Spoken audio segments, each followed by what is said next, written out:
hunt is on to find Britain's best amateur cooks. The competition's definitely getting started now. Real people in real kitchens. Yeah, baby! Woo! Face the ultimate cooking challenge. Oh, no. I think I've massacred this sauce. Teams of two battle against the clock. Panic, panic, panic, panic. We've got turret issues. To produce a restaurant-standard three-course meal Ta-da! that will impress their competitors. But I don't think I've ever seen anything quite like it before. I don't like the look of that brown stuff. Would have gone for more meat, less hair. And our esteemed judges. 4 times Chef of the Year, 8 times winner of Best Restaurant plus 2 Michelin stars, Michael Caines. I've been working 22 years, 18 years at 2 Michelin stars. Cooking to my standard is going to be tough. And founder of leading cookery school and renowned writer, Prue Leith.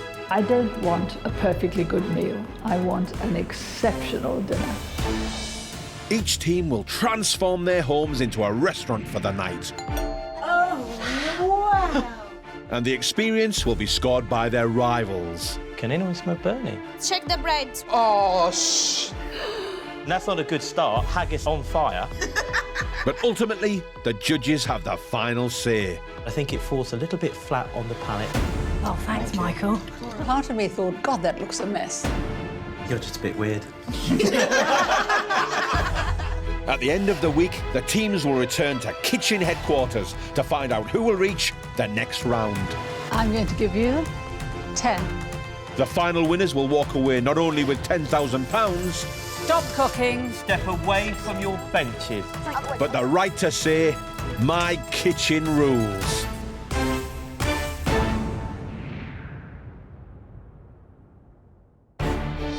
Yesterday, in the second heat of the Northern region, hunter-gatherers Angela and Rob put their cooking skills to the ultimate test. The starter is served. Their meals went from bad It's okay. to worse. Biggest steak in the world. Oh, my God. In a catalogue of gastronomical errors. I think the parfait hasn't set. I can see it kind of leaking over the plate. And in the end, Angela and Rob were given a score of 59, putting them into second place behind Mam and Son team, Simon and Linda. Tonight, we're in Huddersfield Have you got the bags? With me. Okay, let's go. with Razan and Reda, who have just 7 hours to turn their home into a restaurant and prepare a 3-course meal. I'm Razan I am Reda. We are brother, and sister. originally from Syria. Yeah. Morning. How are you? I'm fine, thank you. We left Syria late 2012. It wasn't safe. We thought to save our kids' life. We had to leave everything, and now here you are, start from zero. We make cheese. Make halloumi cheese. Halloumi cheese, Mediterranean cheese. So let's massage the cheese. Our cheese is very spoiled. Halloumi for us, it reminds us with home. Here it is, ready. The milk from Yorkshire is amazing. It's made with lots of love. So Yeah. Taste. she is the boss. I think missing. Some salt. No more salt. I like to cook for my friends, my family. My food is perfect. Very good. There you are. We are desperate to win, and I got the feeling that we are going to win. All the Doctor, best. cheers. With £10,000 on the table, there's no time to lose. How you feel? My heart's beating. In just a few hours, the rival teams will judge Razan and Reda on tonight's restaurant. But the ultimate judges are 2 Michelin-starred chef Michael Caines It really has nice texture, but it also stands up against that process of cooking. and doyen of home cooking, Prue Leith. I don't have a single negative. I think this is a lovely little pudding. Beautiful. Failing to present dishes on time will result in losing points. It's certainly a point off, isn't it? I mean, you can't be late. At the end of the week, only 2 teams will make it through to the next stage.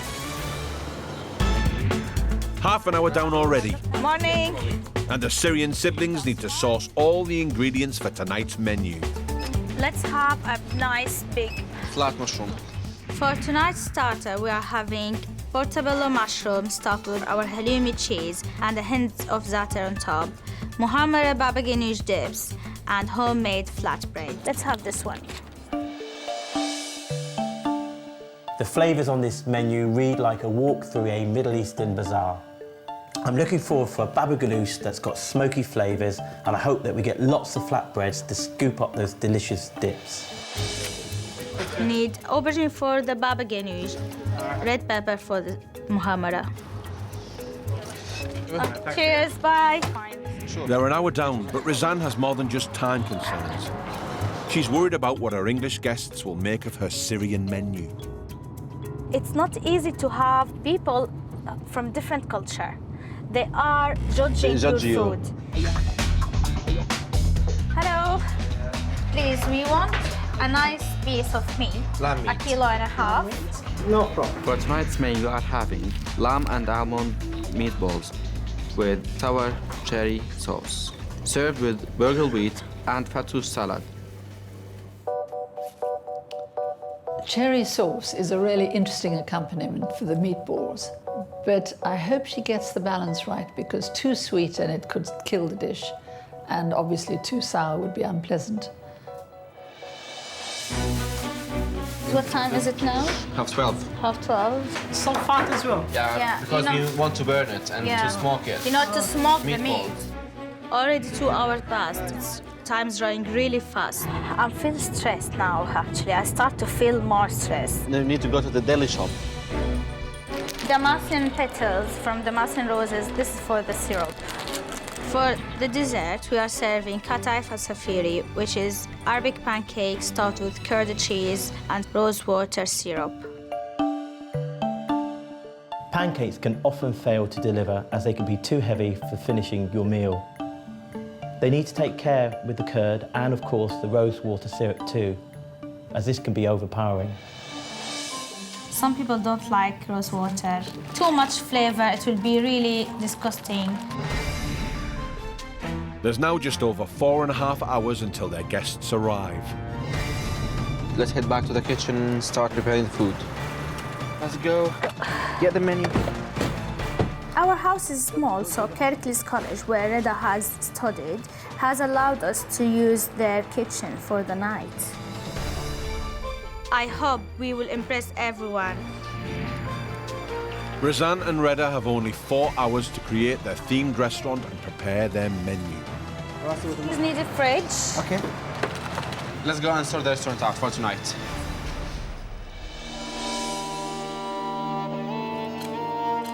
At the end of the evening, the judges and the guest teams will be scoring the Syrians' 3-course meal in their restaurant for the night. The theme based on 1001 Arabian Night.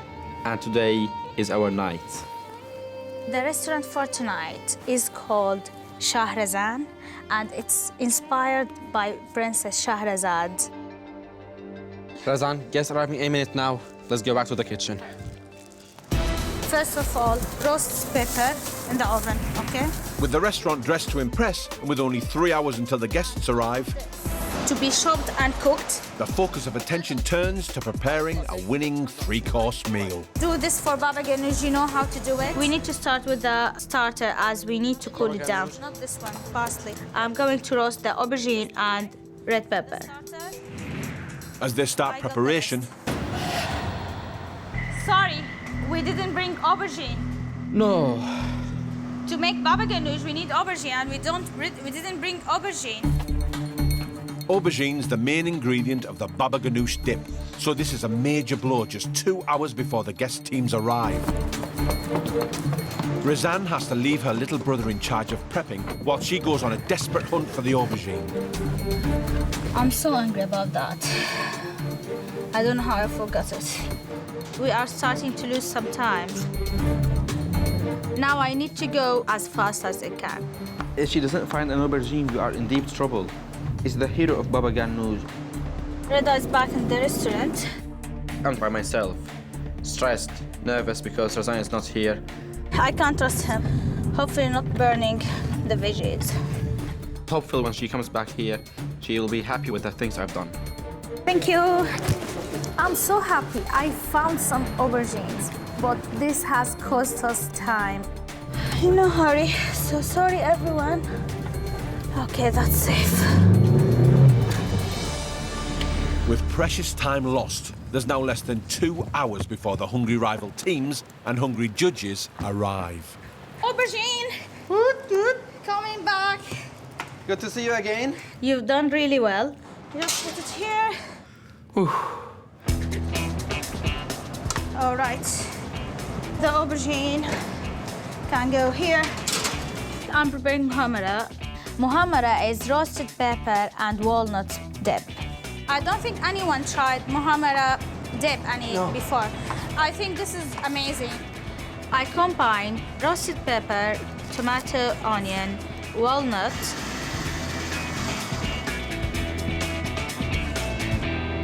So let's start preparing with baba ganoush. Let me finish the aubergine because it needs to be cooled down, okay? To make baba ganoush, we need roasted aubergine. It's smoked. It's really soft. You just need to squeeze it down. Wow. So I'm going to blend the aubergine. I need to add the tamarind sauce. I'm so pleased we've got the dips for the starter into the fridge. Razan and Reda now have just 30 minutes until their guests arrive. Smell. We need to make some lamb stock, which we will flavor with cinnamon. We are going to use it to cook the bulgur wheat for the main course. Reda, we need to go and change now. With just a minute to go, the expectant guest teams arrive at the college. Do you think it'll be traditional Syrian food? It might be. What are you expecting tonight? I'm really hoping it's going to be like mezzi type food, like lots of little plates of food.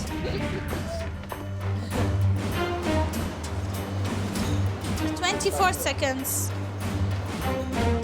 I'm looking at the college and I'm thinking, please don't let us be having school dinners.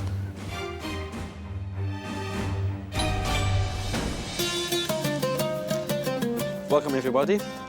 Anna, please, and Bay. Yep. Simon and Linda, please, here. Angie and Robert, please, have a seat here. Thank you very much. And you need to sit here and wear the waistcoat, please.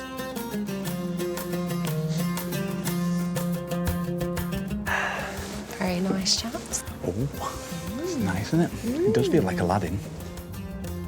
I'm completely transported, like, it's amazing. Welcome to our restaurant today. Our restaurant theme is Arabian Night.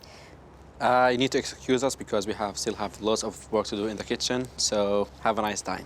Thank you. Thank you. I wonder if they've been making wishes throughout the day. Yeah. Just don't rub anything. All that's missing is the noise of a camel outside. Razan and Reda make the most of their time before the imminent arrival of the eminent judges. And I'm going to start with the halloumi stuffed portobello. Pomegranate on top of baba ganoush will be so nice. The judges, two of Britain's most celebrated figures in food, have arrived at the college. Slightly different venue, isn't it? So, what do you think about tonight? I think it'll be good tonight. It's Middle Eastern food, which I love, and if they do it well, it'll be great.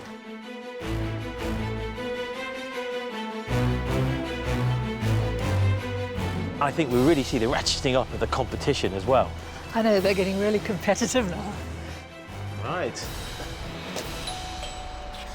Oh my God, I'm so nervous. Let's go. Hello. How are you? How are you? You good? Thank you. After you, yes. No. Oh, it smells fantastic. Thank you. Thank you very much, Razan. Welcome to our restaurant. Wow. Oh, wonderful. Hello, everyone. Shahrazan, Yes. Arabian Nights. Wonderful. Could you please turn on your menu? Today, for the starter, we are serving portobello mushroom, stuffed with halloumi cheese with a hint of za'atar, and baba ganoush and Muhammad dips, beside homemade flatbread.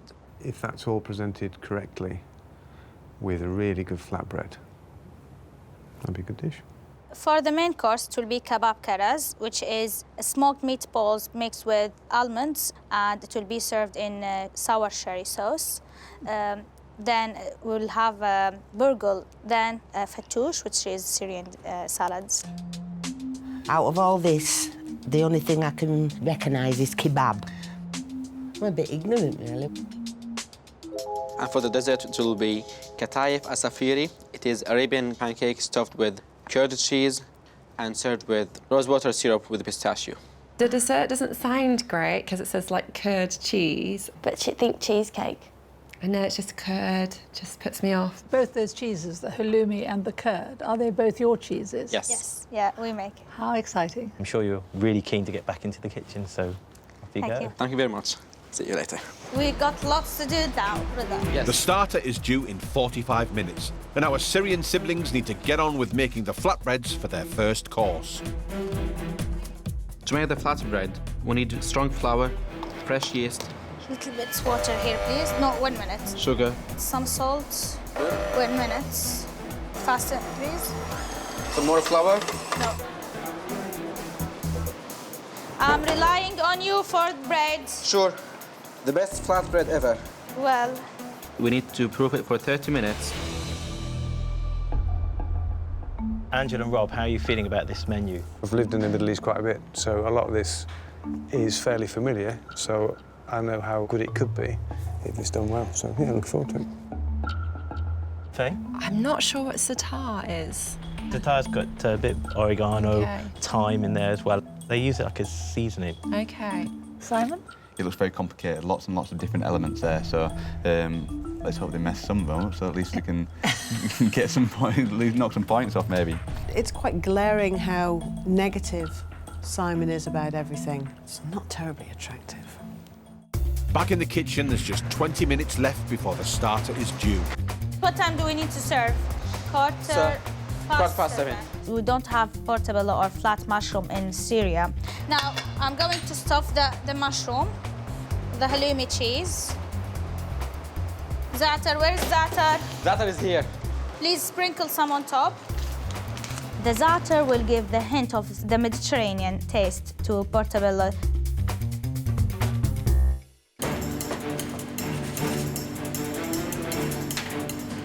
With just 10 minutes left, I need to add the chopped vegetables and pomegranate to the baba ganoush and start plating up. So for baba ganoush, mixing this together, I want to make the presentation as beautiful as I can. 7 minutes, seriously. And I need to get these flatbreads in the oven. Without the bread, they won't enjoy the food. They only take 45 seconds to cook. So if I'm not careful, they can easily burn. This is ready. It's down to the line with just 2 minutes until the starter is due. We could use these now. I don't know how much bread do they like to eat. I don't want to find I'm stuffing them. All the plates are ready. Everything is just perfect. We need to serve it now. There we go.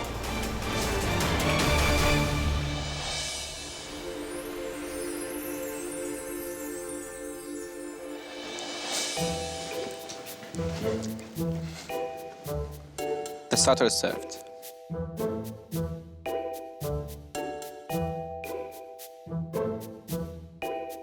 I'm looking at the flatbread and thinking, there's no way there's going to be enough flatbread to scoop up all that food. I don't like the look of that brown stuff. The baba ganoush.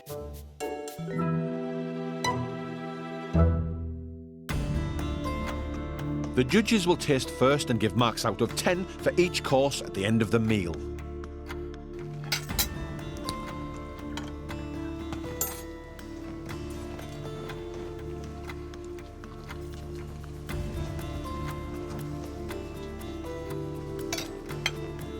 Look at Brew, how she's sampling the bread.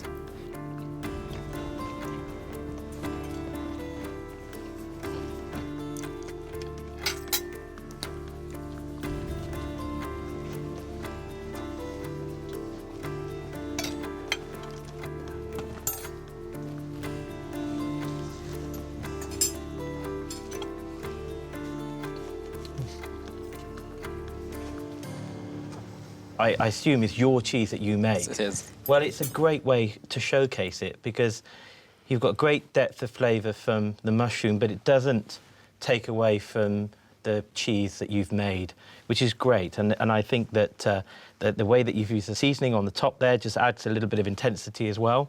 I think your mahamoa is delicious. I can taste the walnut coming through.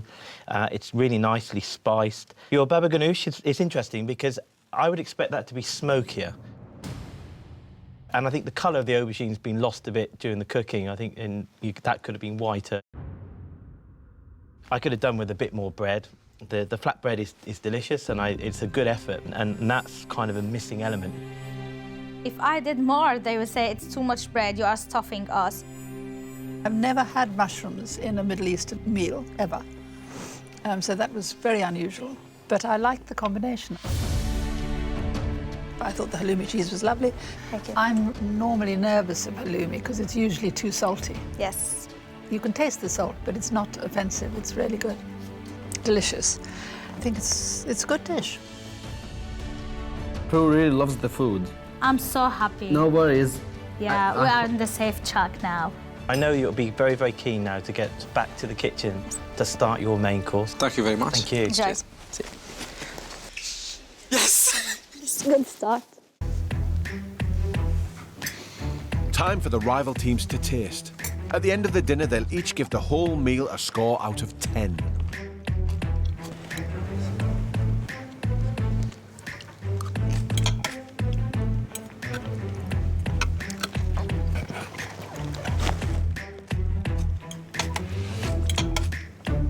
I've enjoyed everything, even that brown stuff. Yeah, you like that one, Oh, it didn't was you? lovely. The That baba ganoush. sweet and sour taste.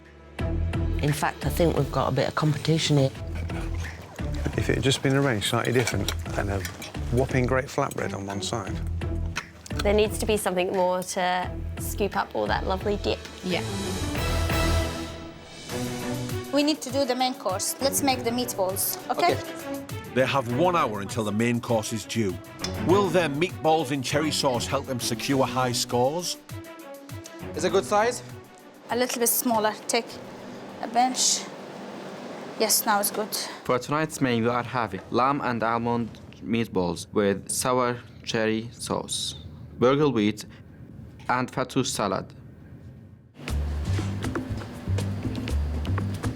To make the cherry sauce, we add the lamb stock to the dried Merlot cherry. I'm adding cherry jam. It needs a little bit to be sweetened. It's really important that we get the right combination of sweet and sour. I'm counting 3 for each person. The portion size for Mediterranean are a little bit bigger than the English people. We eat more food than they do. Usually, kebab karas, we make it on barbecue because we are in domestic kitchen, so we cooked it and we smoke it. I'm going to add onion skin with a piece of fat and a charcoal on top. It's really important that the meatballs have a very smoky flavor, otherwise they will taste quite ordinary. While Razan worries about the meatballs, at the table, Linda has a confession to make. You took us into your home, took us back to some of your granny's recipes. The parkin is obviously yours, isn't it? It's my great-grandma's recipe. Just ask my mum her great-grandma's name. Rat bag. My famous grandma's recipe does not exist. I had to tell them my secret, that it wasn't great-grandma's recipe. It was a little twist on Delia's. I had never made Yorkshire parkin before in my life. We thought Yorkshire women were honest. I am, I've just told you the whole truth. I'm sure she'd have been proud of me. downright lie. We are adding vermicelli pasta to the burgle wheat, which is common in the Middle East. I'm going to toast the vermicelli before cook it because it needs to be toasted. I want to roast a little bit the burgle with it. That's good, so good. Yeah, isn't it? Yeah. I want to cook it with the lamb stock to have all tastes blended together. I'm going to start with the fattoush. Now we need to make our fattoush salad. It's a type of side salad with toasted bread in it. Bread, Reda. The? Bread. I'm cutting the bread. Yes. Then add olive oil to the top. And then put it in the oven again to toast it. Reda, 15 minutes and we need to go. Now the burger is ready. I'm going to assemble the meal. Wash the bread because I don't want it to burn. Reda, 10 minutes. I need two minutes for the bread. Okay, 10 minutes to serve food. Reda, please check the bread. The bread. Oh, shh. Burnt, black. Hey. Basita. Leave them. Go do some more. This is make it better. We'll do it. Take off the meat. We don't want to burn the meat, Reda. Stay next to the bread, please. Bread is ready. Keep it here. Don't move. Don't do anything. Don't move the sauce. Khalas, don't touch them. Olive oil. Just enough. Yes. Hata. Give it to me, please. I feel we've done it. Let's go. Okay. There we go.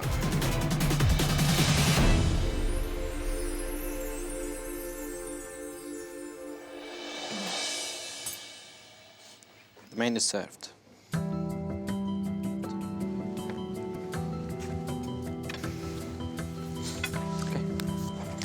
Visually, the main course is not massively exciting.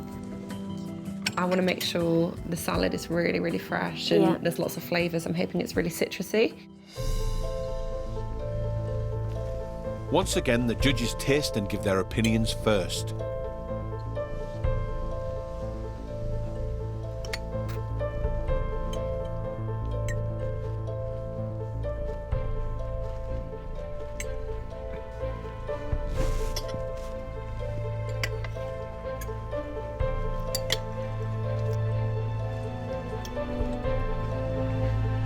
I'm really nervous about what they think about the dish.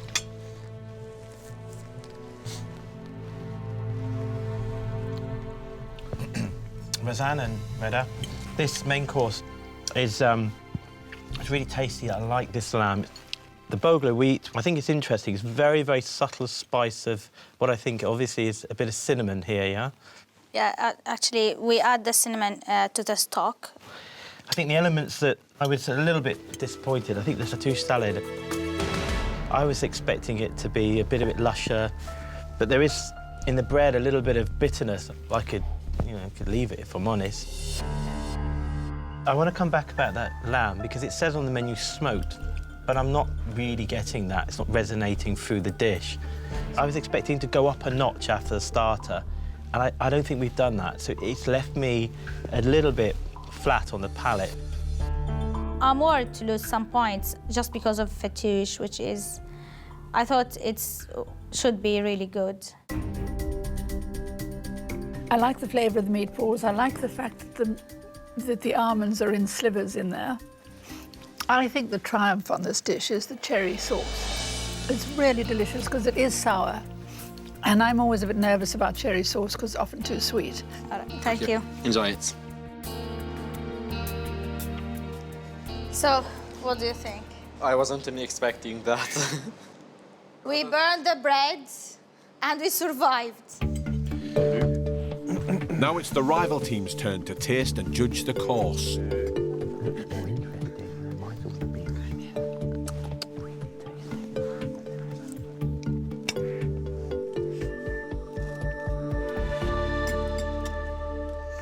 I'd expected a bigger flavoured main course, but I really love the subtlety of this. Cinnamon's coming through beautifully in the bulgur wheat. All I can see when I see this vermicelli is worms. It does look like maggots, doesn't it? The salad is kind of, I've got nothing really to say about the salad. It'd be great in a kebab, but I'm not sure if I had it in a restaurant, I wouldn't be very impressed. 2 courses down, and now Razan and Reda have just 45 minutes in which they need to serve up a winning dessert. You start to make the syrup. I will make the dough, okay? It's 2 flour, 1 semolina, and the same amount water. The pancakes we are making are not like European ones. These are thicker. We add yeast, like if we are making bread, so it's fluffy. With the pancake batter proving, the siblings now have less than half an hour to create the rest of the dish, starting with the rosewater syrup. Some lemon to not crystallize the syrup. Now we need to add the rosewater to syrup, and this is really tricky because too much will be really disgusting. It's really powerful flavour. Anna and Faye, you must be feeling a little bit nervous. It's like realisation, like, oh my God, we've got to do this next. I know. Yeah. You've already had the experience. You should have learned from our mistakes. It would make our job a lot easier if one of you would be really, or a couple of you would be really bad. No, don't say that. I don't think I'm going to sleep much tonight. No. Time's slipping away, and they now have less than 10 minutes to cook the pancakes and plate up their dessert. This is the secret. We need to raise hands up To make bubbles. to make... Bubbles. 4 minutes to go, and with more than 20 pancakes to make and fill, they're cutting it fine. It's a cone, like small sandwich. It's teamwork. We need to be sure that this dessert is amazing. If not, then we might be in danger. I'll make some pistachio, Razan. They've now less than a minute to add the final touches. This is the curd cheese. Okay, please bring me the rose petals. I want to add rose petal on top. I prefer not to add any syrup on top. Just leave it to them. Leave it to them. You done. Let's go. Fingers crossed.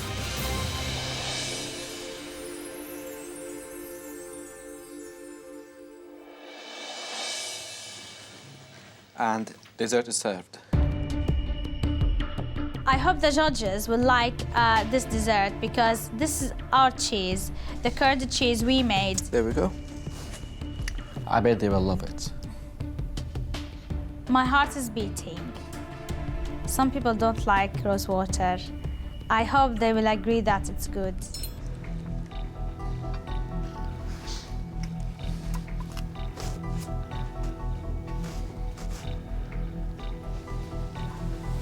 I'm looking at the dessert and it looks beautiful. It looks really pretty, like kind of a flower. It's amazing. They look like 3 little pancake posies on my plate.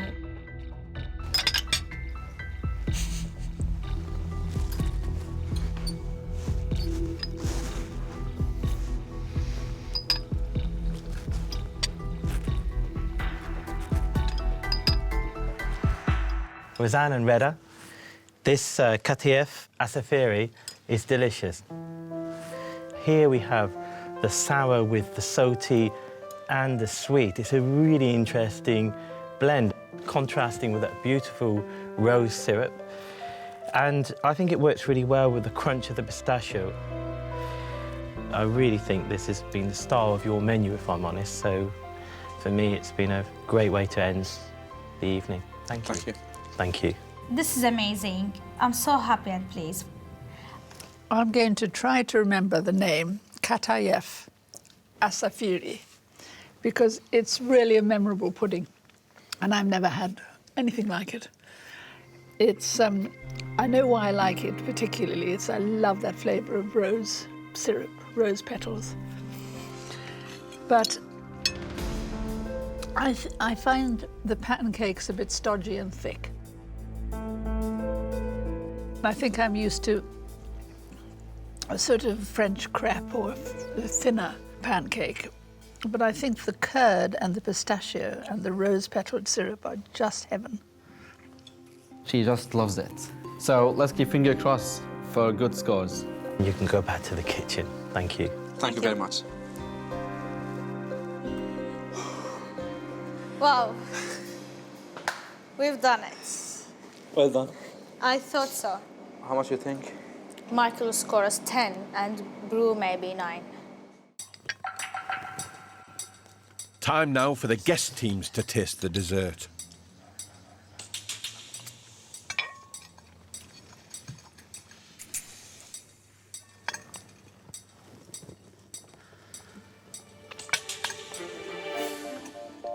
It is a taste of the Middle East. Eating the rosewater syrup, you feel like there's rose petals in your mouth. It kind of just goes, pow. Not my kind of dessert at all. I wasn't a fan of it. I don't think I'd want it again.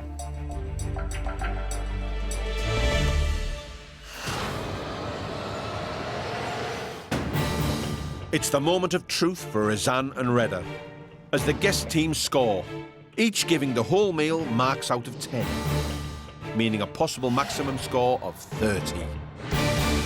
So now it's time to score them. What do we think? If we knock off a couple of points for the things that they've got wrong and the things that we didn't like, we can maybe get down to a 6 or a 7. Tonight we score Razan and Reda a 7. I would say a 7. I'll agree with you. Let's go for a 7. So tonight we'll score Razan and Reda 7 out of 10.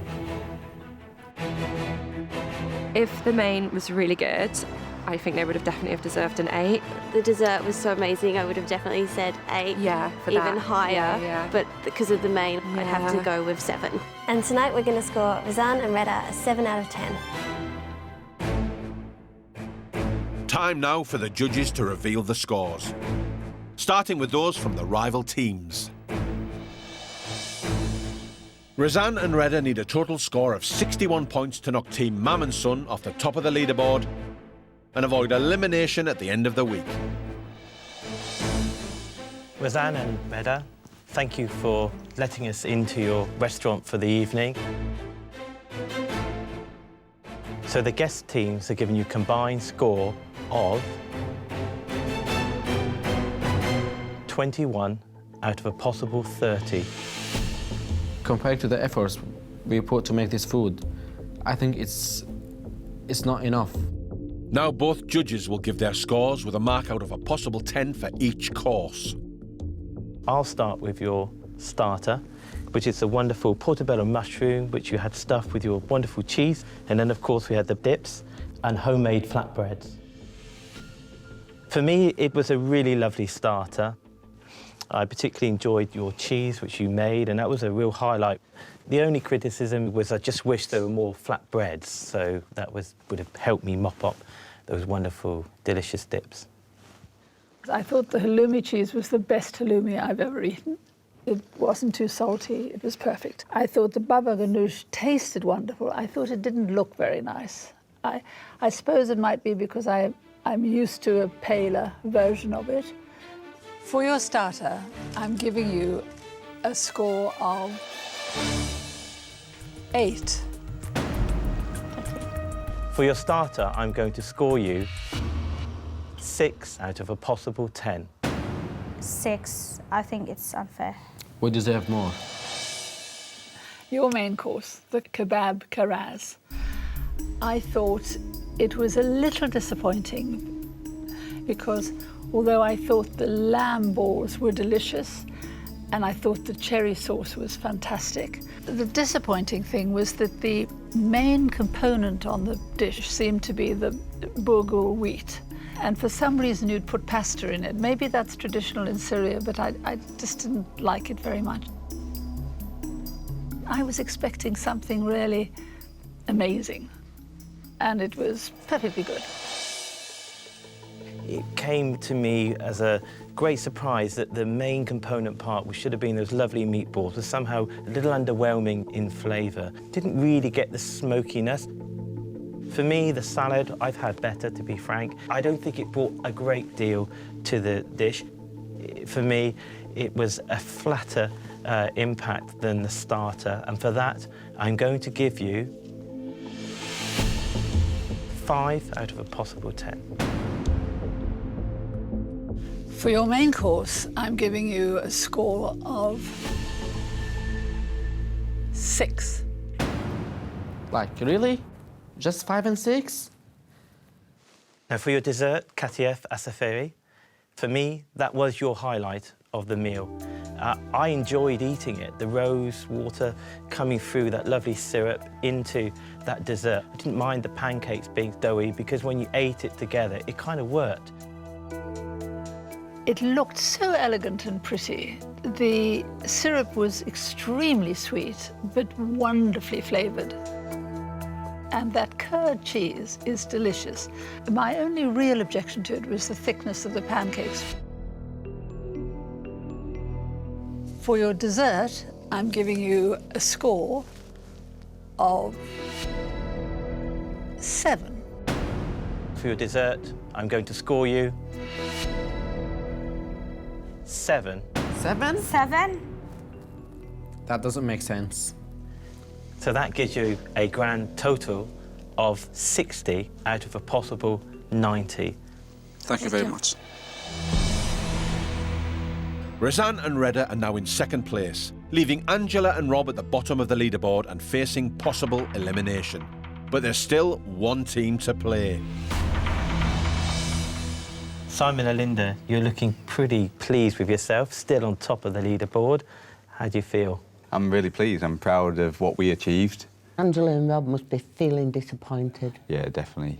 So finally, Anna Faye, you get your opportunity tomorrow. How do you feel? We want to do the best we can tomorrow, so just excited to get in the kitchen, put the apron on, and yeah, try and showcase the best of our food to you guys. But can you do better? Definitely. Do you think you can? Yeah. You do. Uh-huh. That's what I like to hear, confidence. We can do it. Yeah, okay. Thank you. Good to see you. Good to see you. We're still on top. Let's hope we can stay that way. Yeah. Just us now? Yeah, last but not least. We got this, yeah? Yeah, we got it. Yeah, in the bag. Next time. Last dinner of the North. Yay, let's do it. 2 calories, 3 calories. What are we going to do? Don't like fishy fish. Oh, there's a chippy on way home, I think.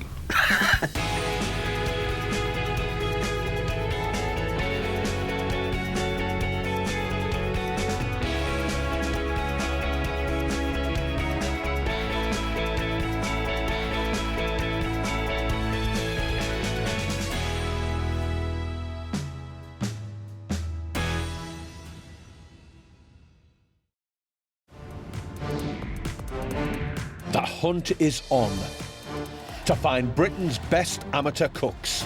This competition's definitely getting started now. Real people in real kitchens. Yeah, baby! Woo!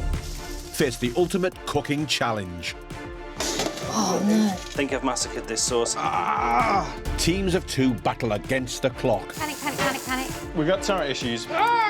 to produce a restaurant standard 3-course meal Ta-da! that will impress their competitors. But I don't think I've ever seen anything quite like it before. I don't like the look of that brown stuff. Would have gone for more meat, less hair. And our esteemed judges. 4 times Chef of the Year, 8 times winner of Best Restaurant plus 2 Michelin stars, Michael Caines. I've been working 22 years, 18 years at 2 Michelin stars. Cooking to my standard is going to be tough. And founder of leading cookery school and renowned writer, Prue Leith. I don't want a perfectly good meal. I want an exceptional dinner. Each team will transform their homes into a restaurant for the night. Oh, wow! And the experience will be scored by their rivals. Can anyone smell Bernie? Check the bread. Oh, shh. That's not a good start. Haggis on fire. But ultimately, the judges have the final say. I think it falls a little bit flat on the palate. Oh, thanks, Michael. Part of me thought, God, that looks a mess. You're just a bit weird. At the end of the week, the teams will return to kitchen headquarters to find out who will reach the next round. I'm going to give you 10. The final winners will walk away not only with £10,000, Stop cooking. Step away from your benches. but the right to say, my kitchen rules.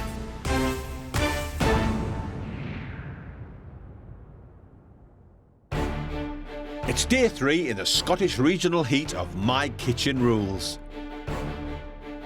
Yesterday, the Geeks, Hugh and Steve, took guests for a trip down memory lane with their historical menu.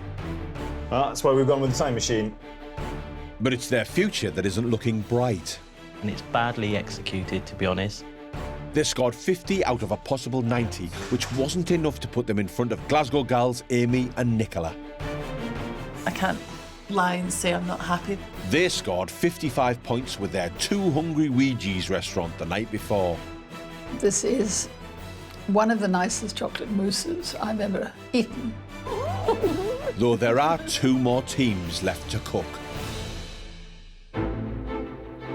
Today we're in Edinburgh with fusion friends Rebecca and Nancy, who have just 7 hours to shop, create a restaurant and cook a winning 3-course meal before their guests arrive. Now we're going shopping. Are you excited? I am very excited. I am Rebecca. And I'm Nancy, and we are friends from the church.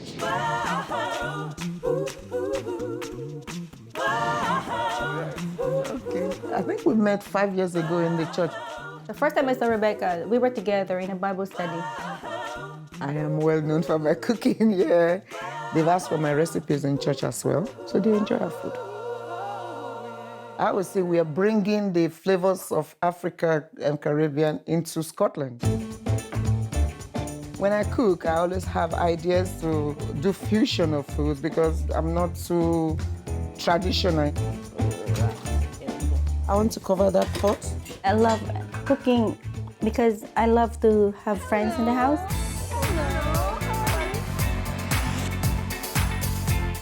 Welcome everybody for coming over and joining us for this lovely dinner. We have done South African kitoza. Just a little bit? I would describe my cooking as fresh and tasty. Do not underestimate us. We are going to challenge you with our food. We wish you good luck in this competition. With £10,000 prize money up for grabs, there's no time to lose. I think I'm pretty confident. At the same time, I'm so nervous. In just a few hours, the opposing teams will judge Rebecca and Nancy on tonight's culinary experience. But the definitive judges are stellar chef Michael Keynes, with 2 Michelin stars to his name. It's left me a little bit flat on the palate. And Prue Leith, writer and gastronomic expert. I don't have a single negative. I think this is a lovely little pudding. Beautiful. Failing to present dishes on time will result in losing points. It's certainly a point off, isn't it? I mean, you can't be late. Rebecca and Nancy need the finest Scottish ingredients for their fusion menu. So start off at a traditional butcher's for a regional speciality. Hi, good morning. Good morning, how are you? Okay, this must be haggis. That is the haggis. For the starter, we are cooking haggis tropicana, coconut rice, deep fried plantain and mint sauce. Haggis tropicana. I don't know what that means. It conjures up the idea of pineapple on top of haggis, which sounds truly disgusting. But they may surprise us, and I'm looking forward to it. Hello. We are wanting 4 chicken. 4 chickens, Four chickens. I want them, the bones removed, but everything intact. The bones, okay, yeah. And for the mains, we are having Ashanti chicken, jollof rice, and spinach sauce. Ashanti chicken is a West African dish which is bold flavoured. Technically, chicken is a difficult thing to cook because you don't want to let that breast dry out. To save time, the butcher is deboning the chicken by removing the carcass, but keeping the meat and skin of the bird whole. Thank you very much. Thank you very much. Thank you very much. Let's go. With the Scottish staples ticked off, they head off on a 30-minute journey across town to a greengrocer's specialising in Afro-Caribbean produce. Taking much longer than we expected, so let's hurry up and go to the grocers and get our fruits and veg. We need sweet potatoes, we need plantain, we need sweet peppers. Nice. I want 3 for the sauce. Oh yes, we need this plantain for the starter. Fabulous, thank you. Now let's go to the next shop. Okay. Now half an hour behind schedule, Rebecca and Nansai move on to dessert. What is the mango for? The mango is going to be used for the Cranahan. For the dessert, we're having mango and raspberry Cranahan, puff, and sweet pepper dipping sauce. The thing about Cranahan is it's a perfect mix of oatmeal, cream, raspberries and whiskey. And the trick is to make sure the whiskey comes through. Now there's mango in here as well, which is a question mark for me, but it may be wonderful. Alcohol, alcohol, alcohol. Only whiskey, yeah? So grab Scottish whiskey so that you can view it. Yeah, I know what Scottish is. Let's go, Mackay. This is Scottish. One to give it the Scottish taste. Where's raspberry? Come on. Raspberry is another side. Okay. Rebecca, I would like to lead. Come on, I know, it is here. There we go. That's everything? Let's go. Go back to the house. My goodness, I can't believe the 3 hours gone. Rebecca, let's cook. Shopping complete, but the delays mean Rebecca and Nansai now have 3.5 hours before guests arrive. There's plantain. Before they can even start the cooking, they have to transform the dining room into a themed restaurant. That's all the ingredients out. Let's go. Let's go and make a restaurant beautiful. Let's go. I'm happy with it. For the restaurant theme, we've gone for the Bonnie Tropicana, infusing the tropic food culture with Scottish food produce and cuisine. When the guests come in, I want them to see the brilliant colors. I want the guests to feel like they are on holiday. Ooh. So we have the giraffe over there, palm trees over there, beautiful fusion. With the Bonnie Tropicana ready for service, it's time to get going with tonight's fusion feast. Action has started. How do you feel? Oh, wow. Finally, I have the MKR apron. Kind of real now. Okay, the bandana is on. We are ready to go. Do we look like warriors? With just 3 hours until the guests arrive, Rebecca and Nansai start preparing their 3-course meal, beginning with the Ashanti chicken. So the only way we're going to get through this is if we work sharp, fast, and focus, and do what we have planned to do individually. I want to make the marinade for the chicken. I'm using ginger, fresh garlic, fresh mint. I'm using fresh coriander, chicken stock. I'm now marinating the chicken. Sometimes people roast chicken and it comes out, dry. When it's cooking, it infuses and it makes the chicken soft and well-flavored. Next, I'm going to make the filling. The sweet potato and the yam.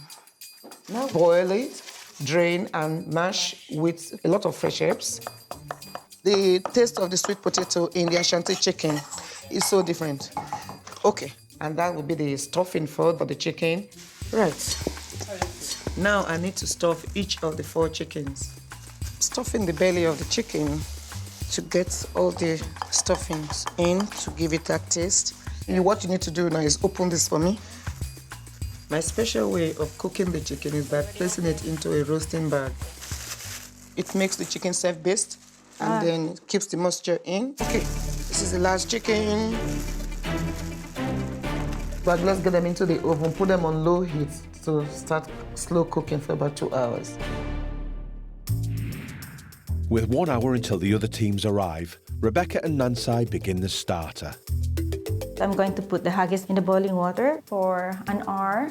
With the haggis simmering, Nansai dices up the vegetables that will be mixed into the haggis to give it that tropical twist. It's really meticulous, but it's all worth it at the end when you see the presentation. 45 minutes left and it's on to the mint sauce. I'm going to take lots and lots of mint. Little vinegar, just to flavor. Some olive oil, salt now. We're blending the meat to a smooth paste. This is useless. I think your processor here is rubbish. Okay, you can grind it. There's another mortar there, see? There's a mortar there. Their 7 hours prep time is almost up. Rebecca and Nansai's guests are on their way and expectations are running high. So what do you want tonight? Bit of spice? Well, it's the third night, isn't it? So, yeah. Nancy, we are feeling under pressure. We are going to pound this hard. You see me working fast because the more prep we can get done now, the better for us. Okay, we're going to have to change now. We have to hang our apron. Okay, let's go. Right. I'm expecting big portions and big flavours. You guys are going It's to be here. 2 minutes, yeah? 2 minutes to go, 3 minutes, almost 2 minutes to go. I think these girls can cook. I think it's going to be a really interesting and different night from what we've had before. I get the feeling there's going to be some proper home cooking.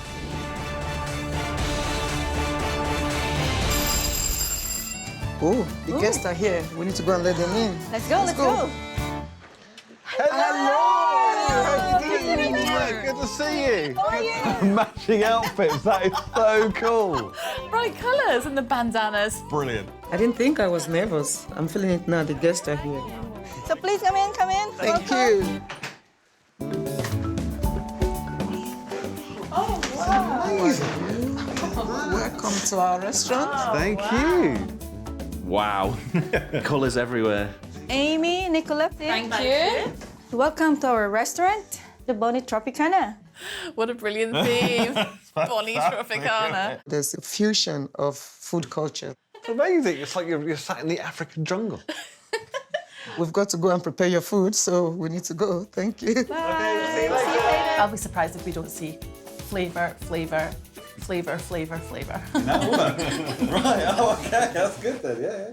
Back in the kitchen, with the judges arriving any minute, it's on to slicing the plantain to go with the starter of haggis tropicana and coconut rice. We're going to use 2 types of plantain. The green plantain is going to be sliced very thin, and then the ripe one we're going to cut into little discs. Going to give us very nice, colourful plate.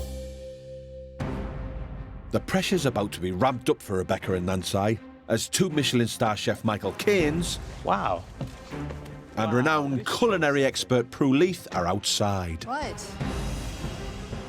Is the mango no need to be uniform in shape? No, this one is going to be puree. Once the judges arrive, tonight's hosts will have just 45 minutes to get their starter on the table. So, here we are, Edinburgh, Scotland. And Nigeria. Yes, what an eclectic mix. I'm going to puree as well the raspberry.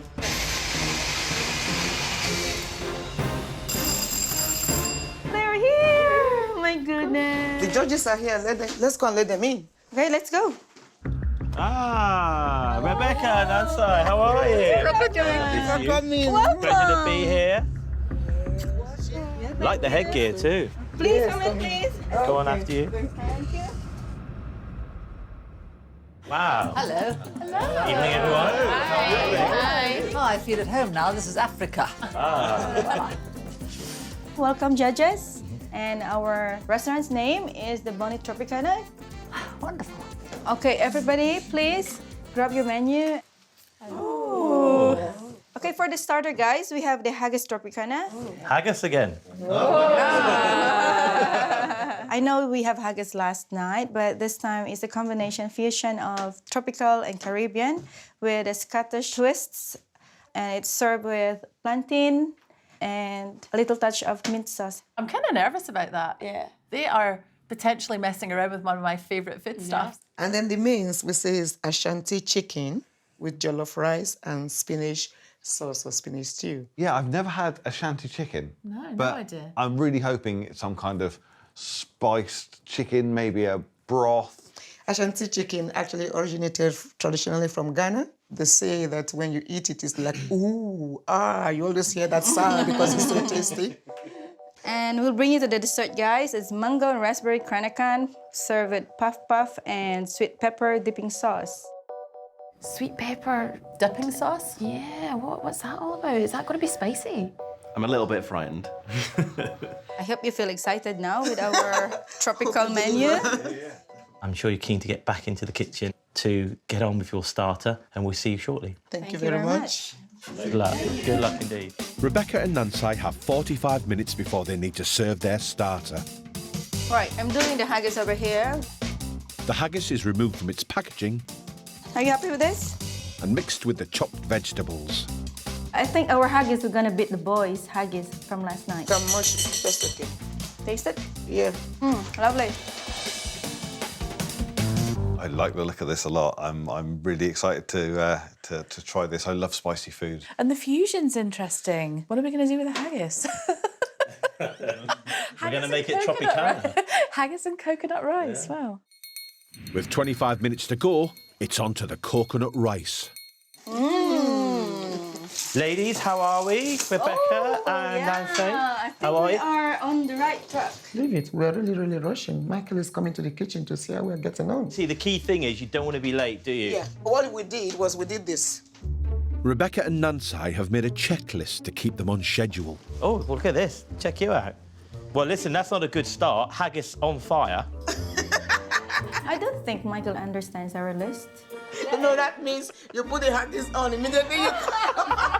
He thinks it's on fire. I didn't think it meant you're going to burn it. Let's wish you luck with the starter. I'll leave you to it, and I'll see you a little bit later. All right, so. Just 10 minutes left, and they haven't finished frying the plantain. Haggis. Haggis first. Right, here we go. Quick. Let's see what I can do. Yeah, I'm quite happy with that. It's shining, meaning it's not dry. 3 more plates to go, it's fine. Oh, we're getting there. Hello. Really good, Rebecca. 5 minutes. Yeah. I need a plantain. Oh, come on, The fire. reaction of the diced plantain. 2 minutes. Yeah, tap. Jessica, I don't like that. We need to go. We're done now, okay? We're proud of ourselves, aren't you? I am so proud with our team, Rebecca. Yeah. Thank you very much. This is for Prue, and probably this is for Michael. Okay, we go. Them first, okay? Thank you. For the starter, it's haggis tropicana with coconut rice, plantain and mint sauce. Wow. Starter is served. Oh, that looks wonderful. Please enjoy. I'm really worried about our top spot. I think it could be under threat. Thank you so much. It looks amazing. It looks really good. If it tastes as good as it looks, We're in trouble. They look happy. They look surprised. The judges will taste and give their verdict on the starter first. Later, they will score each course out of 10. It's nerve-wracking. Seeing Prue and Michael checking our food, every bit of it. I can't stand it.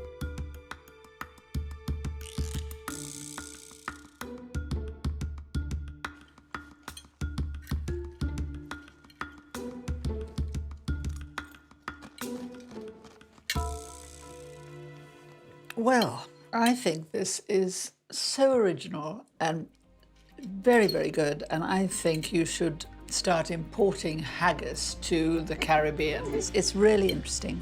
Haggis into the Caribbean. That's good. That's a good sign for us.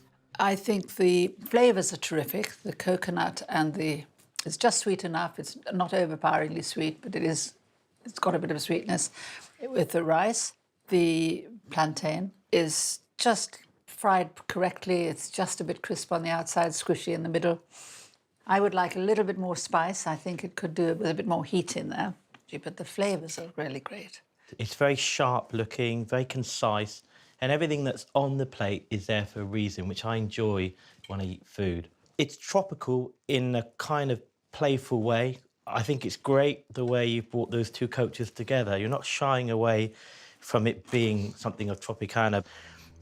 The haggis, I think, has come through quite well, but perhaps there you could have been a little bit bolder, as Prue suggested, perhaps. Yeah, we're so afraid. Absolutely, but I think, you've been very bold and you've held back a bit, but you've still represented the feel of what you're trying to do. I think we've pulled it off. But nevertheless, I'm going to enjoy this starter. So thank you very much, ladies. I know you're very keen to get back into the kitchen to start work on your main course. Thank you. Wow. Oh my goodness. I'm really good at least for the starter. The only thing that they like is the more spice. More spice, which we were afraid to put in because we held thought it it on would be that a too bit, much. yeah. You see? So it's really turned out well for us. It's time for their rivals to taste.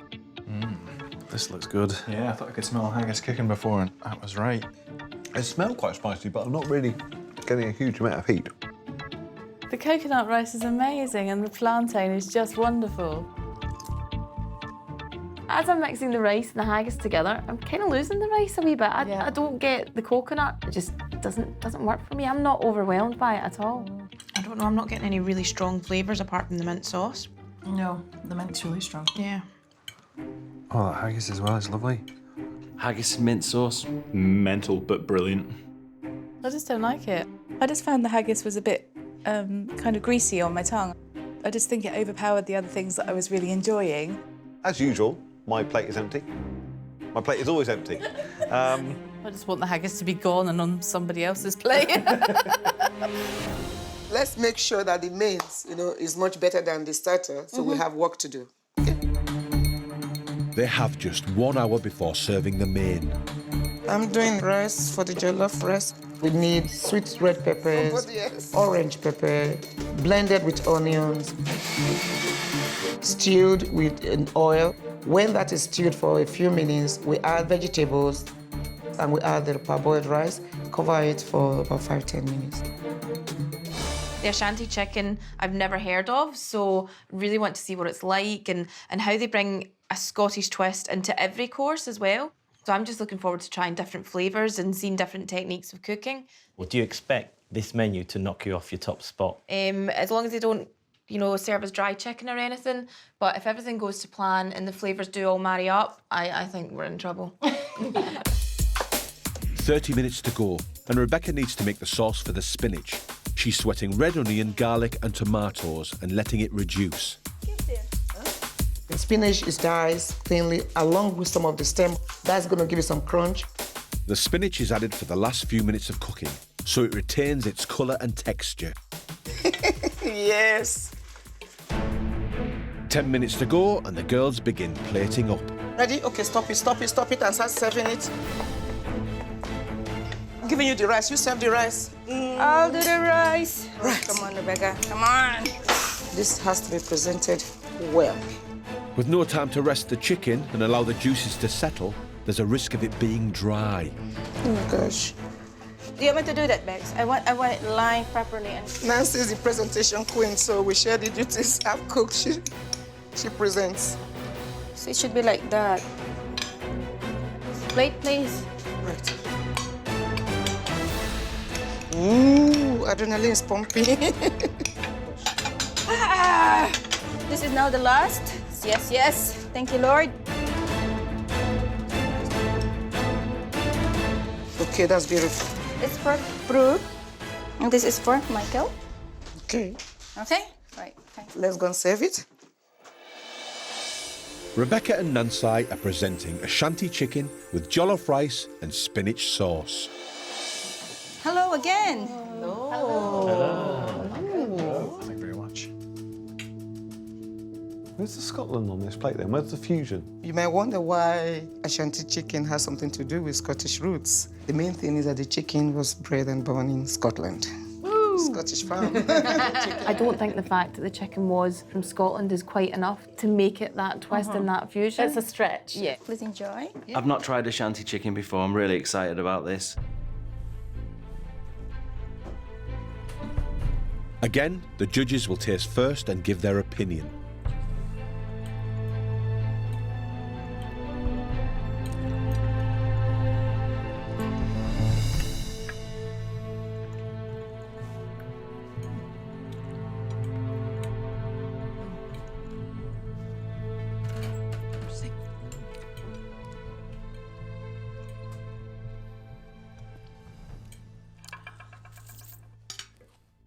Rebecca and Nancy, your Ashanti chicken with jollof rice and spinach sauce. I've never had this before, so this is quite something new for me, especially seeing the Ashanti chicken being cooked in the bag first. It's not about heat in this chicken, it's about flavour, and you've done it well. You've stuffed it with this lovely mix. The rice, I think it's a little bland. I think salt would have helped elevate some of those other flavours. I think his comments are fair because we actually struggled in the kitchen about whether it was going to be too spicy. We played on the side of caution. The spinach is a triumph. I really like that. It's very tasty. Overall, I think it's a good main course. I was a bit concerned about having rice twice, but they're both very, very different, so well done.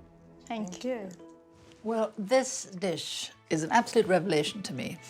So this is so elegant and beautifully presented. I've just had a mouthful of all three of these ingredients together, and it's perfect. I think it's a triumph. I love it.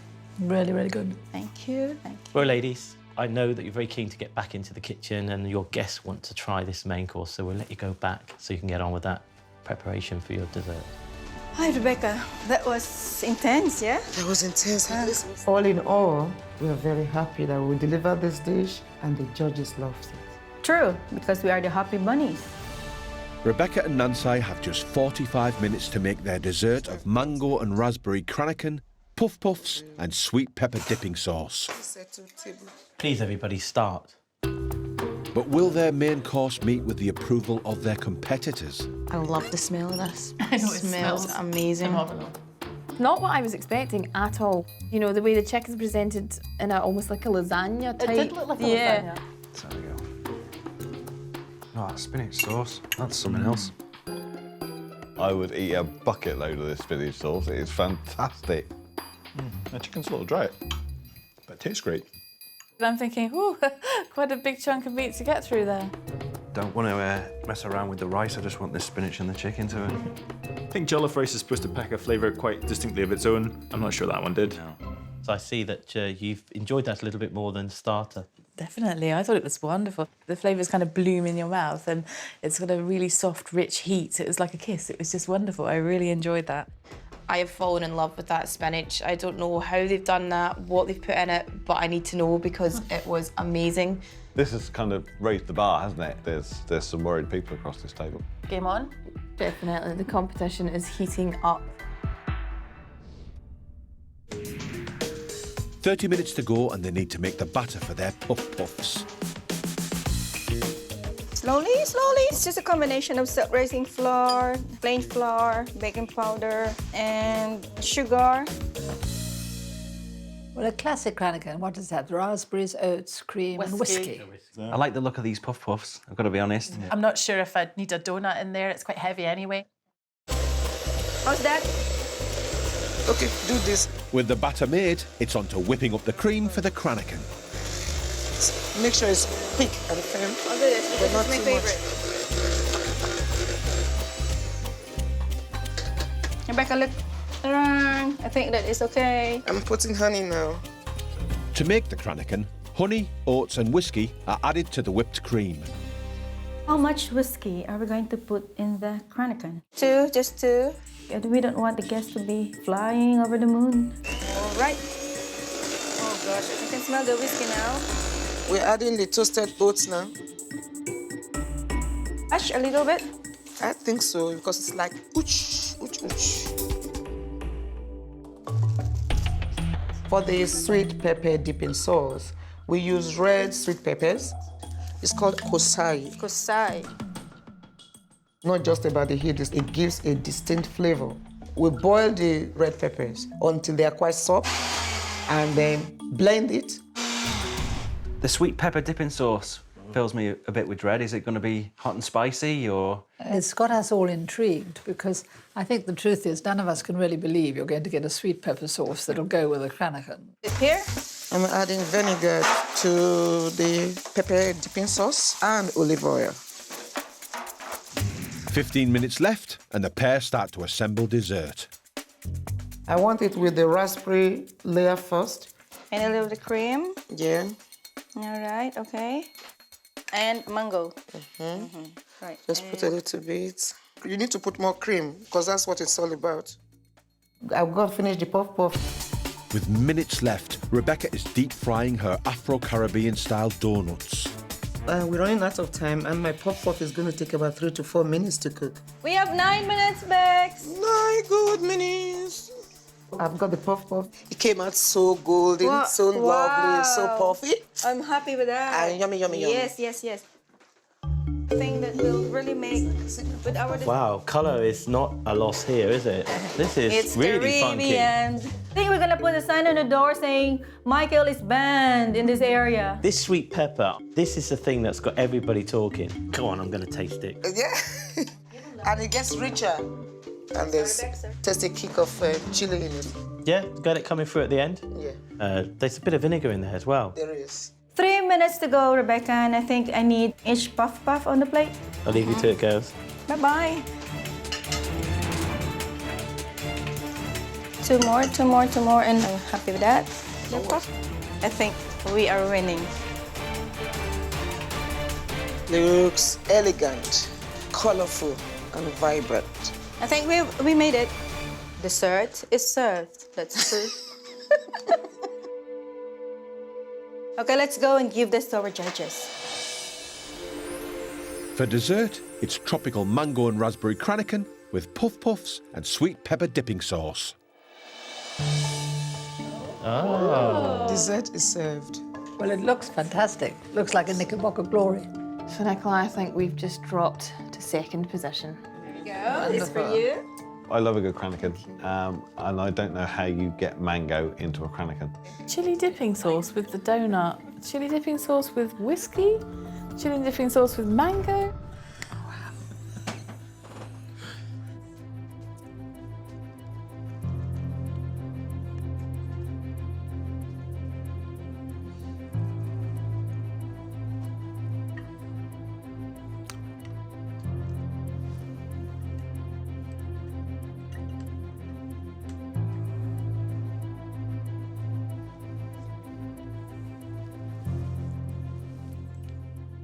You know, Rebecca, I'm kind of bored at the moment. Rebecca and Nansai, thank you very much for this dessert, mango and raspberry cranachan with your puff and this sweet pepper dipping sauce, which is really interesting. It's got that sweet, sour element coming from it. You smell the vinegar straight away, and yet with that heavy donut, it kind of works.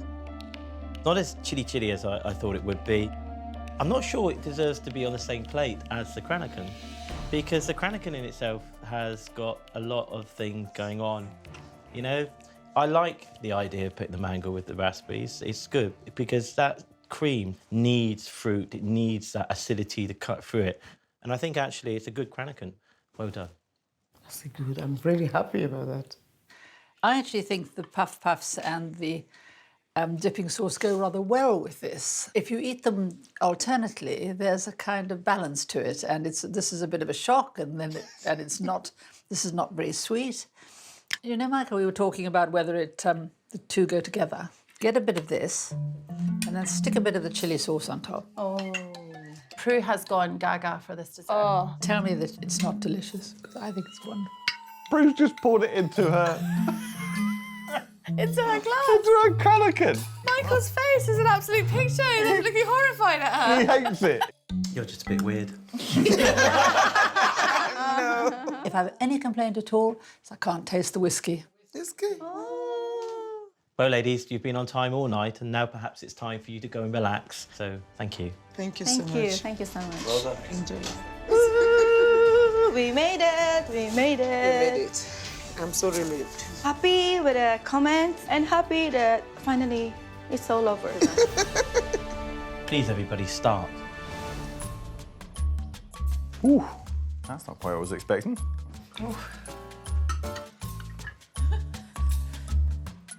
Right, let's have a go.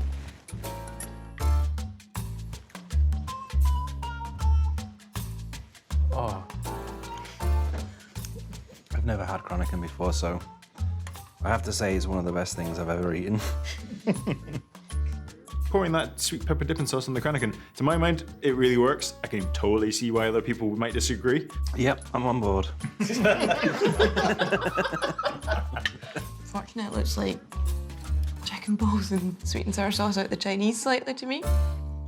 Puff, dipping sauce, get it off my plate. Not interested. Oh, that's good. Like it a lot. What's the verdict on the whiskey then? I think that they've scaled down the oats and whiskey in order to scale up the mango. It's not a real cranachan. I'll get you. There's not enough oats. And I like the oats. It's not screaming Scottish to me. It's screaming fruit and cream and tropical, but I'm not getting the bonny. Shame. It's now time for the rival teams to mark their dining experience out of 10 for a maximum of 30 points. Well, when the starter came out, it looked absolutely amazing. It smelled amazing. I was really excited just to see this fusion with the Caribbean side to it. I don't know how much it added to the haggis, having those extra elements to it. Really enjoyed the crispy plantains. The plantain was good, and also the circular plantains I thought were lovely. Yeah, they were lovely. Yeah. So for tonight's menu, we're going to score Rebecca and Nancy a 7 out of 10. Main course was great. I mean, we had the Ashanti chicken and the jollof rice with the spinach sauce. That's right. Oh, that spinach sauce. Oh, yeah, that was special. So nice. There was comments about a dry chicken breast. Got to say, that was the big standout kind of fault for me. Way too dry. Yeah. So for tonight's menu, I think we could score Rebecca and Nancy an 8. Well-deserved 8, yeah. And dessert today. Oh, that was sort of in two halves for me, really. I like the Cranachan, but I missed the whiskey in that. Yeah, me too. The dumpling and the sauce, I just... It's so greasy on your hands, I kind of wasn't it? tasted it, and it wasn't dessert for me. It was something I should have had a course earlier. We're going to give Nancy and Rebecca 8 out of 10. Yeah, I'm happy with that very much. Good. The Glasgow Gals have the highest score so far this week, with a total of 55 points. It's now the moment of truth for Rebecca and Nancy, as the judges reveal the scores, starting with those from the rival teams. We have to get the scores. Rebecca and Nancy, thank you very much for inviting us into your restaurant for the evening and for celebrating Scottish produce with a real different twist of fusion. But now it's time for us to reveal your score. Your guest teams have scored you 23 out of a possible 30. Thank you. That's a very great score, good score for us. I feel so elated. And now the judges will score each course out of 10, allowing for a maximum of 60 points. The haggis tropicana was an absolute surprise to us all. It was a really original and delicious dish and a great fusion. The plantain and the fried and the crisp was a really nice touch of bringing that sort of tropicana into that bonny wee starter. I like the sharpness of the presentation as well. So for your starter, out of 10, I'm going to score you 6. I'm going to give you a score of 7. That's really good. For your main course, Ashanti chicken with jollof rice. It was an absolute revelation. I thought it was delicious, it was original, but that spinach was wonderful. It was perfectly judged, just enough spice, there was a little bit of heat in there, and when you mix that with everything else, every mouthful was a joy. What I really liked is the technique of cooking that chicken in a bag as well, which is something we've not seen so far in the competition, but it ensured that all the flavour got through the chicken. Yes, okay, the breast was a little dry, but that's okay because the stuffing was full flavoured. I thought it was a great celebration, and for that, I'm going to score you 7. And I'm going to score it 7. 7 for the main course, which is fantastic. You're wonderful.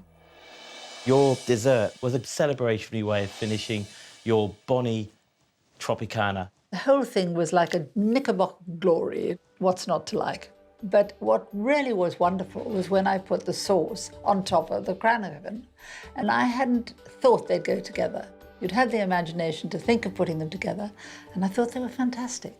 And I could have done without the puff puffs, to be honest, and the sweet pepper dipping sauce. So for your dessert, I'm going to score you out of a possible 10, 6. Thank you so much. I'm going to give you a score of 8. I agree with Prue. Not sure why Michael wasn't a fan. That's the highlight for me, receiving 8 out of 10 for the dessert from Prue. With an overall score of 64 out of 90, Rebecca and Nancy have now overtaken the Glasgow Gals in the Scottish heat. If they remain at the top, they are guaranteed a place in the next round, whilst the lowest scoring team will be eliminated. You now top the leaderboard. Oh, I'm over the moon at the moment. I'm so happy that it was enjoyed and you loved it. I think it's a triumphant night, having that score and the applause from the guests. So we've been knocked off of the top spot. We're no longer top of the pop. Can you believe that? We are leading the competition. There's just one team left to cook, the Hearty Hebridians. Paula, David, it's you tomorrow. How do you feel about it, especially having seen them score so highly? Game's on now, isn't it? It's the competition all of a sudden got very, very serious. Oh, well done, girls. Thank you for a lovely evening. Thank you. We have a mountain to climb. We're the last people to cook in this region, and we know what score we've got to achieve to win. I'm looking forward to it tomorrow, though, now. I'm really looking forward to it. I hope we do well, yeah. I'm glad it's over. Next time. Slanja. This is terrifying. It's all kind of...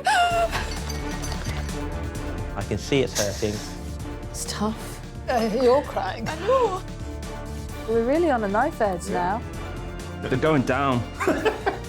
That gives you a total score of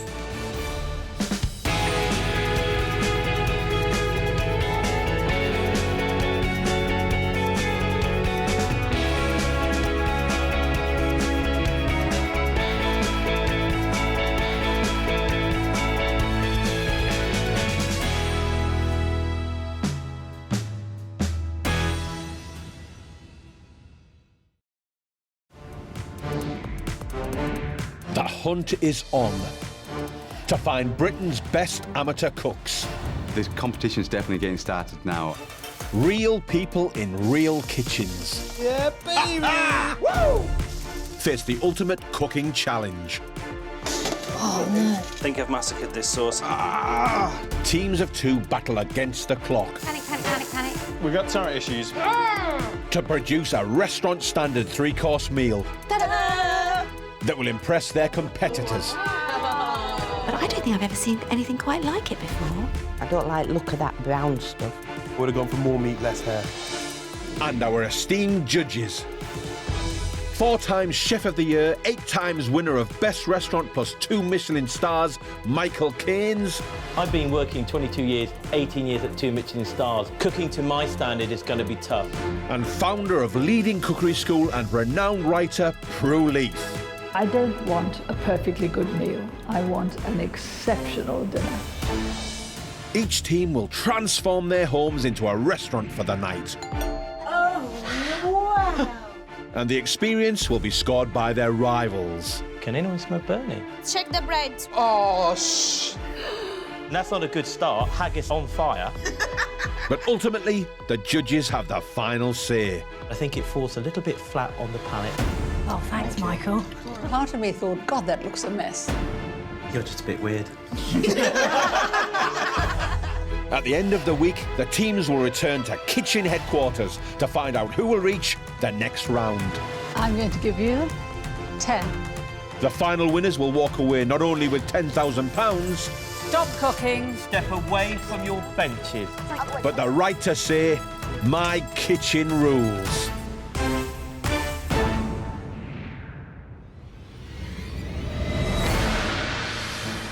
This week, we're in the north of England, where 4 teams will battle to produce the best restaurant standard menu in their own kitchens. Meet hunter-gatherers, Angela and Rob. I don't like not winning, so I'm just going to go for the win. Anna and Faye, our healthy mummies. I think we've got what it takes to win, definitely. And Syrian siblings, Razan and Reda. We are desperate to win, and I got the feeling that we are going to win. Got the money. And shopping list. And All sorted, shopping let's go, let's do it. But first up is Mum and Son team Linda and Simon from Wakefield. They have 7 hours before their rival teams arrive for dinner in the restaurant they've created for the night. Today's the day, I can't wait. I'm so excited. Let's go. My name's Simon. I'm a paramedic from Leeds. This is my mum, Linda. I work at the local RSPCA shop as a volunteer. The family take mickey out of me because I call it my boutique now. Yeah, have you got a bag? I learnt my cooking skills from my nana, and I still, to this day, cook about 3 recipes that she used to do. Hello, I'm in service. You all right? Come on, lad. Thank you. I love being a paramedic, but I want to be a chef, and so I'm aiming towards that. That's where my passion lies. I'm just going to do your blood pressure, just wrapping this cuff around your arm. I'm going to college so that I can develop myself into a chef role, start working in kitchens and potentially open my own restaurant. You're not Gordon Ramsay yet. I don't know You what... swear like it. Simon and Linda have 7 hours to shop, prep and create their restaurant before their guests arrive. But also taking their place at the table are 2-star Michelin chef Michael Caines. I was expecting to go up a notch after the starter, and I don't think we've done that. And British culinary legend Prue Leaf. Congratulations. I mean, you've astonished me, and I want the recipe, please. Only 2 teams can make it through to the next round, and points will be deducted if food is late to the table.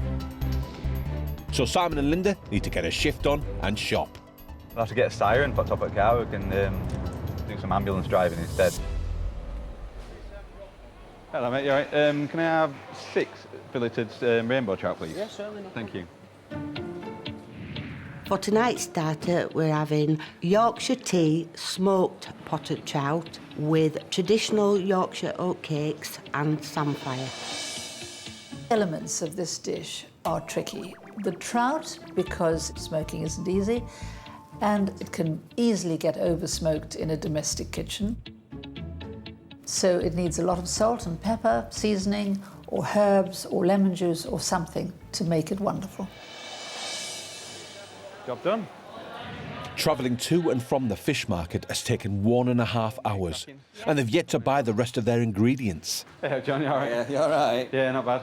All right, then. We have some beef. Some beef fillet? Yeah, fillet of beef and some shin of beef, if you can, please. The beef for the main course has got to be the best quality. The butcher's fantastic, and we know his ingredients are always the best he can find. And that's £60.42. For tonight's main, we're having Dale's beef 2 ways. It's a fillet and a shin of beef presented in a Yorkshire pudding, horseradish mash, roasted Yorkshire vegetables, and a real ale reduction. Cooking beef 2 ways requires a high level of technical skill. The fillet is very lean and difficult to cook, and a beef shin is the toughest cut of beef available. It must be cooked for at least 3 hours. If it's undercooked, it could be chewy and tough, and that could be really difficult to eat. Oh. With the ingredients of 2 courses bought, there's only dessert left to buy. Rhubarb. Yorkshire rhubarb. How much do you think? 2 per person, I should say. For our dessert, we are serving Yorkshire parking with forced rhubarb celebration and proper custard. Parking is a traditional Yorkshire sponge cake made with syrupy molasses and ginger. It needs to be cooked to perfection if it's not to be too dry, and also we need the right amount of rhubarb and custard to get the perfect balance. Linda and Simon are heading for home, but dashing around the county for their ingredients has taken 4 hours, and they still need to start their prep and create their restaurant for the night. Let's do this nice and quick, and we'll get in there and lay that table. You know, I'm thinking it's going to be quite Yorkshire-y. Yeah, I'm thinking exactly the same. There must be something from Yorkshire theme. But I'm wondering if they've gone Yorkshire fusion, they've gone traditional Yorkshire. It looks lovely, all this Yorkshire lavender, Yorkshire teapots. It goes with name, doesn't it? The name of our restaurant is proper Yorkshire. Da-da! We really want this to show off Yorkshire to the best of our ability and everything that people would probably expect of Yorkshire. Do you think we've got the wow factor? Yeah, definitely. It's going to feel homely, comfortable and show off the produce in a very rustic way. I think the guests will love this. How can they not love it? We just need food now.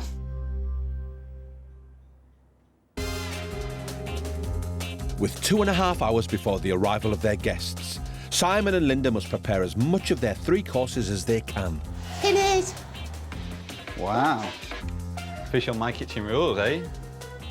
First thing we need to get done, because we need it to be cooked and cooled in time, is your parkings. I'm just going to put butter and the sugar treacle in the pan and melt it. It is then added to the self-raising flour, the porridge oats and the ground and fresh ginger. Would you normally put fresh ginger in your parking, Mum? No, but I'm making it a bit special. It's quite a long process because you've got all the mixing to do, and then it takes at least 1.5 hours in the oven. You've been making parking for a while, haven't you, Mum? You used to make it when we were a kid. Yeah, it's my Nana's recipe, is this one. I've got a lot of cooking tips off my Nana. Into the oven. And that's everything, is it? Right. I'm going to make a mix of rice, sugar and the leaves from a tea bag to smoke my trout. By putting some nice Yorkshire tea on there, hopefully it'll infuse into the trout. The hob is lit underneath there and the smoke starts to envelop the fish.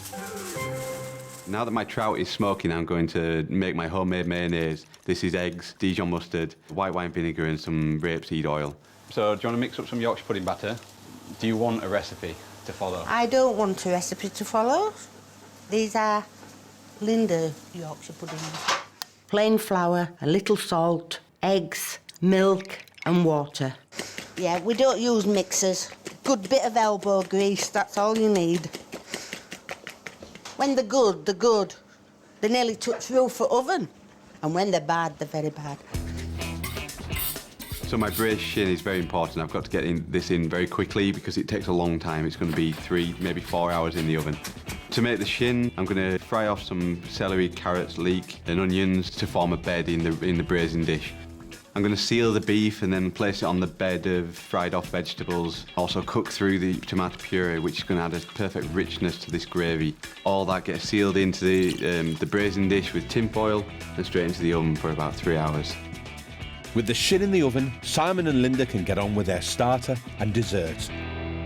I've now flaked my trout and I'm going to add it to my mayonnaise, mix it in with some creme fraiche. It all needs to go into the little ramekins. My celebration of forced rhubarb is going to be sous vide, which is under pressure in a vacuum pack and then into a water bath. Done? Oh, so it sucks out? Yeah. Keeps it under pressure and forces all that flavour back into it rather than losing it through steam. Next, Simon needs to tackle the oatcakes for the starter. These traditional oatcakes are oats, flour, water and some yeast. A ladle full in and see how that cooks. I think that's too thick. Don't work with butter in a non-stick pan, Mum. This one's not working, so it's going in the bin. I've used this pan before and it worked. Simon and Linda's 7 hours is almost up. The guests are on their way. Kind of feels really sorry for them for being the first ones. If at first you don't succeed, Try again.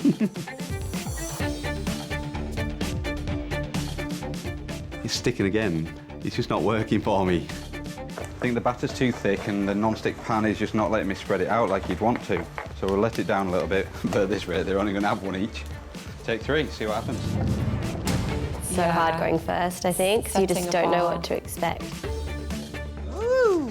Look at that. They were worrying about oatcakes. Do you remember being in Wakefield for the Rhubarb Festival? Yes. I think it's the season. It's the It might season be now. one of the ingredients. Oh, there he is. Crikey, come on. Are you nervous? I'm all right, no, let's go do it. Hi. Hello, coming in. I'm Simon, this is Linda. Thank you. Linda definitely looks a little bit flustered. I could feel the heat coming off them. Totally. Thank you. Hi, how are you? Welcome. Thank Welcome. you. Hi. I can see they are really proper Yorkshire. Yeah, he speaks very strong Yorkshire. Yeah. Now then, welcome in. I hope that everybody's going to get along well and they're going to enjoy our environment. Now then, welcome, coming in. Just hope everything's been worth all the hard work. Come on through. Wow. Oh, nice. Wow. So, Anna and Faye, Wow, very nice. Reza and Razan, and then Rob and Angela, you're around this side. So yeah, welcome everybody and welcome to our restaurant. This is proper Yorkshire. I love the name of the restaurant. Yeah. Really like the caps on the walls and the scarves. They've even got tweed on the tablecloth. Yeah, it looks really Yorkshire. Yeah. It's quite cool. When they came in, everyone just threw the hat and they put it on their head. Oh, I love the flat caps. Kind of expected a whippet in the corner. We're going to head back through to the kitchen now and finish off preparing, and we'll be back with you shortly. Thank you. Everyone's thinking, how am I going to match this? Well, cheers, everyone. Cheers. Thank you. All organised. With rival teams settled, Linda and Simon are using every second they can before the imminent arrival of the judges. And I have to melt the butter, and as it boils, scrape the scum, for a better word, off. The judges, however, are just around the corner. To finish it off, just to seal everything into that nice little pot, is some clarified butter on top. And it's a preserving method normally, and you can keep it for a week in your fridge, but we're going to be eating it tonight. Award-winning chef Michael Keynes and cooking legend Prue Leith are now outside. No turning back now. There's not, they're here. Would you like to do the honours? Okay. Game pace. Hello. Love to see you. Oh, lovely smells coming out of that Wow. house. Good, I'm glad. Come on in, see what we do after you. How are you doing? See you again. This is proper Yorkshire. Best put that one on. Flat Yorkshire, then. Where's me whip it? So welcome everybody and welcome to our restaurant, Proper Yorkshire. We have your menus for you if you want to pass them on. Thank you. Thank you. So for your starter, we're serving you Yorkshire tea smoked potted trout with samphire and traditional Yorkshire oatcakes. I love Yorkshire tea and I love it strong, so hopefully there'll be a nice kind of earthy flavour through that trout. Yeah. Your main course is Dale's beef 2 ways. I'm going to braise down a shin of beef in real ale and serve you a fillet steak cooked how you like it, along with roasted vegetables, horseradish mash and the real ale reduction. My mother makes the best Yorkshire puddings in the world, and I will be judging his Yorkshire pudding severely. Your dessert is going to be Yorkshire parkin with a celebration of rhubarb and some proper custard. Yeah, you see, rhubarb. The I rhubarb. expect that. Yeah. Yeah. It was the first It is time. the season now. Yeah. The parkin is obviously yours, isn't it? It's my great-grandma's recipe. Wow. And obviously the Yorkshire puddings, I just hope they'll rise, as they usually do. I like Yorkshire pudding that has the dales and the hills, you know. I like the soggy bits at the bottom, so some people like just very crisp Yorkshire pudding. So I'll be very interested to see how you do it. Well, thank you for inviting us into your wonderful home. Looking forward to tasting this menu. It sounds fantastic. That hat goes really well. Did it? Good, good. I might keep it on. I'm a bit jealous. Why didn't I get one? You have got one. Yeah. Actually, I quite like that one. That's nice. Yeah, see, that's great. Check you out. So we know you've got a busy night in front of you, and it won't be easy being first, so we'll leave you to go back and start cooking your wonderful starter. Thank you very much. Thank you. With guests and judges seated, Simon and Linda now have 45 minutes to serve their starter. Having done most of the prep earlier, they've only a few finishing touches to do. The next step for the starter is to fry off the samphire in some beurre noisette. Beurre noisette is butter that is just heated to the point where it starts to caramelise. It just starts to brown up and becomes quite nutty. So Faye and Anna, what do you think of this menu? Yorkshire tea, smoked trout. That That's sounds what I'm really looking interesting. forward to. Like the tea smoked potted trout sounds delicious. With the samphire as well, which, you know, is interesting in terms of texture. That's a bit of a statement of intent. It is absolutely perfect Yorkshire food. I mean, it couldn't be more classical Yorkshire. But that doesn't really mean a thing. I mean, you can go into a Yorkshire pub and read a menu much like this, and it can be pretty boring and not very good. It could be wonderful. Could be awful. With the potted trout out of the fridge, Look good. The butter's set. the oatcakes cooled and samphire cooked, it's time to plate up.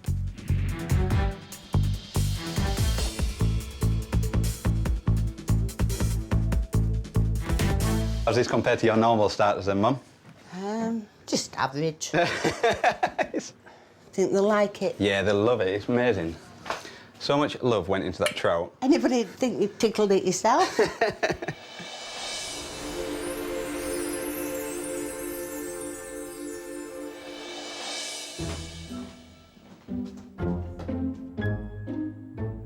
Your starter is served. Goody. Oh, thank you, Simon. Wow. There you are. I hope you enjoy it. Thank you. I like the presentation, how they present the food. Yeah, really simple.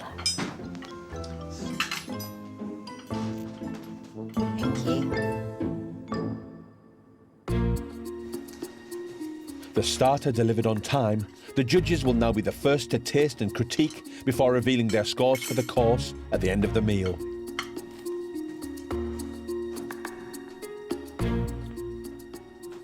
This is torture, tasting our food. They're not giving anything away. I am frightened to death.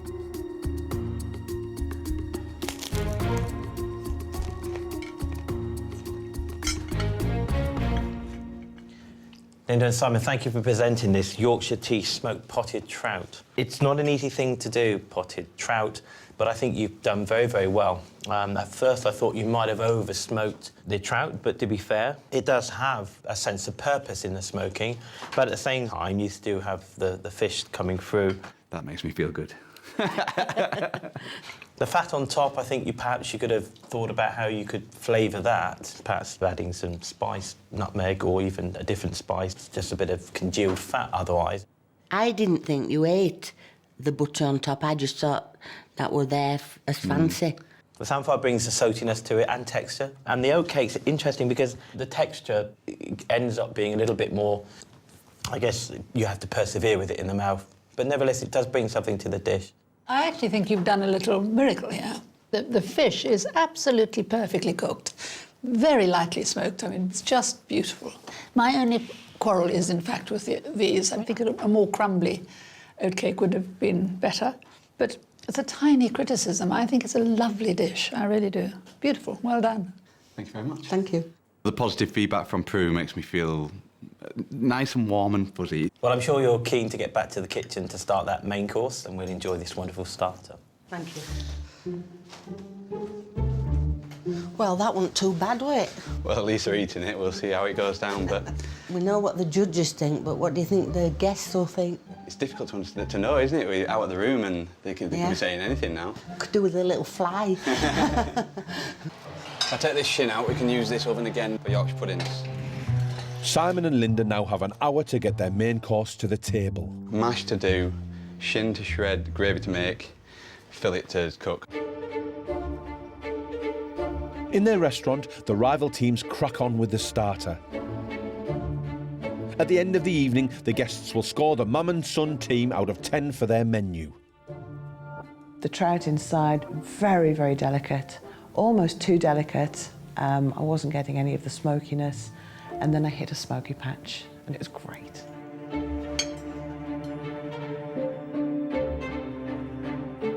Trout is really good, cooked really nice. It's smoked, but some bits are smoked more than other bits. Yeah, it's not...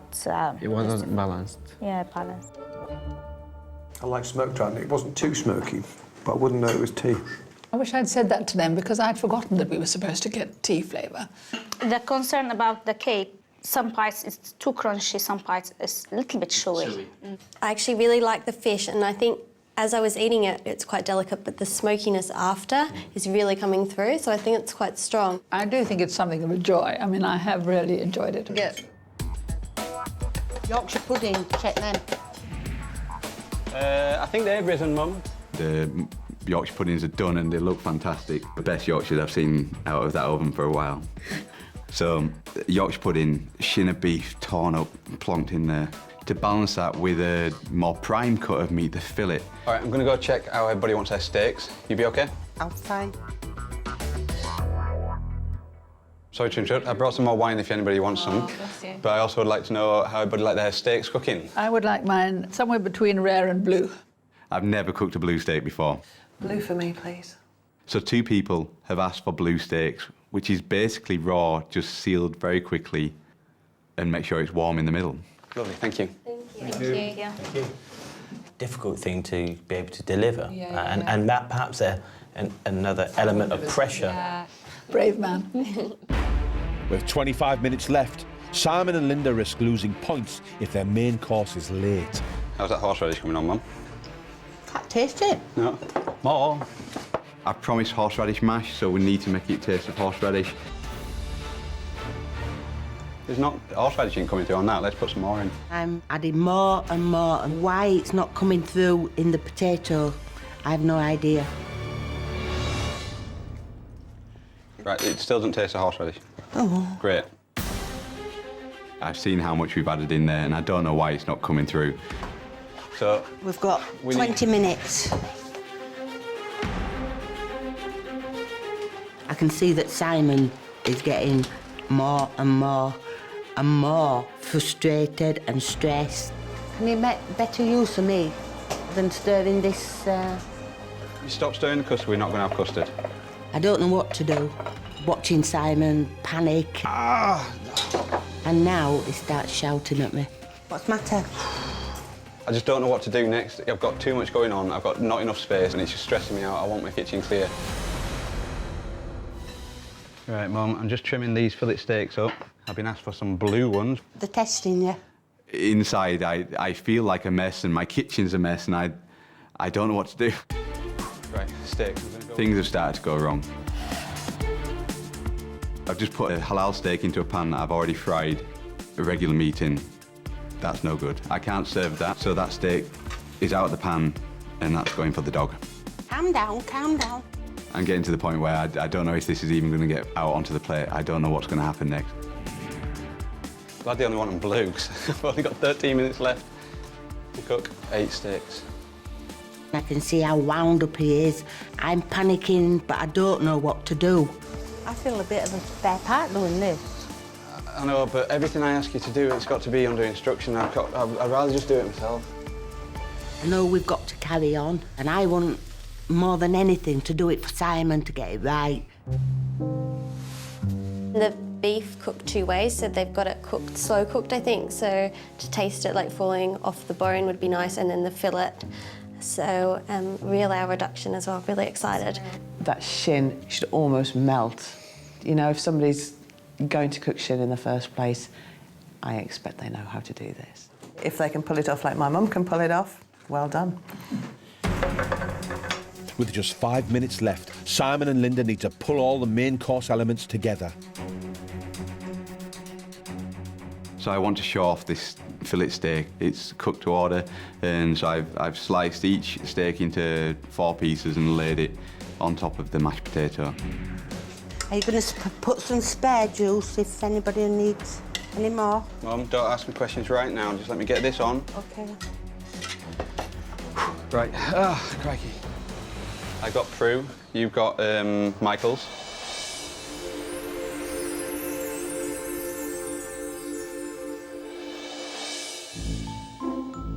Your main course is served.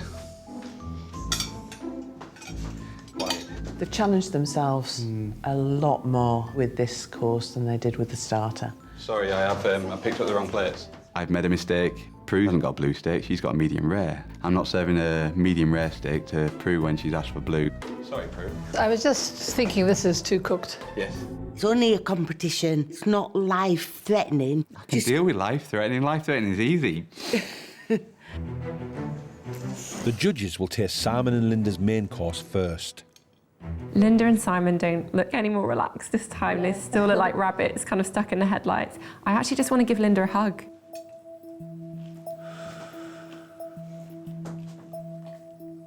I know what we've just been through. I know how I felt, the ups and downs, and I'm just waiting now for Michael Keynes, a Michelin-starred chef, to pick fault in my food. It's over. I do think it's over, yeah.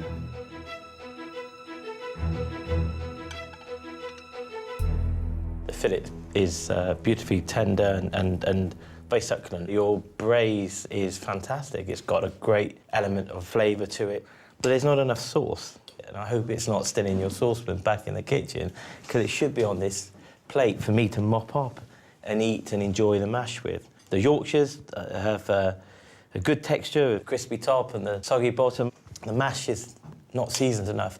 There's generally a lack of seasoning throughout the dish, if I'm honest. There are things here that I love about this dish, and there are lots of things also that I think, have come short. It's just popping every single balloon of hope that I might have.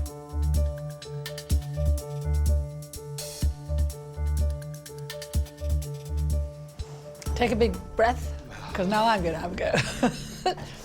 I'd have to tell you, I think the Yorkshire pudding's a triumph. I really thought it was wonderful. I'm just so proud that Prue liked my Yorkshire puddings. The shin is just beautiful. It's melt in my mouth. That's lovely. I think the mash is under-seasoned. I don't get the horseradish very strongly. I think it's a great mistake to cut the beef up because it bleeds into the mash, which doesn't look very attractive. But I absolutely agree that what this needs is more of the reduction. Because you know this, you're Yorkshire people, gravy matters. It's emotional, it's food. It's a passion and it matters. It matters for everything, it matters for my future and... We got through it. We're getting through it. So, Simon, and I'm sure you're wanting to get back to the kitchen to prepare your dessert. Meanwhile, we will carry on eating our main course. Thank you. Thank you. Thank you.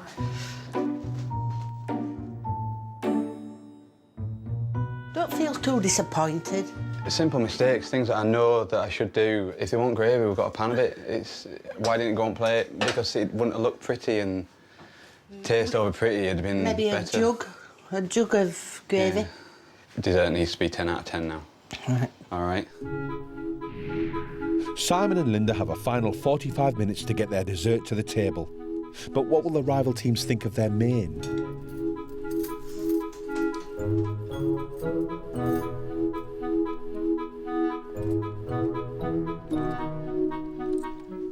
The shin is just falling apart and the fillet is cooked to perfection.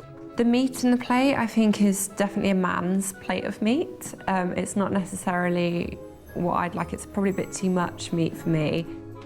The blood on the mash, it put me off. Okay. No one liked the idea of the blood No one on liked top the idea of of- mash, no. no. And they want more gravy.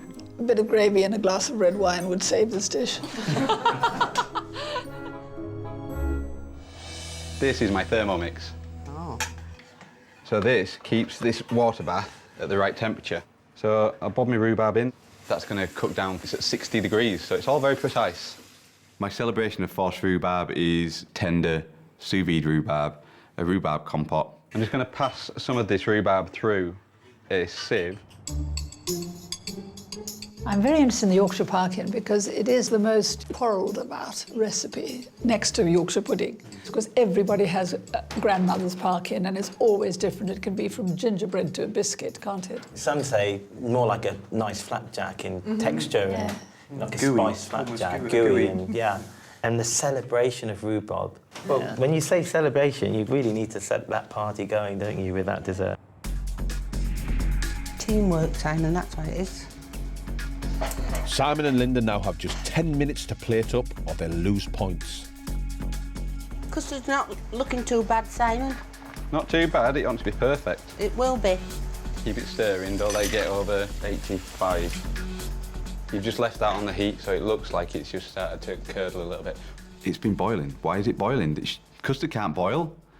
You boil custard, it scrambles. Another disaster.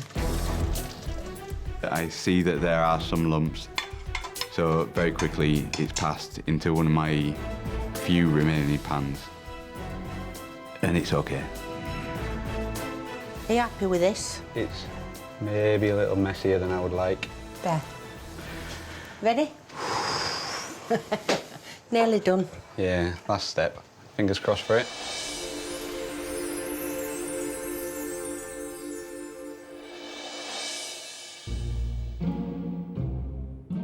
Your dessert is served.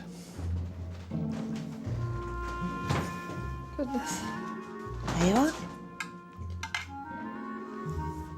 The colours and patterns on the plate, visually, it was unparalleled. It was just beautiful. I'm massively relieved that we've got through the day. It's been so long, and now this is the final hurdle. Once again, judges Michael and Prue will taste the dessert first, then critique the dish. And you're stood there just watching and praying and hoping that they like it.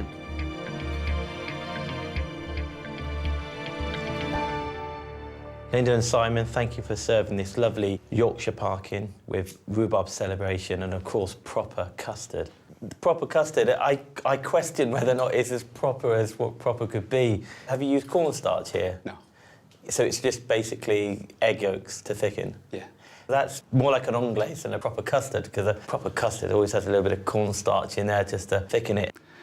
I'm going to cry in a minute. Simon looks upset. He does. He looks like he's really beating himself up. Yeah. However, I think it's a great triumph in terms of the parking. It's got everything I want from it. It's moist, it's nicely spiced, and with the rhubarb works really well. It's a good dessert, well made, beautifully presented, and really encapsulates everything about Yorkshire. So, well done.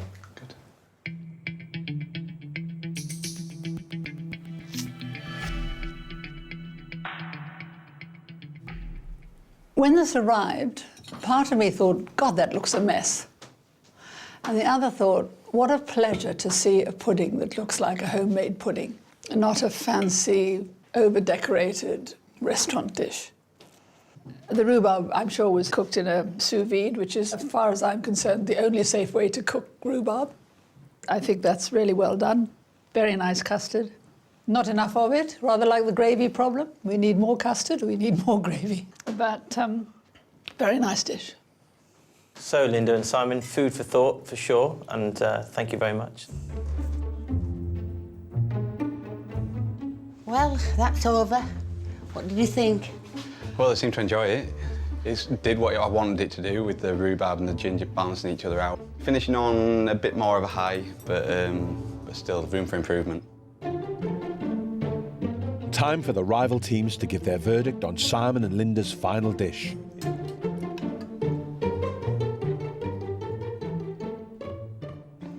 It's fantastic. The rhubarb is cooked really nice, smooth, and the barking, it's not too dry or too juicy. I think it really works as a dessert. It really ties in with the first two courses. It's like the perfect ending, really, for me. It actually reminded me of something that my gran would make. So I think that's a real big compliment because it meant it just felt familiar. Visually, I thought it was outstanding. I loved all of the colours together, from the brown and the pink. The issue was very, very similar to the main, where there was a lack of gravy. There was a lack of custard.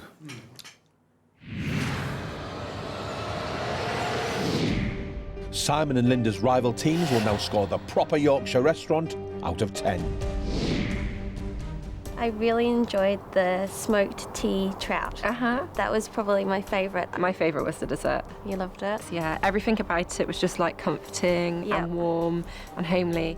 There were aspects, of course, in between the meals that could have been improved, but I think it was a brilliant first night. Yeah. So we decided to give them a score of 7 out of 10? Yeah. Overall? Fair. Okay, Yeah. I think that's really fair. So, Razan, what do you think about the food? I think the starter was good. I didn't like the fat to the top. Yeah, the part on the top was like a bit thick and so plain. I didn't like to eat. So for this night, how do you score it? 7 out of 10? Yeah, I think this is fair. That's fair. Main course, you couldn't fault what he did with the meat. The Yorkshire puddings were horribly good. More gravy. We did need more gravy. For tonight's evening, we're going to score Simon and Linda 7 out of 10. Time for some scores. I'm nervous. Are you? Yeah, my heart's beating. Oh, no. Let's hope they're what we... I hope it is beating. Come on. Come on. The judges will reveal the guests' scores before giving their own verdict on Simon and Linda's restaurant. Thank you for welcoming us into your home and giving us a proper Yorkshire menu. It's not easy going first, and you've done a great job, set the pace for others to follow. Now it's time to reveal your guest score for tonight. Out of a possible 30, they've given you 21. I don't think that's too bad. It works out as an average of 7 each, and so was that a 7 out of 10 meal? I think it probably was, and I think that's quite fair. Now it's the judges' turn to score Simon and Linda's menu out of 10, course by course.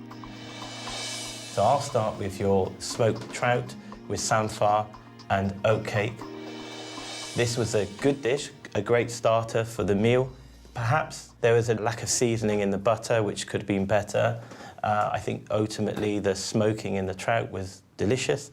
So for me, I'm going to score that dish 6 out of 10. Michael's a bit harsh with 6 out of 10, and I think he's worth more than a 6. The only question I had was that I didn't get any hint of tea at all.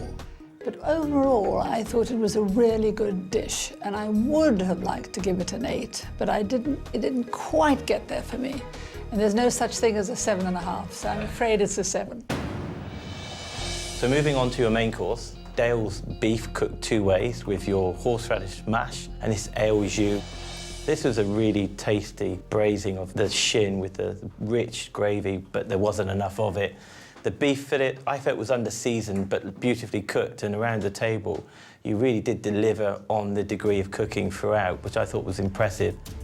However, there were some elements on the plate that were disappointing. So for me, for that dish, I'm going to give you a 6. I would have hoped for more. Yeah, I was hoping for more, but I feel like it was fair and a relief that it wasn't less.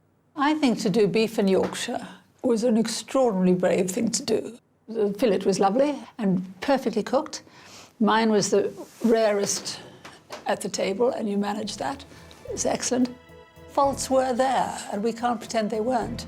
So I'm afraid it's a 7. But you shouldn't be unhappy, because a 7 is a damn good score. Thank you. Told you.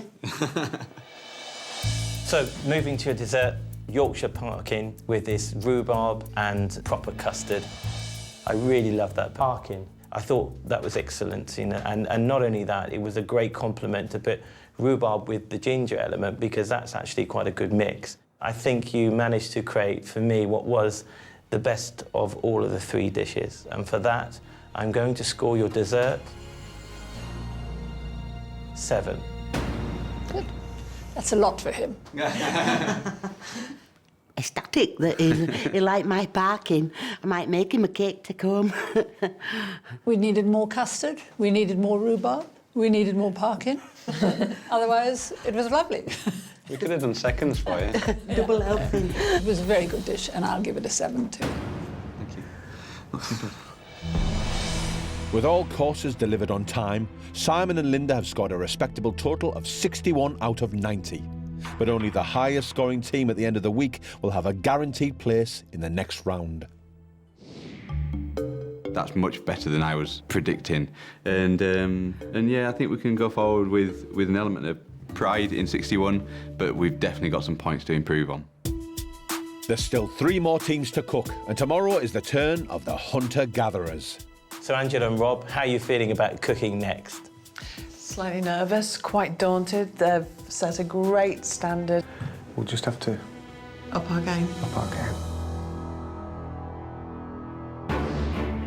Next time. We do tend to go for a modern version of a hunter-gatherer lifestyle. Shoot like a god sometimes, don't Yeah, you don't like raw meat, do you? I don't think in 30 years I've ever failed. My God. It's a bit bland and lacks seasoning. Hello. Biggest steak in the world.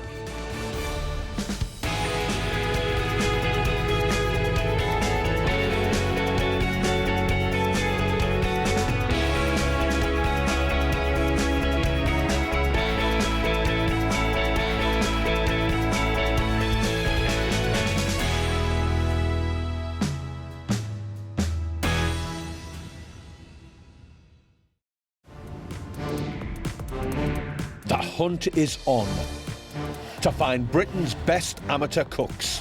The competition's definitely getting started now. Real people in real kitchens. Yeah, baby! Woo! Face the ultimate cooking challenge. Oh, no. I think I've massacred this sauce. Teams of 2 battle against the clock Can it? We got turret issues. to produce a restaurant-standard 3-course meal Ta-da! that will impress their competitors. But I don't think I've ever seen anything quite like it before. I don't like look of that brown stuff. Would have gone for more meat, less hair. And our esteemed judges. 4 times Chef of the Year, 8 times winner of Best Restaurant plus 2 Michelin stars, Michael Caines. I've been working 22 years, 18 years at 2 Michelin stars. Cooking to my standard is going to be tough. And founder of leading cookery school and renowned writer, Prue Leith. I don't want a perfectly good meal. I want an exceptional dinner. Each team will transform their homes into a restaurant for the night. Oh, wow! And the experience will be scored by their rivals. Can anyone smell burning? Check the bread. Oh, shh. That's not a good start. Haggis on fire. But ultimately, the judges have the final say. I think it falls a little bit flat on the palate. Oh, thanks, Michael. Part of me thought, God, that looks a mess. You're just a bit weird. At the end of the week, the teams will return to kitchen headquarters to find out who will reach the next round. I'm going to give you 10. The final winners will walk away not only with £10,000, Stop cooking. Step away from your benches. but the right to say, my kitchen rules.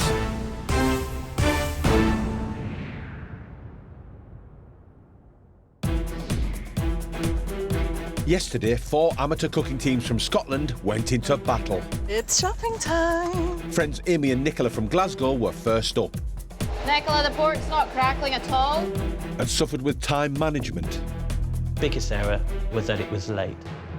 But in the end, they scored a respectable 55 out of 90. That was good. That was bad. Today, we're in Edinburgh with friends and workmates Hugh and Steve. Got 7 hours until the guests arrive, so let's get out there and let's get shopping. Let's do it. The boys are up against it to get all their shopping done, prepare a restaurant theme, and cook a 3-course meal before their guests arrive. I'm Steve, this is Hugh. We're representing Scotland. We met at work. I think we describe ourselves as Kind of geeky, but creative as well. Yeah. reverse that tambourine.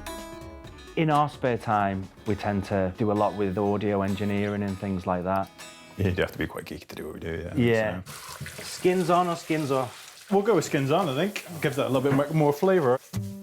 I've become kind of more interested in kind of historic Scottish cooking. I get my Scottish recipes from the Marion McNeill, which is like the Bible of kind of Scottish cooking. And yeah, Googling around. Oh, yes. There we go. I think we'll bring a classical touch to the Scottish cooking, bring it up to date with a modern twist. Hi, how you doing? I think we've reached the stage with our own cooking skills where we don't just need the approval of friends and things. Oh, wow.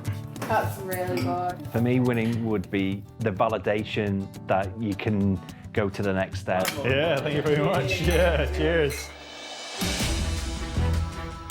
The Geeks want to keep their ingredients local. So local, they decide to ditch the car and shop on foot. So how you feeling today, man? A weird mix of chill and anxiety.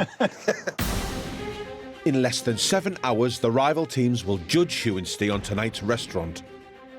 Also at the table will be the ultimate judges. 2 Michelin-starred chef Michael Caines. To be honest, it's just a little bit disappointing. And doyenne of home cooking, Prue Leith. The texture isn't brilliant. Serving late will end in teams losing points.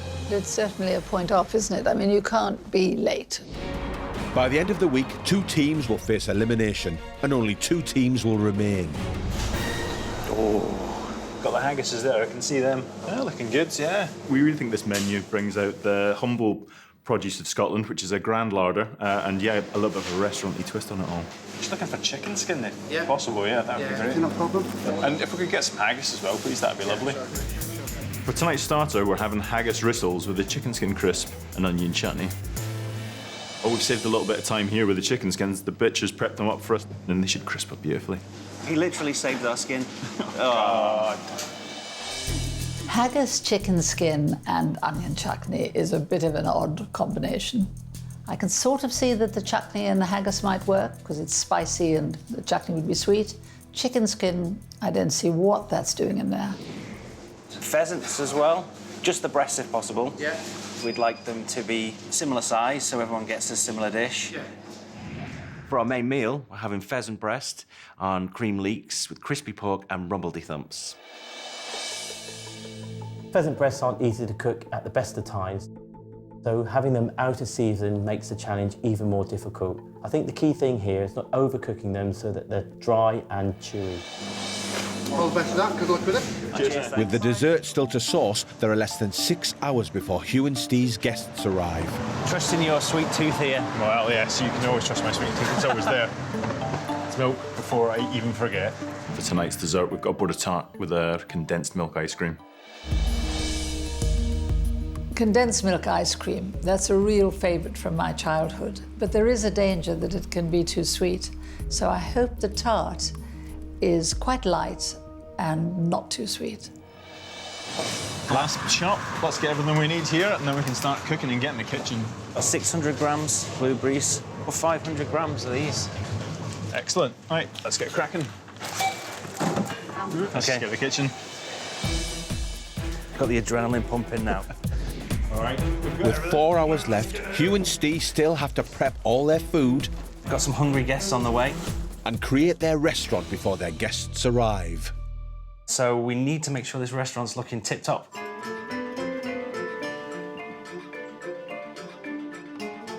Well, the theme of our restaurant is kind of the 19th century, old world kind of Scottish cooking, and where a lot of the dishes we love come from. Bringing the past to a modern era. That's why we've gone with the time machine. It's come together all right, I think. Yeah, it's looking good, eh?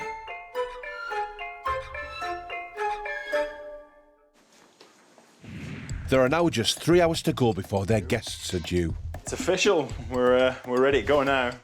OK, I'm going to start then with these rissoles. Well, I mean, I've always kind of wanted to pretty up haggis, to be honest with you. I think that's a brilliant comfort food. So haggis. Sheep guts. Sheep guts in a bag. Yeah. Traditionally the sheep's stomach. Yeah, that's right, yeah. And it's full of all the tasty things like lips, noses, eyes. To make the haggis rissoles, we're going to add eggs, breadcrumbs, and a little bit of onion just to light that whole thing up. I think I'm almost there. So Hugh, you got everything you need there? Just getting out the ingredients for the ice cream. It's fairly straightforward. We've got cream and we've got condensed milk, and then we're just going to put those raspberries in. We're not going to sweeten that anymore. The sharpness of the raspberries really helps take out the sweetness of the condensed milk ice cream while keeping the key flavour there, and adds colour to the plate.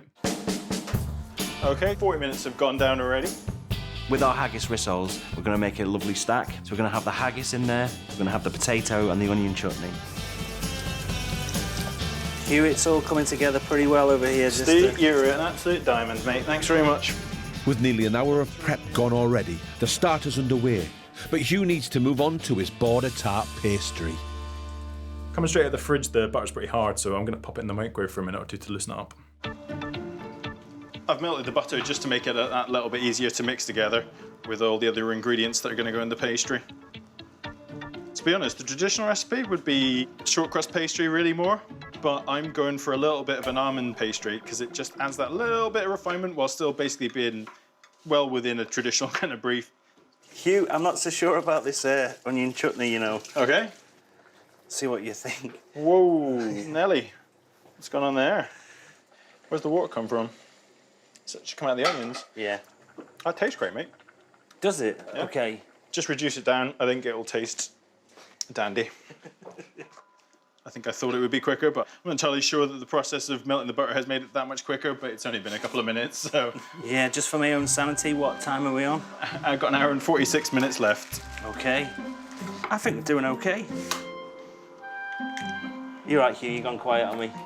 Yeah, I'm not convinced by my pastry. I've screwed up somewhere along the way. OK. Well, you know as well as I do, I'm not a baker.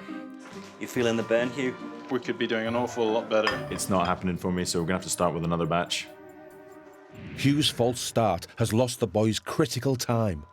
All right, Steve, I'm going to make a second batch of pastry. And the guests are now barely half an hour away.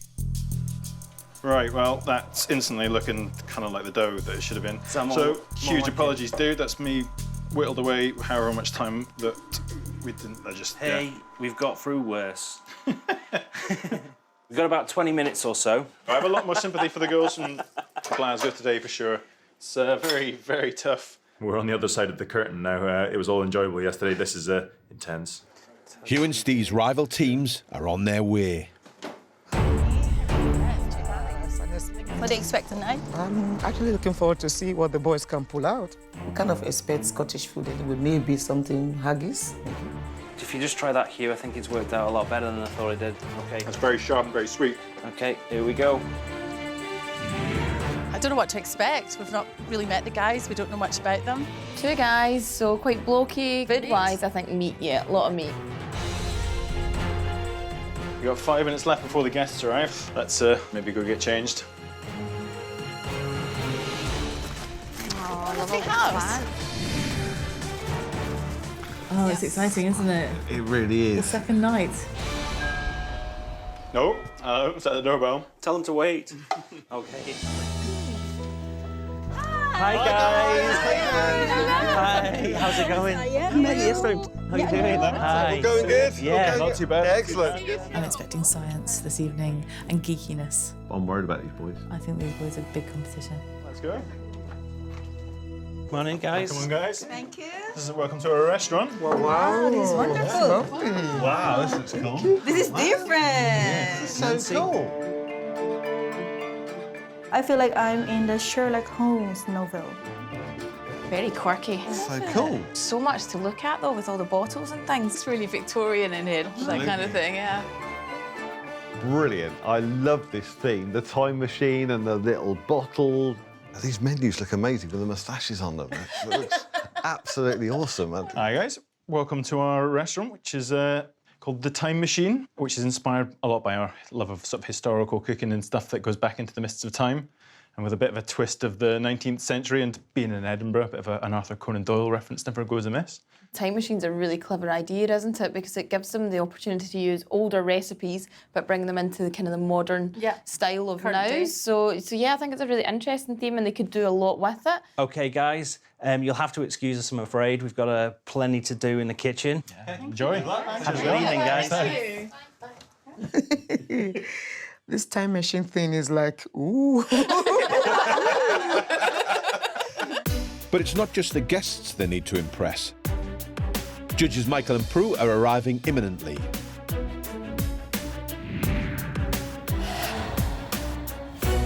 Two-star chef and Prue Leith is, quite an audience. Night 2 then. Yeah, these guys are a little bit geeky. They know their stuff. They're gonna pick apart that meal. They're gonna taste anything that's not quite right. I'm pretty nervous, I'll be honest.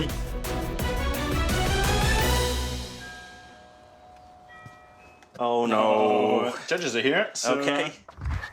Hi, Hugh and Steve, how are you? Good to see you. Nice to see you. Good to see you. Aye.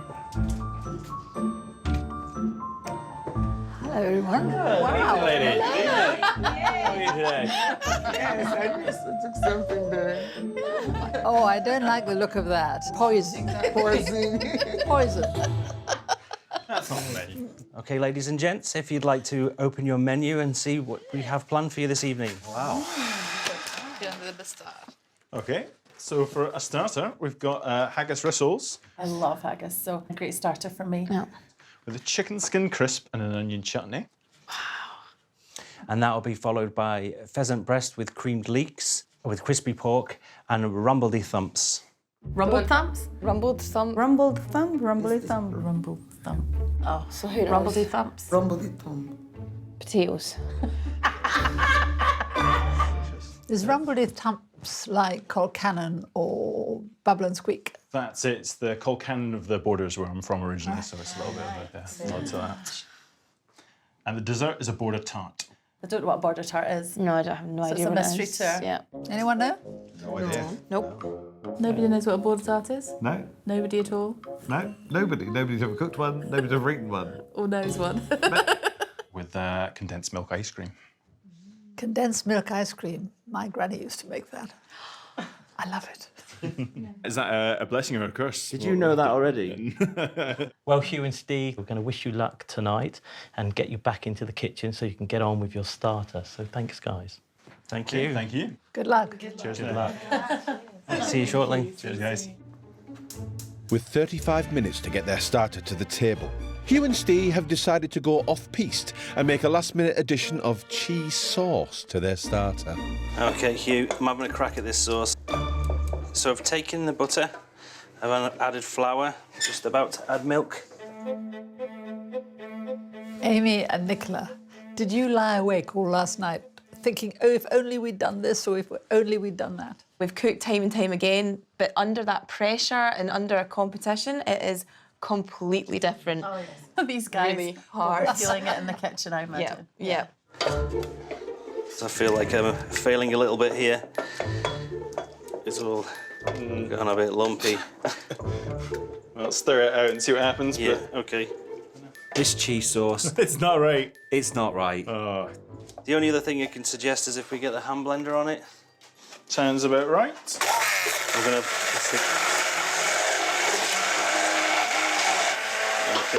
Hugh, I reckon we've got about 10 minutes to get this starter out. The chicken skin needs to be done, and then we can put it together. The chicken skins, we've already cooked them a bit in the oven, so they're just about crispy, but we really need that even gold colour in them to come out flat and perfect. So I'm going to put them under the grill now. To make chicken skin crisp is not easy. No. It could be absolutely horrible and it could be just delicious. It's quite brave, I think, to do that. Yeah, a bit of an odd choice to put it with the haggis. I was going to say that. I think that would be a very challenging part of the starter for them.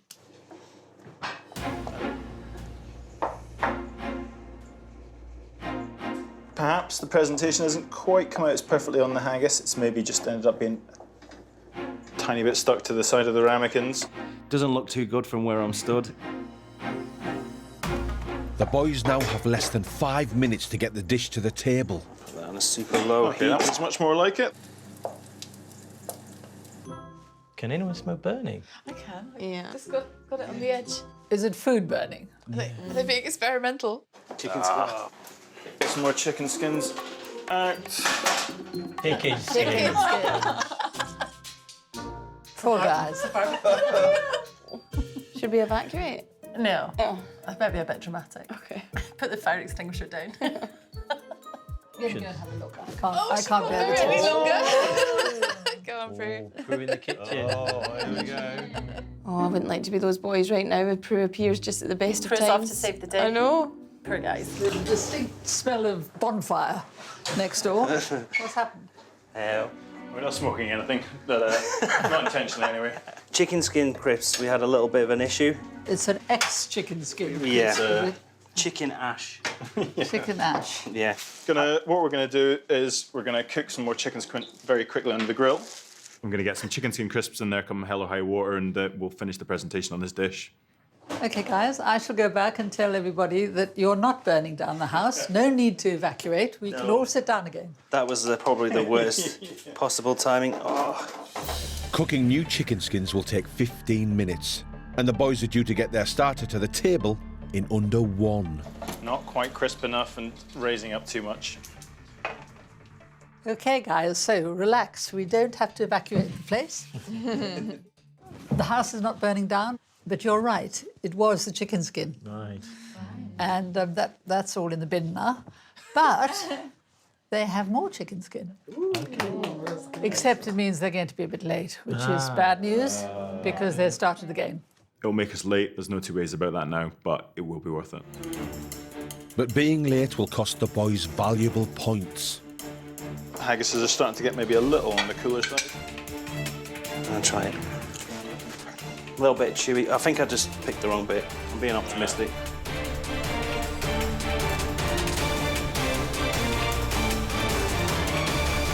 It's not quite what we were after, but we got close, man. We got close. Yeah, okay.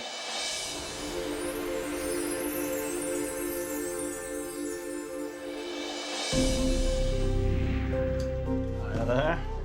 There you go. Your starter is served.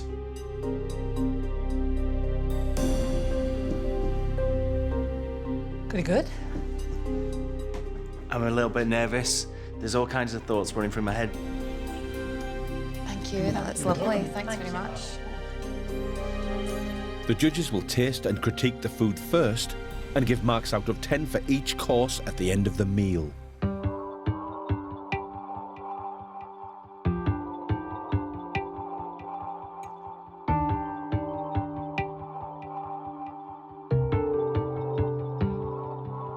The judges are quiet. Yeah. They're prodding the food. Yeah. They're looking into every detail of that dish.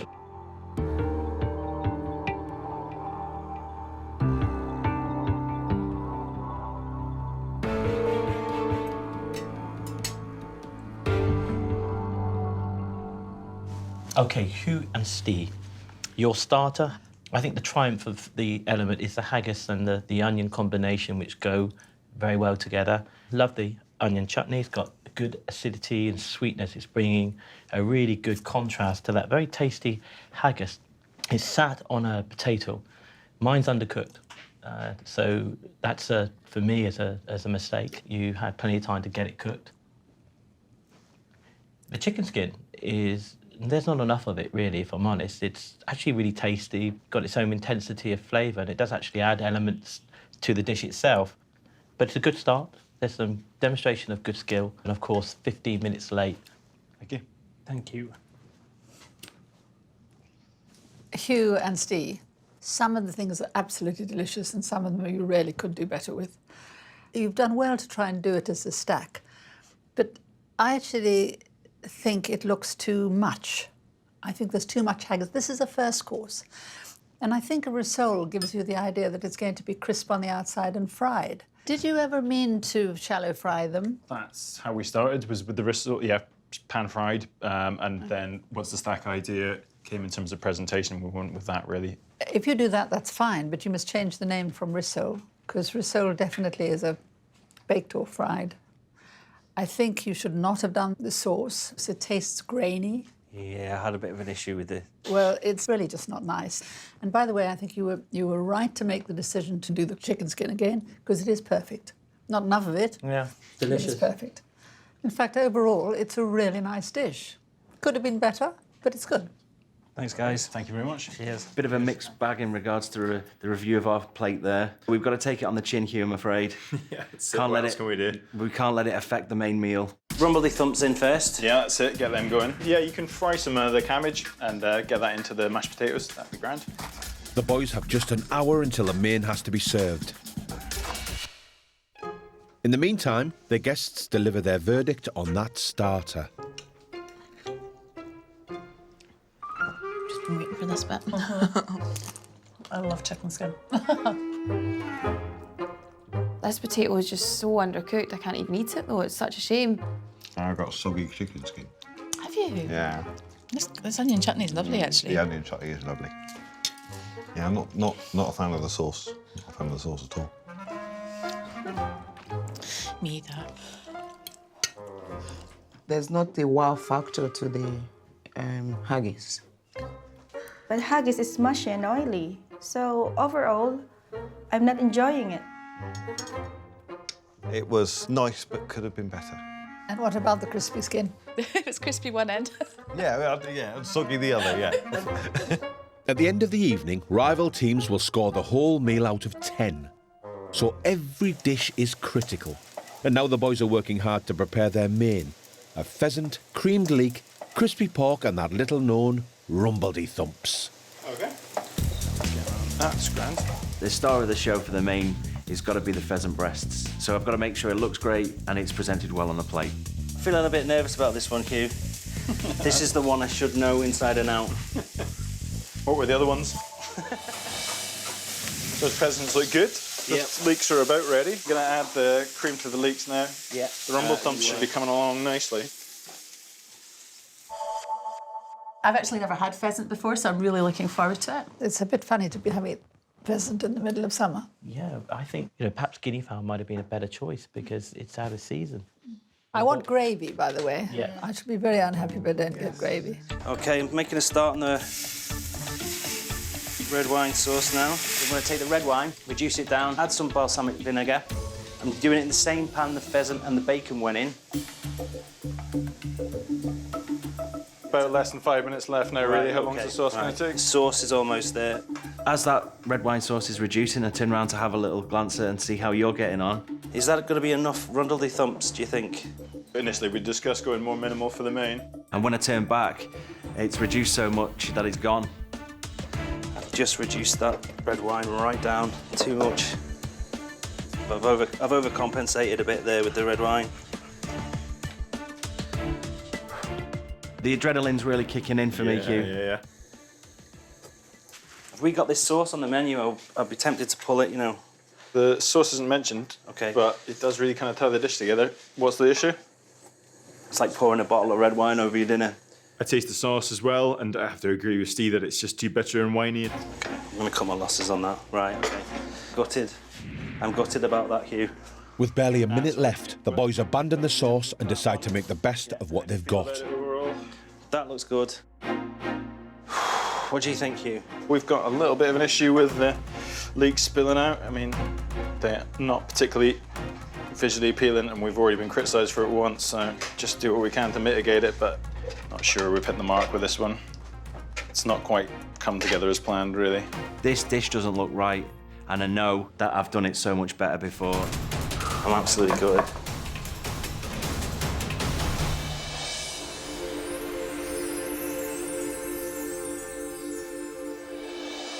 Well, there it is.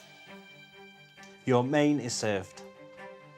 Kind of hearts sink a little bit, and we realised that, you know, it all just looks kind of wrong. Thank you very much. And it's all a bit samey. I can see white with potatoes, kind of white with a leek. And I hate to see it, but that pheasant's looking a wee bit peely-wally as well, isn't it? A wee bit grey looking on the birds. Thank you very much.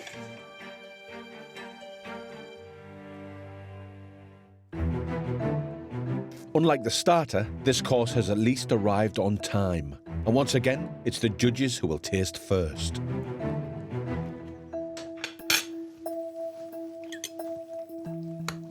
Yeah, to the bit. More so than I'd expect, to be fair. Sorry.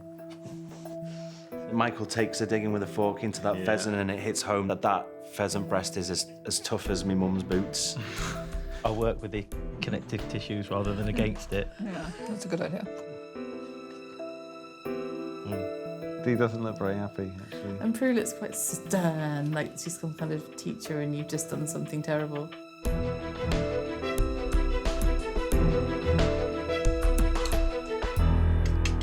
Hugh and Steve, your pheasant breast with creamed leeks and crispy pork and rumble thumps, or rumble de thumps, which, by the way, I think are the best things on the plate. They really are delicious. And although you have not overcooked the breast at all, it is still pretty tough.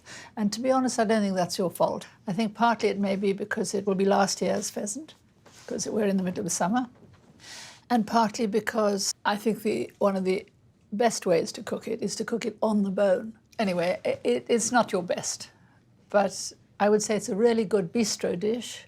I think if I got it in Michael's restaurant, I'd be a bit disappointed. I'd say. It should be a dish made in heaven, but it's in the wrong season and it's badly executed, to be honest. My pheasant isn't cooked very well. The breast, no chance that breast is going to be tender when it's been frozen for a few months because it's out of season. So it's a bad menu choice. We're just out of season. Again, we didn't do our homework. We should have known better. Naming of the menu suggests that we should have creamed leeks. It looks like there's no cream in the leeks at all. That was a real grilling. Sauce, where's your sauce? It's really, really awkward. It's like watching a car crash. It is. I've done this dish before, and I know I've done it better. That's what's gutting me. And I know the pressure's been on and it's a gallant effort, but you've got to learn, if you want to win My Kitchen Rules, you need to be sharper. Poor old Steve looks like he's been punched in the guts. Thank you, guys. Thank you, guys. Cheers now. Thank you. Well done, guys.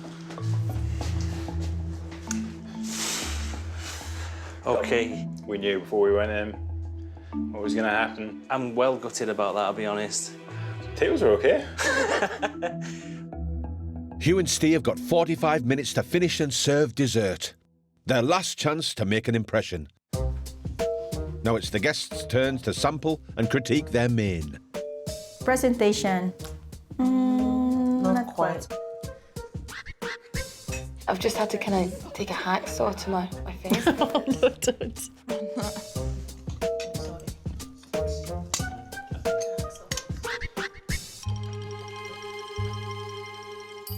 That's really nice. The potato's quite good, Rebecca. What do you think? Yes, nice. The leeks, all I was left with was squeakiness on my teeth and a kind of a sharp flavour. It's not too bad, but it's not the best.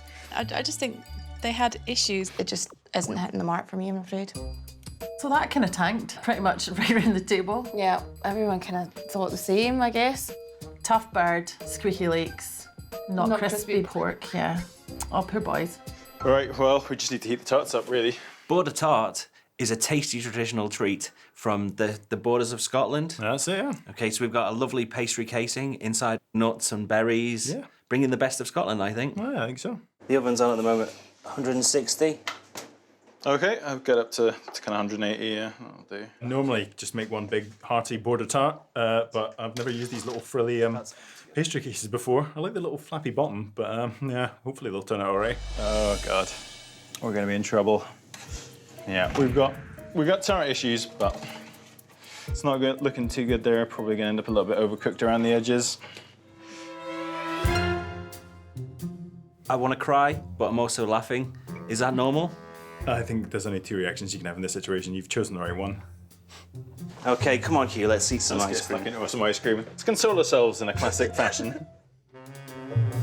Well, a lot rests on this dessert, doesn't it? Has anybody ever had border tart? Have you two? No, Amy, no, Nicola? never heard of it. Unaware of border tarts. I'm looking forward to the condensed milk ice cream. Must be a huge amount of pressure for them to deliver something, you know, quite exceptional, perhaps. I'm sure that they're very good cooks and they've just let the pressure get to them a little bit. I just really want them to turn it around with this dessert. What do you think they're talking about in the dining room at the moment? Where's the best Chinese takeaway to go after? We've let ourselves down and, yeah, we've let Scotland down. Oh, my God. Having already had one late serving, the boys can't afford another and decide to cut their losses. Hugh, let's do it. Let's just go. Put it on the plate. Let's go. After a catalogue of culinary scrapes, this is the last throw of the dice for the Geeks. Well, I think we've done pretty badly compared to last night. They had one or two issues. I think we've had 7 or 8 at minimum. Okay, here we go. It's really important that the judges like this dessert, because otherwise we're going out of this competition. It's the best we could do, mate. We've tried our hardest. There we go.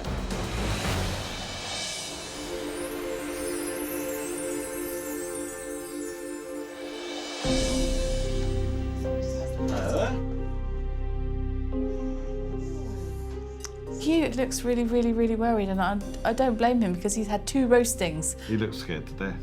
Here's your dessert. It's a border tart with condensed milk ice cream, and it's got blueberry coulis. So I don't think it makes it any easier when, you know, you find out that one of our guest judges has like fond childhood memories or has a favourite on your menu, so... No pressure then. The judges, Michael and Prue, taste and give their opinions first.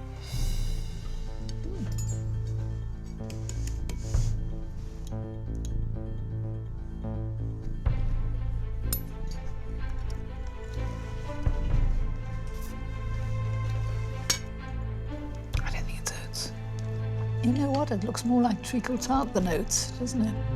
My adrenaline is going. I feel about 5 years old.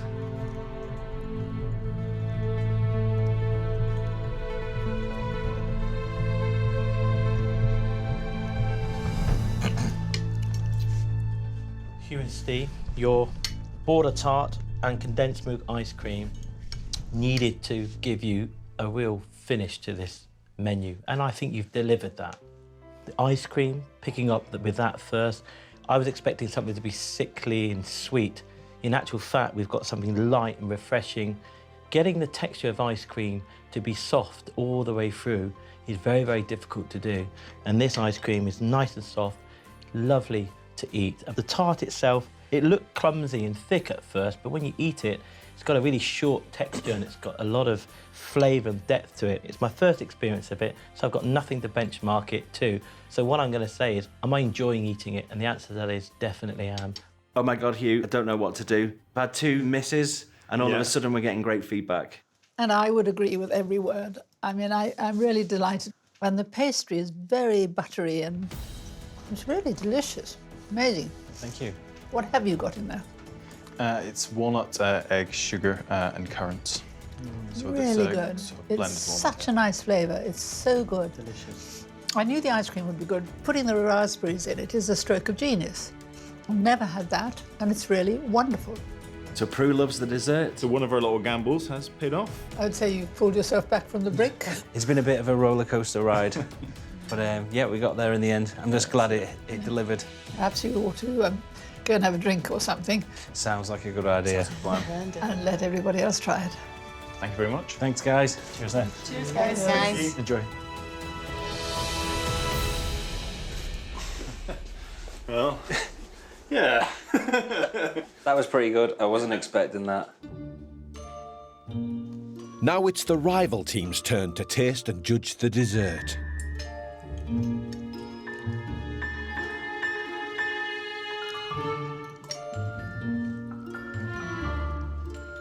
Absolutely love that ice cream.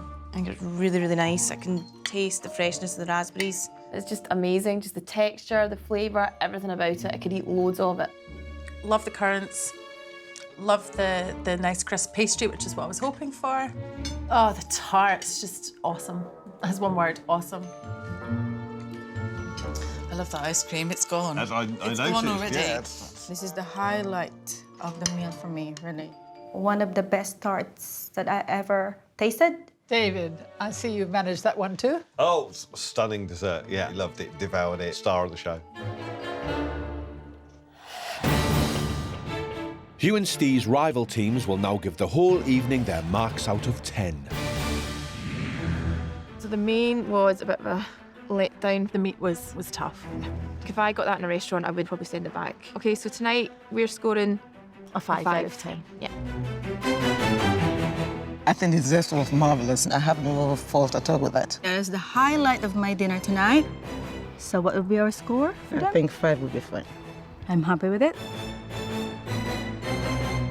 I was a little bit disappointed with the haggis and the potato, but I loved the onion chutney. I It think was the really haggis good. and the onion chutney combo was amazing. For tonight's menu, we're going to score Hugh and Steve 5 out of 10.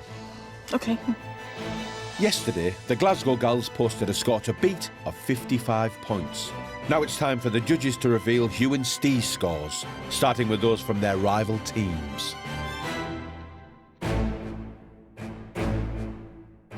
Hugh and Steve, thank you for inviting us into your restaurant for the evening, transporting us back to the past with your time machine concept. Your guests have scored you 15 out of a possible 30. I just wish it would have been more.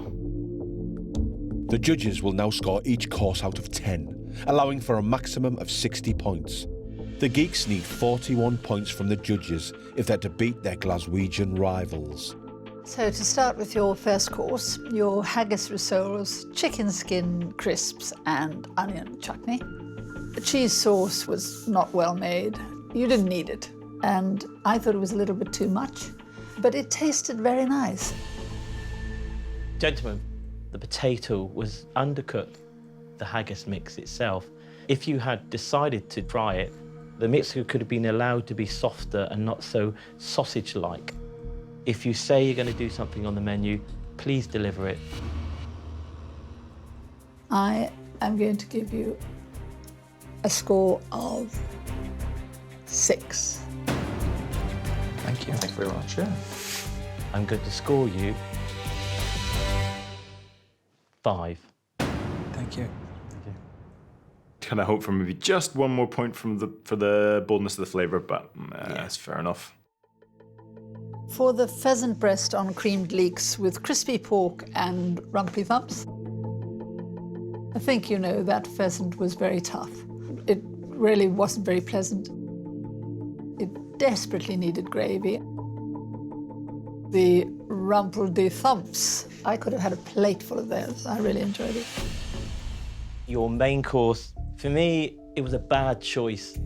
You're out of season with pheasant, so you're never really going to get the quality of the breast. The pheasant breast itself was dry and tough. Overall, I was disappointed with your main course. I'm giving you a score of 5.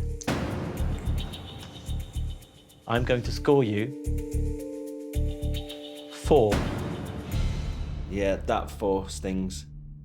Four's really tough. It's a really damning score as a 4. Poor boys. Your dessert, border tart with condensed milk ice cream.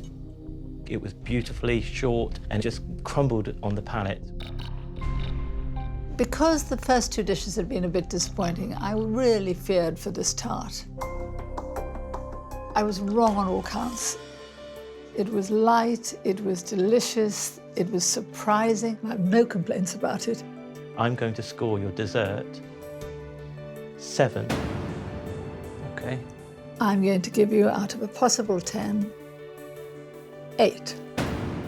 Thank you.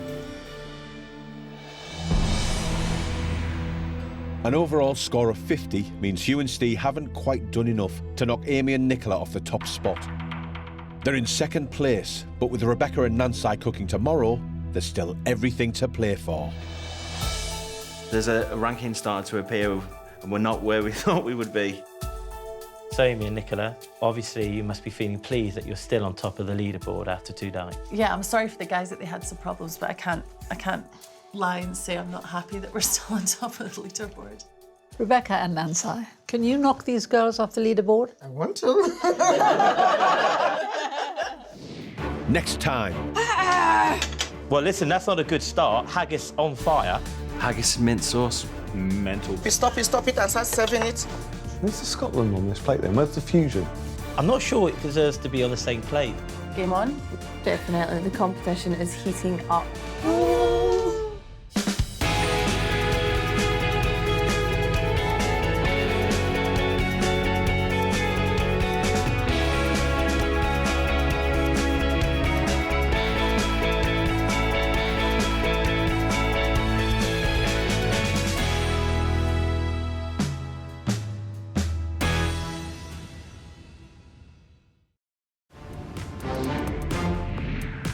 Sixteen cooking teams have been battling it out to become Britain's best amateur cooks. Wow! They've been producing restaurant-standard 3-course meals Ta-da! to impress their rival teams. I would have gone for more meat, less hair. And our esteemed judges. Can anyone smell burning? Oh, 4-time Chef of the Year, 8 times winner of Best Restaurant plus 2 Michelin stars, Michael Caines. I've been working 22 years, 18 years at 2 Michelin stars. Cooking to my standard is going to be tough. And founder of leading cookery school and renowned writer, Prue Leith. I don't want a perfectly good meal. I want an exceptional dinner. But now the competition is heating up. For the first time, the best teams get to cook in kitchen headquarters. Something burning? No! Under more pressure than they've ever felt before. Step away from your benches. To reach the next round. You're eliminated tonight. And one step closer to winning £10,000. Out the way. And the right to say, my kitchen rules.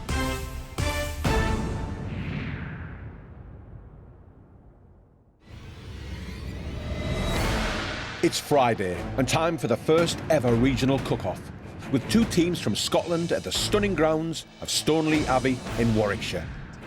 It's Glasgow versus Edinburgh, as Glasgow gals Amy and Nicola and the Geeks Steve and Hugh fight for survival. You just kind of have to bring your A game and hope that you do it justice. We've definitely got something to prove, I think. Yeah, we've got to redeem ourselves a little bit here, I think. Yeah. Today's winners will join Team Fusion friends, Rebecca and Nancy, who won the regional heat, in the next round. Oh, Nick. I feel like we've minced Big Bird from Sesame Street. While for the losers, their My Kitchen Rules journey will be over. You are out of the competition. Earlier this week, there were 4 Scottish teams battling it out in the first round. But Hearty Hebridians Paula and David sadly failed to impress. It just looks a bit dull and dry, leaving them bottom of the leaderboard and having to leave the competition. While Team Fusion friends Rebecca and Nancy topped the leaderboard with 64 points and won immunity from today's cook-off. It was a really original and delicious dish and a great fusion. leaving long-time colleagues and friends the Geeks Hugh and Stee, who finished third. If you want to win My Kitchen Rules, you need to be sharper. And well-travelled best friends the Glasgow Gals, who came second. One of the nicest chocolate mousses I've ever eaten. To cook off for their last chance to stay in My Kitchen Rules. Teams, welcome to the regional cook-off.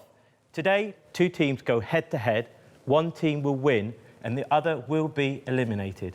The regional cook-off consists of 2 challenges. A 90-minute signature dish, which will allow you to showcase your culinary skills. And a creative challenge using the finest regional produce. You must design a delicious starter and cook it from scratch in 45 minutes. Now you're at kitchen headquarters, you'll be cooking under more pressure than you've ever experienced before. And you'll be judged by some of the finest chefs in the UK. Teams, please welcome our guest chef, Jimmy Lee. At his multi-award-winning restaurant in Glasgow, head chef Jimmy Lee elevates classic Cantonese cooking to fine dining standards using Asian techniques fused with the very best of Scottish local produce. I don't like the look of what's under that tartan. Teams, today I've brought with me some hand-dyed scallops from Scotland.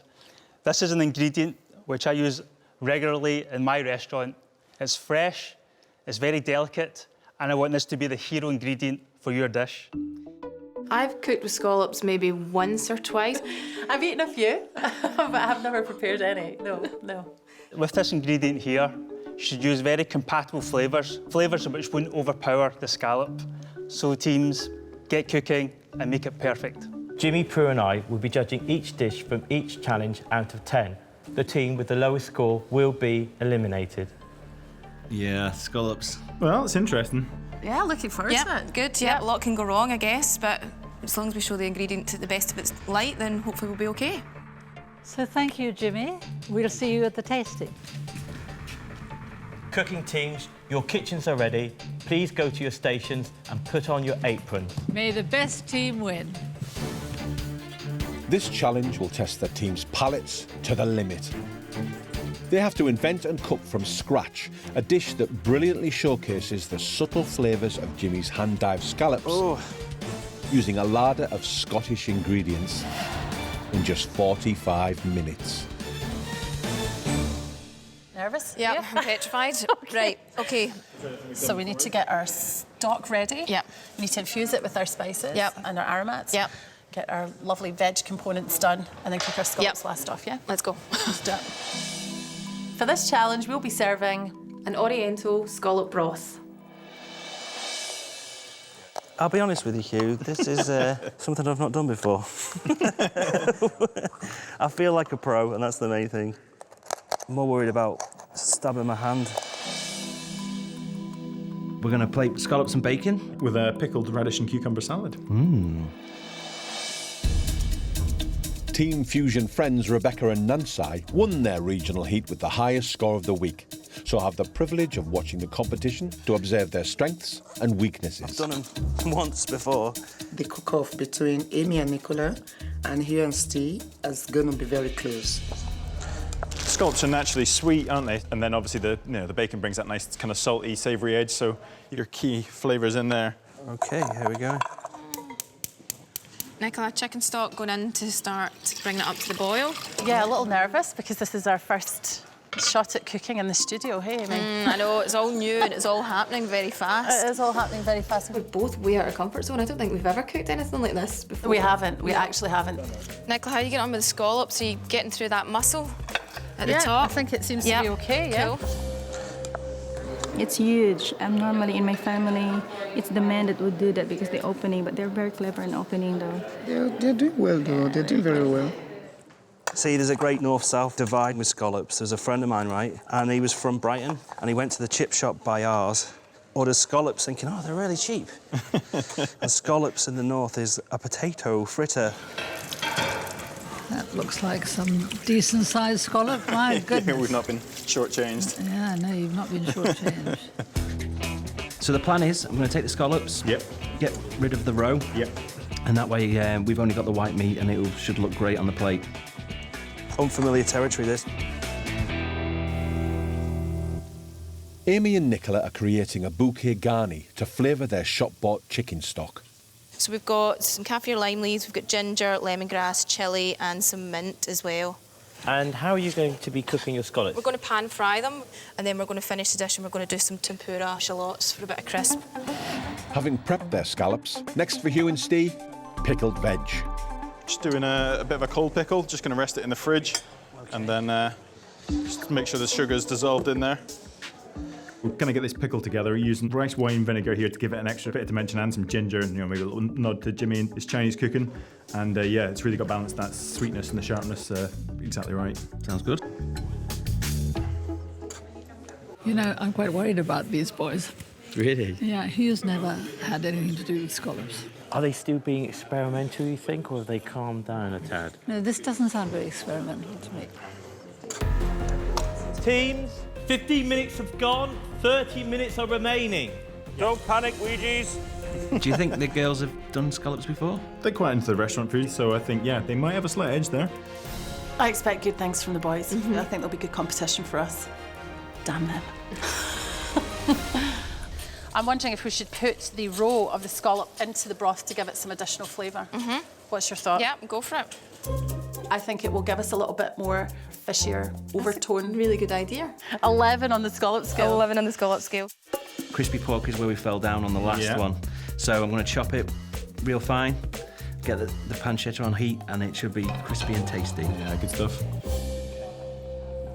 Teams, you've got 20 minutes left. Make them count.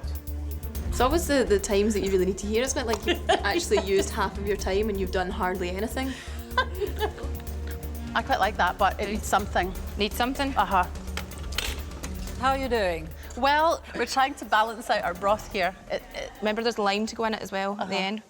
It smells wonderful. It tastes pretty good, but I think it needs a bit of chilli for a bit of heat. OK, I will leave it another 5 minutes. We'll do another taste. Vital to bring the dish together, the boys are making a mayo-based dressing for their salad. With this dressing, we've got to balance out the garlic flavour that's getting a bit overpowering. Still some stuff not quite mixed in fully, but I think once it's on the leaves, it might not have that same problem. Steve kind of stressed now, but you is still in he's control. always under control. He's always maintain his calm. 50 minutes to go and there is stuff everywhere. Don't panic, Amy. Them scallops are ready to kind of go on. OK, that's cool. I'll start on the scallops. I hope it doesn't burn the scallop. Yeah. This pan's a little bit too hot at the moment. I don't smell anything good from that side of the kitchen. 12 minutes to go, and both the Geeks with their bacon-seared scallop salad and the Glasgow Gals with their oriental scallop broth still have work to do. Slice like some. that way. Yeah? This way? Yeah. You've only got 10 more minutes. You really need to start thinking about how you plate your dishes. It seems the Geeks are already ahead on the plating up. All I've done is I've run through the salad, the pickles, I've added a bit of pickle sauce, if you like, or juice. Yeah. And I'm about to add this bacon, and then we can start adding the scallops in the sauce, and then should be right. Can't believe we're serving an Asian broth to A really award-winning Asian chef. I need to start cooking the scallops. Yeah. How long have we got, Amy, do you know? We've got 7 minutes. Are you frying them in the pancetta fat? Yeah, to kind of tie in the flavour a little bit and it doesn't need so much seasoning then, hopefully. Have you put a bit of sugar in there or not? No sugar, no. Is that a top tip, is it? She's messing with your mind. No, I think so. But we just keep... 6 minutes, girls, 6 minutes. I'm going. This is your opportunity to stay in the competition, girls. Right, next scallops are done. Right. Remember, every decision matters and every detail will matter. Right, Nick, got to start plating up. What we're looking for. Ladle. I think it's going to be a little bit of a push here. We're going to have to be right up to the very last second. Right, Nicola, we've got 5 minutes. I know. If we don't get this right, we're giving ourselves an awful lot to do. Yep. One of the bigger ones is not quite good to go. This wasn't the plan when we first started the challenge, was it? 2 minutes remaining, teams. We can only judge what you put on the plate. This is going to be well close. Nick, we're nearly there. It's just final few tweaks. Oh, you're going for a bit of dressing on top? Just a little. Put a bit of lime zest. Oh, we never put bloody lime in the thing. 30 seconds, team. Just a little bit of separation. Yeah, OK. We're going to get it done in time, Nick. It's just the final few touches. If this pesky lemon would sit. Make sure this is the dish that keeps you in the competition.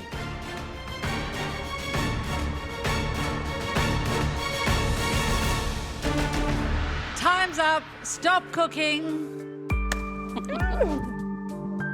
I'm so glad you thought about putting that roll in. Brilliant idea. I feel pretty good. Yeah, that's, happy with that. Both starters will now be tasted by the judges and multi-award-winning guest chef Jimmy Lee, who's tasting blind. He challenged the teams to go out of their comfort zone and invent a dish showcasing hand-dyed Scottish scallops in just 45 minutes. The teams will get their feedback and crucial scores at the end of their second cooking challenge. So, welcome, Jimmy, to the tasting table. Shall we start with Team 1's first course? Scallops with bacon and pickled cucumber and radish salad. I'm quite happy with what we sent out. But how it all comes together is still a little bit in the lap of the gods. We'll see.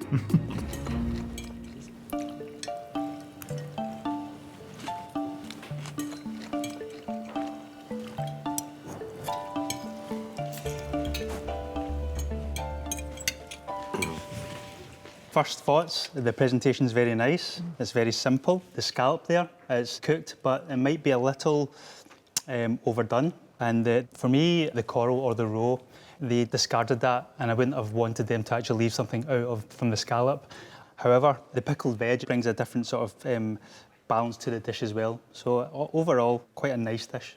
Yeah, it's an inviting dish. Presentation is simple but sharp. It's got good elements of texture in the lettuce itself and then the bacon, which is smoked, which is nice with the scallops. I think the only criticism I would say about this dish is the fact the scallops are slightly overcooked. As to whether scallops are the hero, I think the bacon is probably the overriding flavour, but it's very good with the scallops. And one of the things I would commend them for is not over-vinegaring the pickle. I mean, the pickle is very mild, which it needs to be because scallop is not the strongest flavour in the world. Absolutely. I think it's absolutely wonderful and I want to gobble it up. I think with the time involved here and having to pull something out the bag in that time limit, they have done this dish justice. Well, let's try dish number 2, which is Oriental scallop broth. Did we make scallop the hero and the star of the show? I think your little part of putting the scallop roe in the soup, they'll be able to taste that flavours. I think it will enhance it.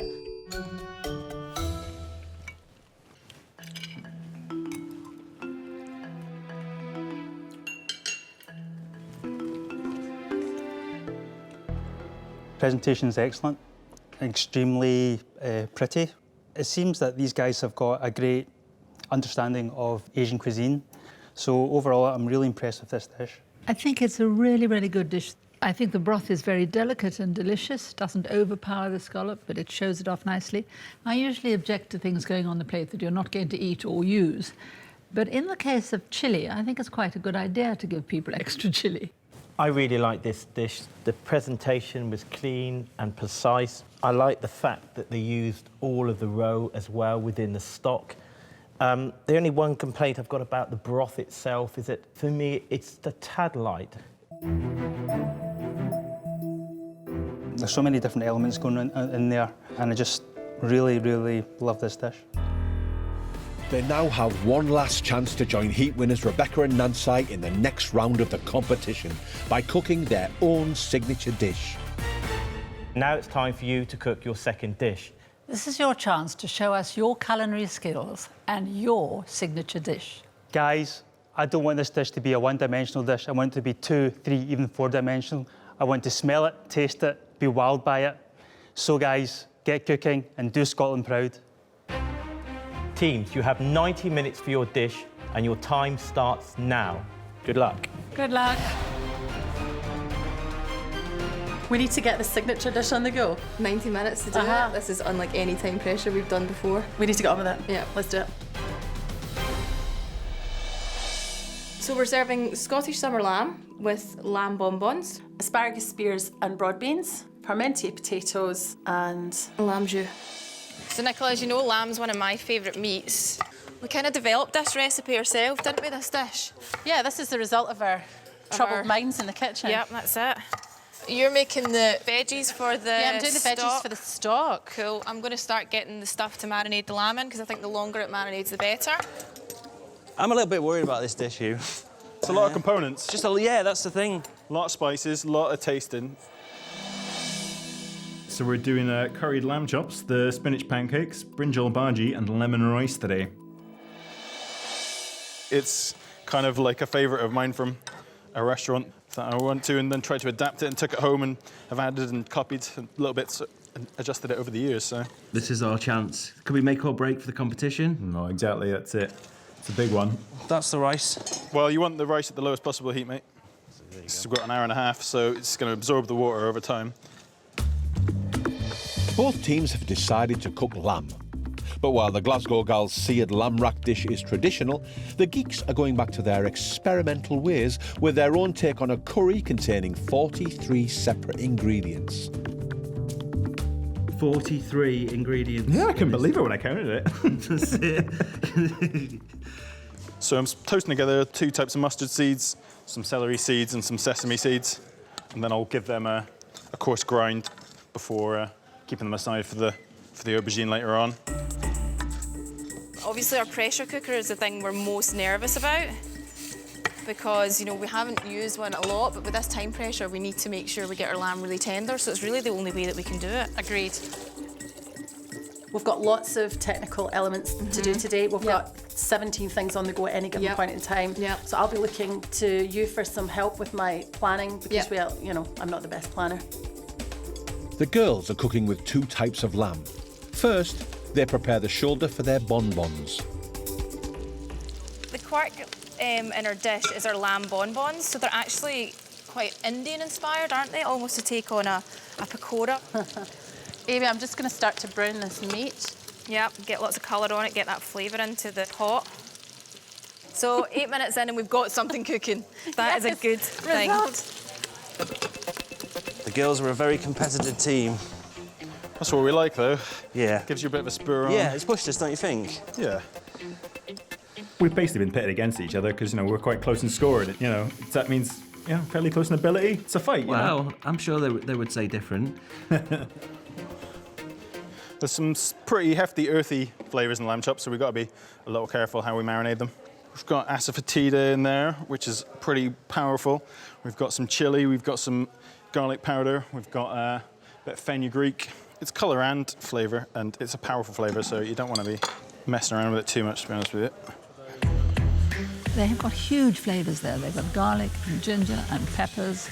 I mean, there's nothing there that isn't shouting to be heard.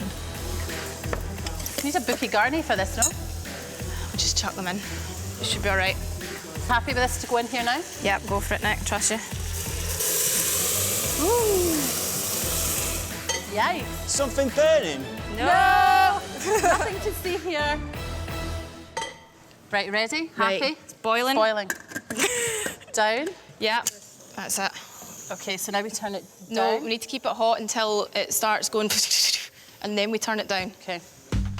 The 2 teams have an hour and 10 minutes to secure their place in the competition and join regional heat winners Rebecca and Nansai. Amy and Nicola are faster, they're also using the equipment. But the girls there are so smart doing the pressure cooker. What are you doing then? Secret. It's not allowed to be a secret. I need to know. All right. This is the batter for our pancakes. Is that the same as the rub you put on the lamb? Slightly different? About 3 main masalas in total, 1 marinade, 1 for the curry sauce and 1 for the pancakes as well. I think last time everyone wanted spice at the pop-up. Yeah. So we've taken that on board and... So we're going to get spice. You're going to get more than enough. Until we wish we'd never said a thing. Well... There's nothing timid about you, is there? Yeah, not quite sure how to take that one. Right, girls, Hello. what are you making? So we're doing a lamb rack. Yes. Marinated in some lovely Which is over herbs. here. OK, so great. So use the fresh herbs here. Yep, yep. Lovely. So nice. we want to leave that for as long as possible just to get the flavours in Brilliant. there. And you're going to roast it whole. That's good. Yeah. And I noticed Parmentier potatoes. Glasgow Gals and Parmentier potatoes have previous. Well, girls, I think you've missed opportunities here. It lacks flavour. Parmentier potatoes could have been a lot more exciting. You know, once bitten, not too shy for... Well, so what Well, you got to is- learn your lessons, eh? Yeah. Improve. So fingers crossed they're Good. a lot better than last time. Teams, 60 minutes remaining. Guys, have you resisted playing with this dish? I mean, you know, because you're not renowned for your discipline. Steve, is he behaving himself? Well, To be fair, it might be me that's... oh, is it? Oh, right. You're going slightly off-piste. I've gone rogue. Here we are. We're in business. So our Parmentiers. I'm going to get a lot more flavour into them. A lot more caramelisation, get that parsley in into the butter. Yeah. Oh, Amy, I want to dive into these potatoes and show Michael that we were listening. Yep. All the potatoes are done. Oh, it's a cool handle, that, eh? Can I get one of those ovens? This is basically the curry sauce. When it ends up on the dish, we're going to dress the chops in with it. Yeah. So you've still got the texture of the coarse sort of blended vegetables and things, and the sauce should fall together. That's the plan. It's getting there. Let's start adding some spices now. How are you doing with that? All right, just gonna put the aubergine straight in the water so it doesn't discolour. Almost lost a finger. Okay. Yeah, small nick. Nothing I can't live with. You slice yourself there. Yeah. Medic. And down. Medic was that? Yeah. Oh, no! How can you Oh, do yeah. it with 4 fingers? Is it blue plaster time? Oh, it is! Blue It is blue plaster time! Oh, you're right though, seriously. I'm just about to seal the lamb off. To get a nice brown on it. I know. Couple of minutes and then whack it in the oven. Certainly caramelising quickly. Hello. Hi! Nice to drop by. Gosh, that smells good, doesn't it? Timing. Right, Nick, I'm chucking it in the oven. Good. Yeah, 180. Whoa. Ta-da! Right, lamb's in the oven. Timer. 45 minutes remaining. You're halfway through your time, but I don't think you're halfway through the tasks you've got to do. It's the first time I've bombs hit it. They're quite messy, aren't they? They're very messy, and they're making jokes all the time because they're that kind of guy. Yeah. But you know, if you're trying to win a competition, you have to stop joking and get cooking. This is chaos. There's nothing to be proud of. So we flick it that way and let all the air out. Woohoo! And then just leave it for a while, and then once it stops hissing, we'll take the lid it off the heat. Oh, now that looks a wee bit lush. Oh, and it feels quite soft. Just gonna start work on these pancakes. Maybe a little more careful on the shape of them, just a bit more round. So yeah, we've practiced this dish. Yeah. We've got each element the best it can be. Yeah, well, you think so? That lamb should have been way out and resting by now. No, we're fine. So 10 minutes for the chops, we think, and then 5 minutes in the oven, then start plating. Yeah. Just be careful with that heat. Even though we're going to rest them, you still want to make sure they're going to cook and rest. Thank God we are not actually cooking today because it's quite stressful. 30 minutes to go. Somebody will be going home after this competition. You don't say.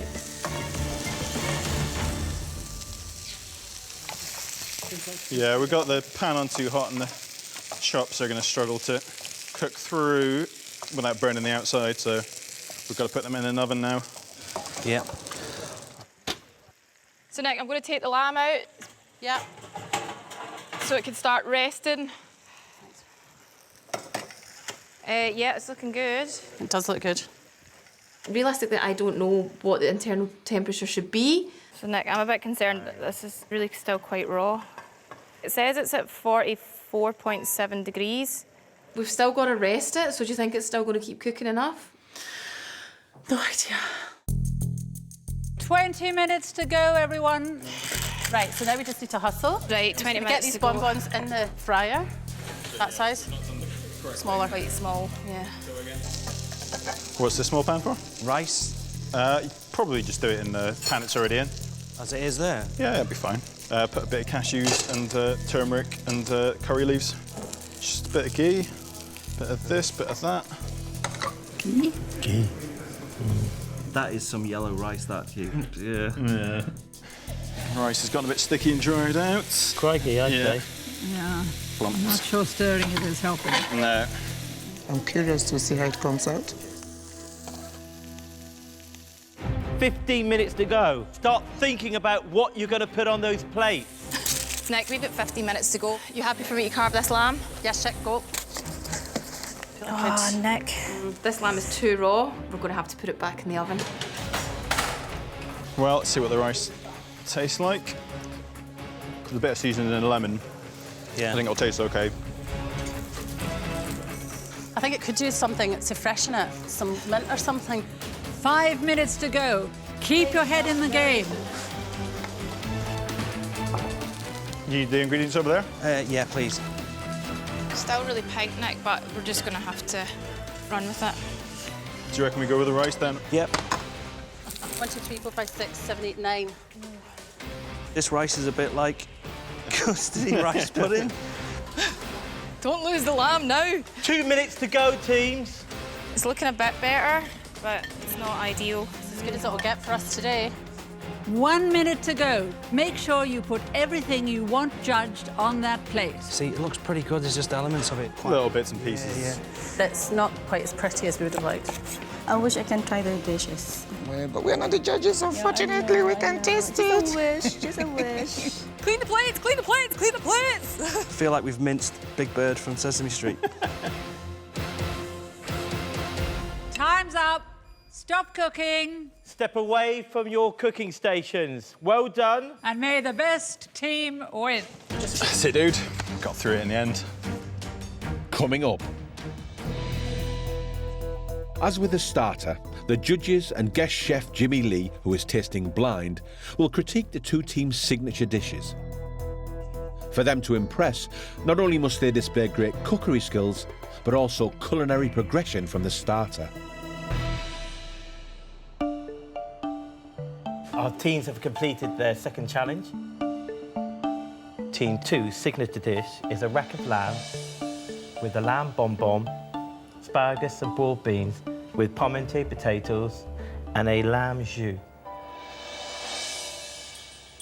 I'm not as overly confident as what I was at the start of the 90 minutes.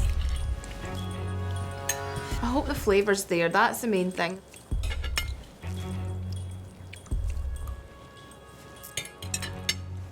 Jimmy, what do you make of that signature dish? I think they've presented it very well. It's very engaging. It's got the elements that they wanted in the dish. I'm glad that they've tried to up their game and make it really chefy. The lamb itself, it's seared well. It's nicely pink in the middle as well.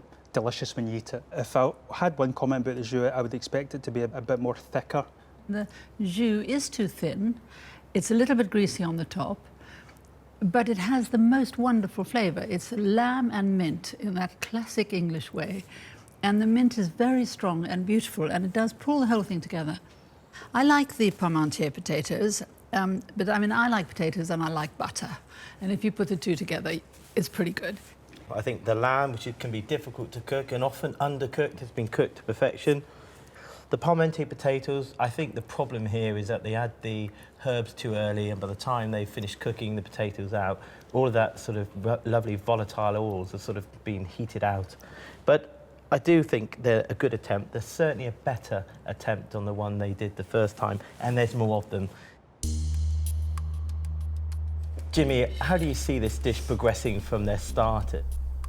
This dish, I feel as if it's on a par with the Asian broth. I think it's an accomplished piece of cooking. So I'd be really happy with this dish if I was Team 2.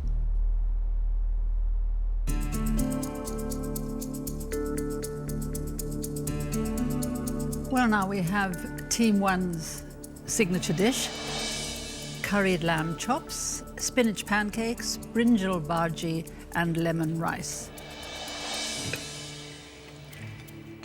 That was hard. That rice, though. Yeah, that rice.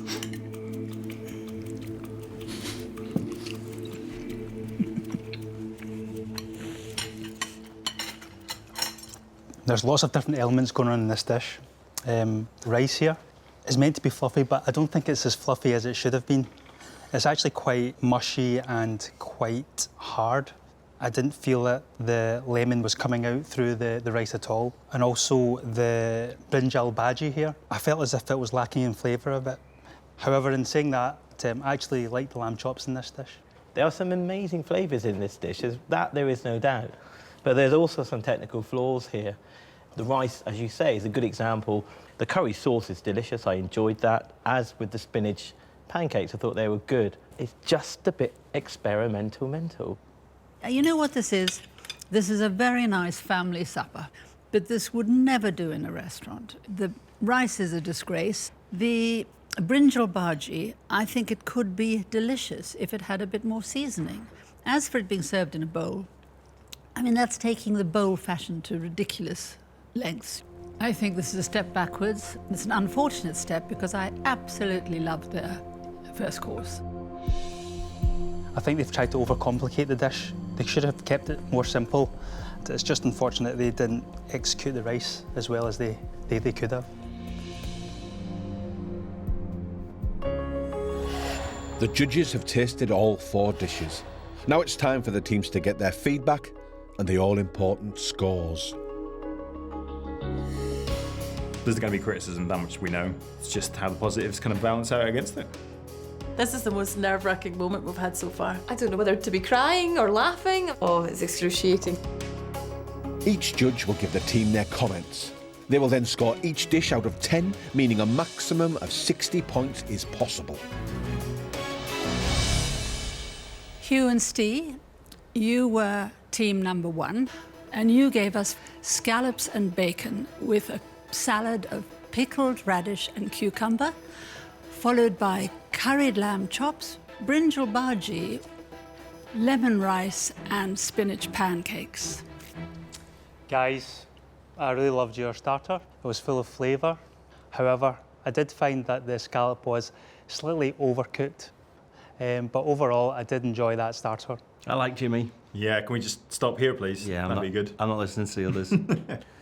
The smoked bacon with a bit of surf and turf was a perfect balance, and I thought it was a great way to demonstrate your skills and also to make that scallop the hero of that dish. I loved your first course. I thought it was absolutely delicious, the right balance of bacon and scallop. The salad was sharp, but not over sharp. Really liked that. However, I thought your signature dish was a real disappointment.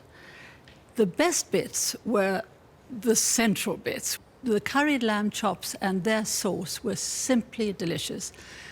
But after that, it was downhill all the way. The pancakes were under-seasoned, a bit too stodgy. The rice was really overcooked into a kind of porridge that was just like a big leaden lump. No seasoning, no lemon that I could taste. Such a disappointment. We hadn't been battered by Prue before, so that came out of the blue a little bit, I guess. Yeah. Yeah. It was a very adventurous attempt at the Indian style of cooking. I loved the lamb chops. They were very tender. The curry was very flavoursome. However, I felt that the rice was a bit stodgy. The main course for me, it demonstrated skill, but there was far too much going on, and at times you were just lost in all of those flavours. The pressure of my kitchen rules got to us a little bit, but yeah, we know we've done that dish better. Just a shame you've had to witness some horrible rice there. Amy and Nicola, you were team 2. For your starter, you cooked Oriental scallop broth, and for your signature dish, a rack of lamb with lamb bonbons, asparagus and broad beans, potatoes parmentier, and a lamb jus. I really liked the starter. The hero ingredient was, of course, the hand-dyed scallop, which was cooked to perfection. The broth itself was very flavoursome. It was a nice balance of the sourness, the lemongrass coming through, and even the roe coming through as well. So I was really pleased with that dish. I can't believe you liked our broth and... Amazed. Yeah. I absolutely loved that broth. I thought it was beautifully done. I thought it was very imaginative and brave to have done it. And in 45 minutes you achieved a lot. It really was a little triumph. Your starter was beautifully presented, and a very, very good tip to use the scallop roes in the stock too, just to accentuate some of that delicate flavour of the scallop. So I love the way you put that hero ingredient right at the centre of your first dish. So we're really pleased with the starter, but not as confident with our signature dish. It was very nicely presented, very chefy. The lamb chops were done very pink, but it was very succulent and tender. However, I did feel that the jus was slightly watery. It wasn't thick enough to actually bring the whole dish together. But overall, I did enjoy that dish. Your signature dish, I thought, was beautifully presented. It was very consistent. We all had the same amount of beautiful Parmentier potatoes. The jus was a little bit greasy, which you'd thickened it with even a teaspoon of corn flour. You would have incorporated the little bit of lamb fat on the top and it would have made it richer. You should be very proud. It was a really good dish. Your signature dish followed on, showing that you had confidence and also you'd grown with this competition, which is what I want to see. The lamb was cooked to perfection, and I thought the Parmentier potatoes were better than last time. Overall, those two dishes, for me, are exactly what I'm looking for in my kitchen rules. We've given up so much to be here, and we've worked really hard at it, and, you know, we're in it to win it, and we don't want to go home. The judges will now give scores out of 10, starting with Hugh and Steve. Guys, for your starter, I'll give you a 7. And guys, for your signature dish, I give you a 7. For your starter, I'm going to give you a 6.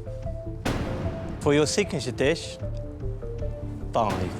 Hugh and Steve, for your starter, I'm going to give you 8. For your signature dish, 6. That gives you a grand total of 39 from a possible 60. So well done. Now it's time to score Amy and Nicola. For your starter, I'm giving you an 8. For your signature dish, an 8 also. For your starter, I'm giving you an 8. For your signature dish, I'm giving you an 8. Amy and Nicola, for your starter, I'm going to score you 7. Thank you. And for your signature dish, a 6.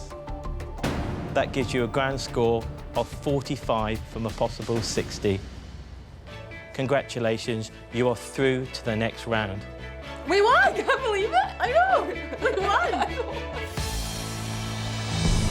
So Amy and Nicola win the regional cook-off, beating Hugh and Steve by a clear 6 points. Hugh and Steve, I'm sorry to say that means you are out of the competition. I'm pretty proud of the dishes we served. Yeah, you've got to hang on to the positives, and we've done ourselves proud. Yeah, definitely. In areas, yeah. You've been great fun to have around. We absolutely loved you and we'll really miss you. You brought a lot of creativity and, of course, a lot of adventure in your cooking. But I think today you kind of just went too many steps too far. But nevertheless, you've done a great job and you've continued to make Scotland very proud. Well, now we're cheering on Team Scotland, I guess. Yeah, definitely. Amy and Nicola will join Rebecca and Nancy and the other regional finalists in the next round of My Kitchen Rules UK.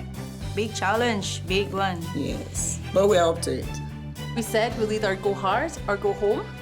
We went hard. We're not going home. Yes! Good job!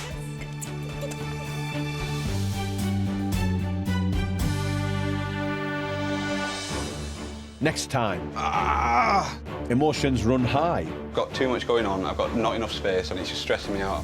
As the northern heats get underway. Wait, whip it. Starting with Mum and Son team, Simon and Linda. I'm gonna cry in a bit.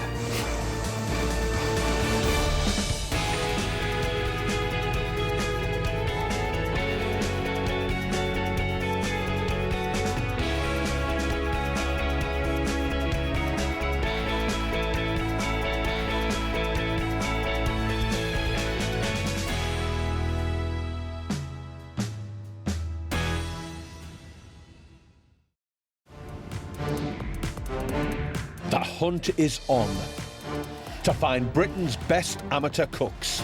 The competition's definitely getting started now. Real people in real kitchens. Yeah, baby! Woo! Face the ultimate cooking challenge. Oh, no. I think I've massacred this sauce. Teams of two battle against the clock. Panic, panic, panic, panic. We've got turret issues. To produce a restaurant standard 3-course meal. Ta-da! That will impress their competitors. But I don't think I've ever seen anything quite like it before. I don't like the look of that brown stuff. Would have gone for more meat, less hair. And our esteemed judges. 4 times Chef of the Year, 8 times winner of Best Restaurant plus 2 Michelin stars, Michael Caines. I've been working 22 years, 18 years at 2 Michelin stars. Cooking to my standard is going to be tough. And founder of leading cookery school and renowned writer, Prue Leith. I don't want a perfectly good meal. I want an exceptional dinner. Each team will transform their homes into a restaurant for the night. Oh, wow! And the experience will be scored by their rivals. Can anyone smell burning? Check the bread. Oh, shh. That's not a good start. Haggis on fire. But ultimately, the judges have the final say. I think it falls a little bit flat on the palate. Oh, thanks, Michael. Part of me thought, God, that looks a mess. You're just a bit weird. At the end of the week, the teams will return to kitchen headquarters to find out who will reach the next round. I'm going to give you 10. The final winners will walk away not only with £10,000, Stop cooking. Step away from your benches. but the right to say, my kitchen rules.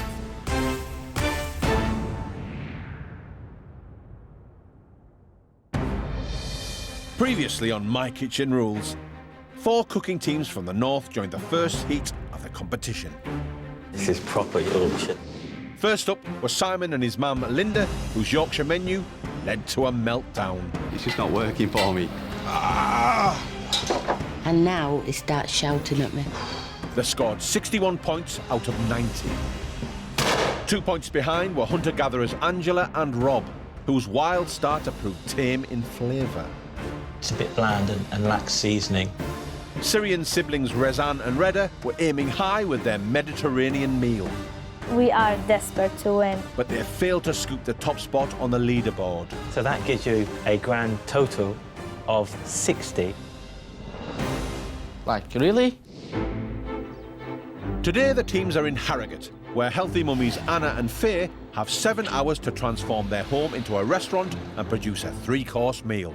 I'm actually getting really nervous now. Yeah. Like I can feel like butterflies. Hi, I'm Faye. Hi, I'm Anna. And we both live in Harrogate in North Yorkshire. Although I'm originally from Australia. Good girl. We both met when we were pregnant and we went to NCT classes. Aw, kisses. Aw. OK, off we go. Me and Anna are both really healthy. Health is so important to us both, I think. Anna's a dietitian, I'm a chiropractor, so that's our lives. We believe that healthy food isn't only better for you, it's even tastier. Totally. Hi girls, come in. When we're cooking, I don't want it to taste bland, and I think people think that healthy food has to. Yeah. I think me and Anna are both quite competitive, and I think we've got what it takes to win, definitely. Cheers. With £10,000 on offer for the final winners, there's no time to lose.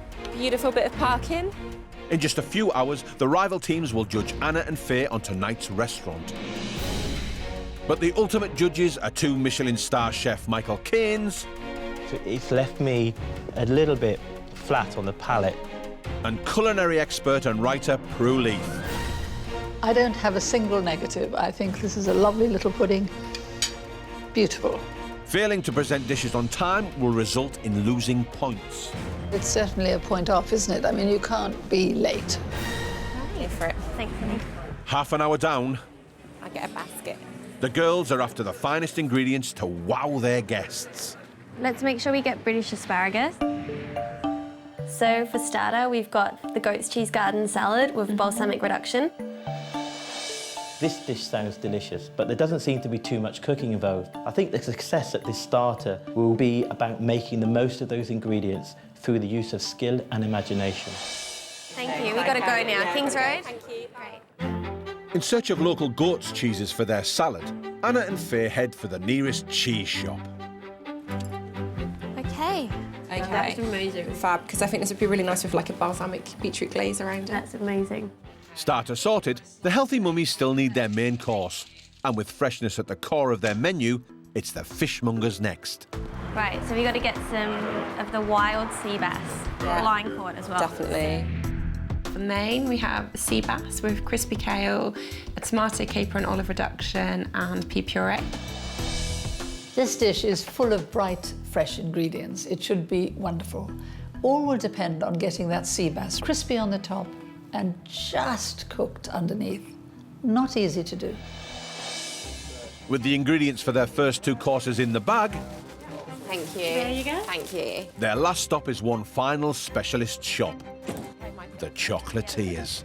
Last bit, chocolate. Okay, Better let's do do this this. quick and get back. Hello there, what can I get you today? I'm thinking 100 grams, quite dark chocolate. Yep. And then, yeah, half of that, like, milk chocolate. For dessert, we have a salted caramel and chocolate tartlet served with a mango and passion fruit frozen yoghurt. This dessert sounds very indulgent compared to that main and starter.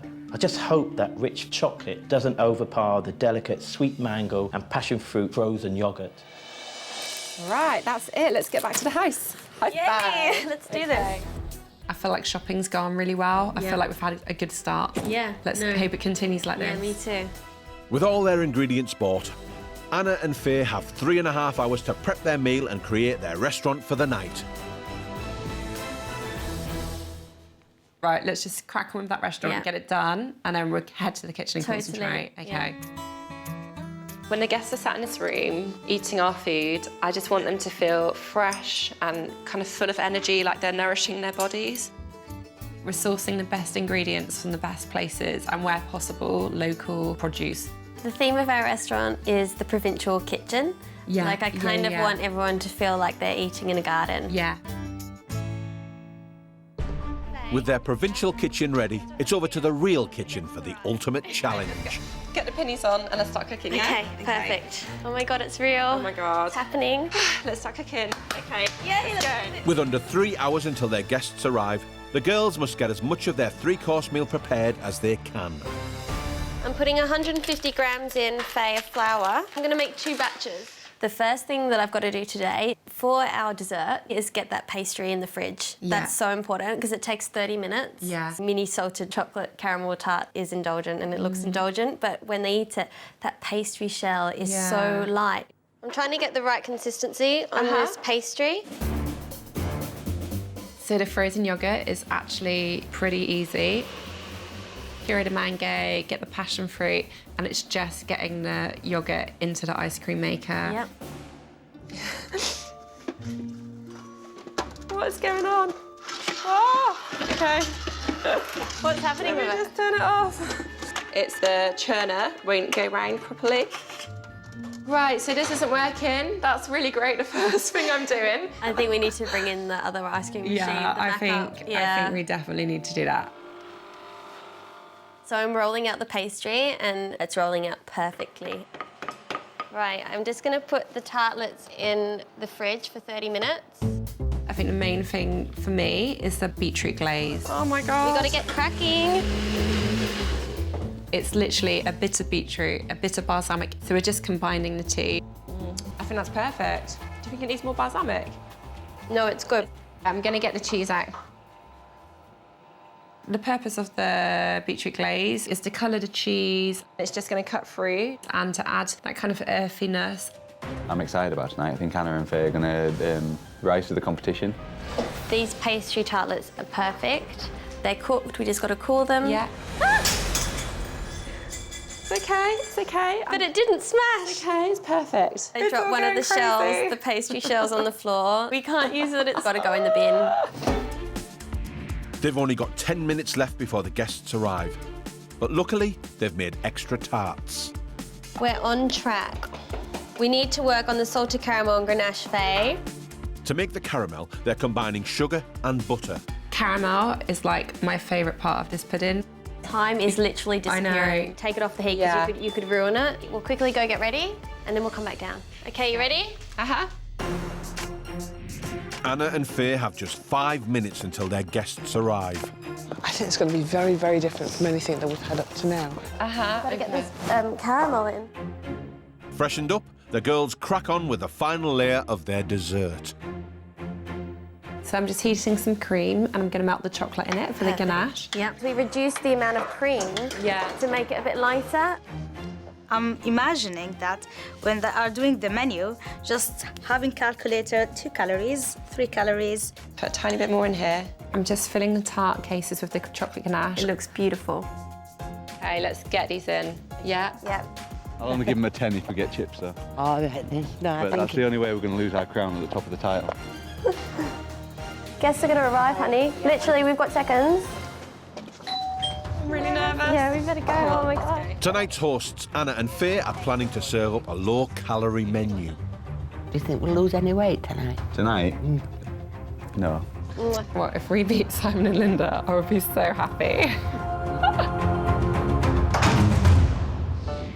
So, Razan and Reda, to the right. It looks nice, just so natural. You guys are on the left. More than a nod to the Mediterranean. Simon and Linda, you're facing the judges. Yeah.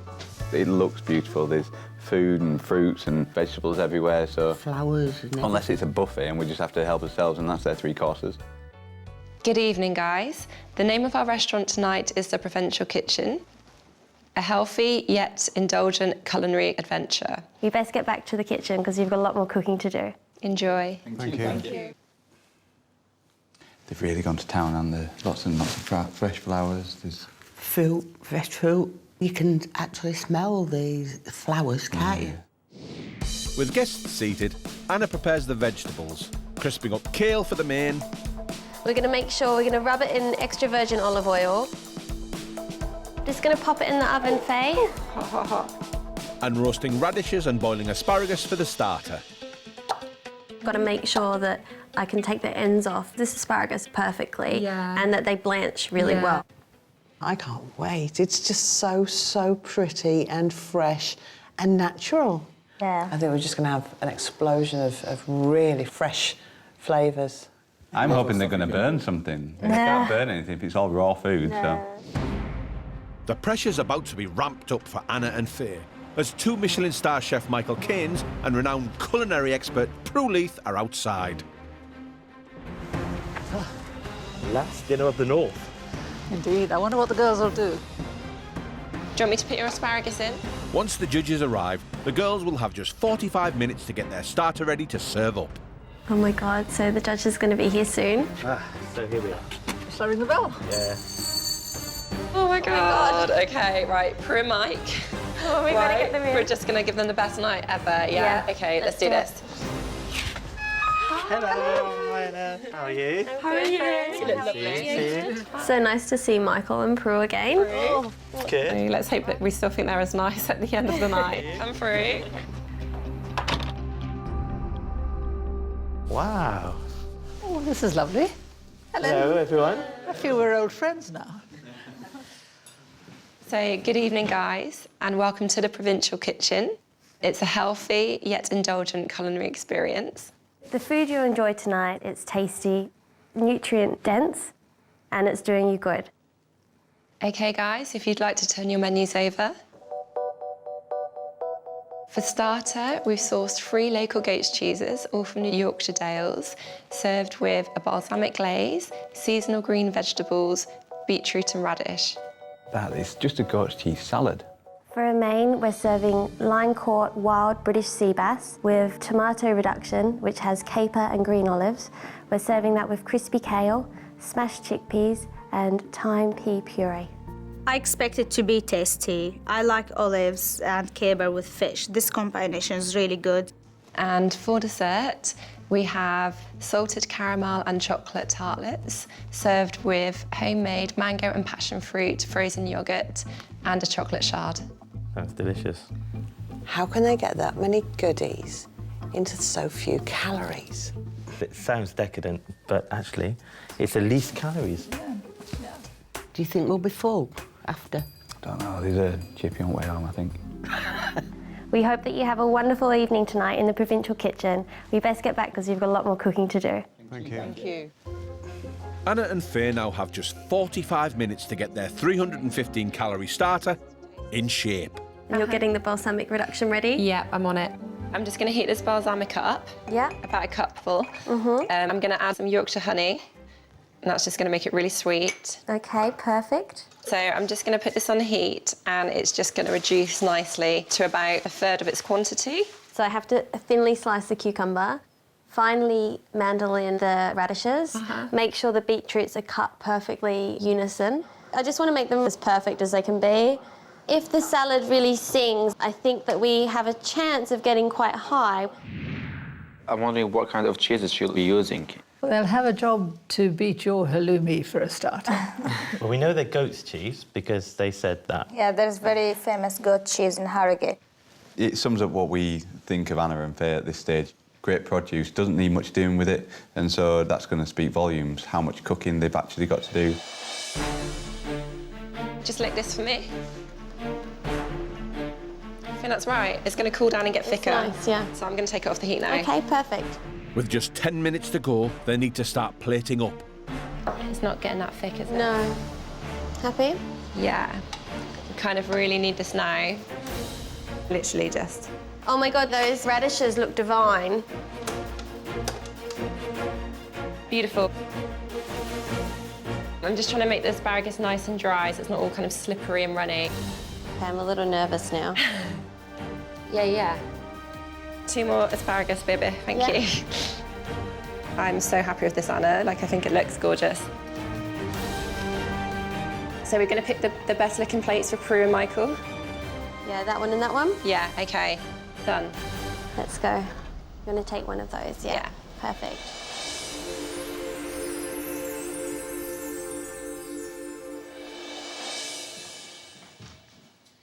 Your starters are served. This is a balsamic reduction for you both to share.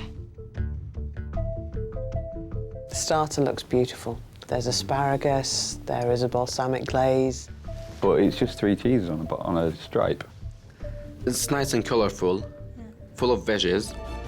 Thank you, Ryan. As you can see, it's a very colourful plate, and that's what we look for, foods that are richer in antioxidants. So whilst you eat it, you can also know you are getting some nutrition from the vegetables.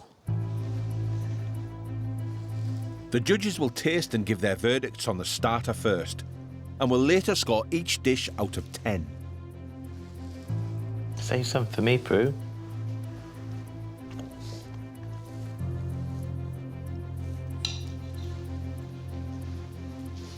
Like, are they just going to, like, flatten us, squash us, all this positivity, like, done? Anna and Faye, the first impression of this dish was how fresh and vibrant it smelt. And then when you put it down, it's a beautiful plate. It's very, very colourful. But immediately I was just worried that it would be more style than substance here in terms of cooking. The vegetables, though, they've been cooked really well. And they've added texture as well as individual flavours. You've chosen asparagus and cucumber that individually have strong flavours that can stand up to that array of cheese. I could have done a little bit more of the beetroot puree because actually the beetroot element brings an earthiness to the plate. I feel like he's getting what we're trying to do. I really think it's a delight, and I'm very impressed with the vibrancy of the colour. And all three of the goat's cheeses are different and also delicious. I'm comforted by your 315 calories for it, so I can eat it with impunity. It's a great way to start this menu. So I know you want to get back to the kitchen, so we'll let you go so we can then start. Thank you, enjoy. Thank you. It's all done. Oh my God, what did you think? I'm really relieved. I know it's our dish, but I do think that's the most beautiful dish that's been presented. But what will their rivals think of their starter? I can't wait to get stuck into this. The cheese, I smell it, and the texture, it's really good. As a starter, I think it's a bit too much cheese. They can't take credit for the cheese. However, they can take credit for the choice of cheese. The balsamic started to flood, and so everything started to taste like balsamic. Not much cooking. No, there's definitely not. All they've done is steam a bit of asparagus, slice some cucumber with a speed peeler, and then we've got to put our own dressing on. It just seems a funny starter, more of a cheese board type thing that I'm used to having at the end of a meal.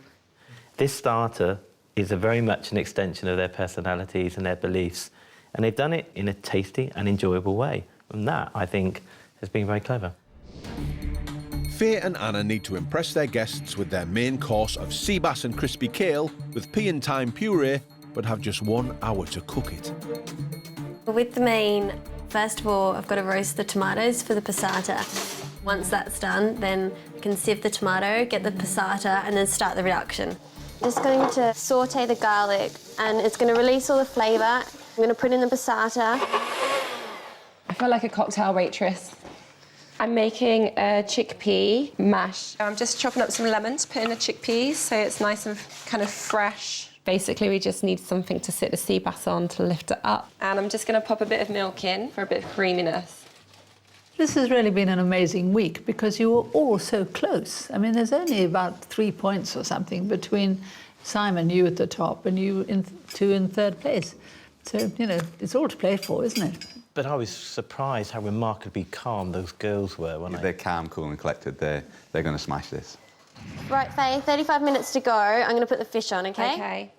This is the main hero of our dish. Yeah. It's such beautiful quality fish. If I ruin this... Push the fish down, and this is going to make sure that it cooks evenly as well. I was really pleased to see fish as a main course. I almost always choose fish in a restaurant because I don't get it enough at home. Cooking 8 sea bass in a domestic oven, maybe that'd be a bit of a challenge, but yeah, no, this could be a 10 out of 10 menu, so yeah, knock us off our perch. Can you help me? Because for some reason your thing's going like error. What's that mean? What have you done to the hob? Oh, God. I think my hob doesn't like your pan. What do you think? It's not used to it, yeah. The pan's got too hot that we're frying the fish in, and it's tripped the whole of the system. This is a nightmare. Oh, my God. What are we going to do? Every element that was on when it tripped isn't working, but there's 2 small elements that are. Just leave it for 2 seconds. We've got 2 tiny sources of heat that we're going to have to do the fish on, and the tomato reduction is going to reduce no more. Yeah. Should I be worried? It's not crazy. ideal at all. We've got 30 minutes left, and we've got the pea puree to do. I'm just putting milk into the pea puree instead of cream. Hopefully it's going to help the consistency. Yeah. And it's obviously a healthier choice. Yay, the hob's working. They're back on track, but they've lost 12 valuable minutes. I'm going to do 2 at a time. The most important thing that you can do now is cook the fish to perfection. Say we got 15 minutes, so basically I'm going to give you these fish and then you can start putting them on the plate. Yeah, OK. The most fine restaurants you go to, the fish is always on a bed or something. This is good. OK, do you want to get the fish on the plate? I'm going to actually put it on an incline. With less than 10 minutes left, they're still 3 fillets short. I'm just like, Anna, fry, fry, fry. I'm on autopilot. I'm just plating. I don't know how I can cook this any faster. Just focus on the fish. I'm like, I wish I had more arms. I know. I'm definitely feeling the pressure. Right, these are done. OK, do you want to come plate? I'm really, really happy with the fish. It's looking amazing. I mean, the sauce, it's a bit annoying. Look, you can see the sauce coming out. With a broken hob, we couldn't reduce the tomato sauce as much as we wanted, so it's kind of quite leaky on the plate. And I'm really worried they're going to mark us down on that. Are you happy? I just love the presentation. All the ingredients just go really nicely together. I think maybe these two for Prue and Michael. Okay. Okay.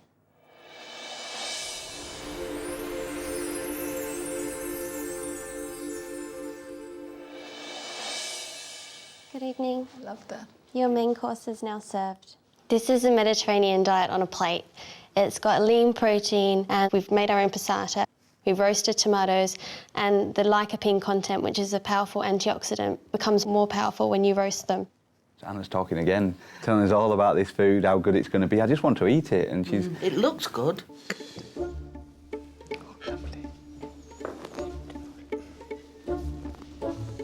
It's fish.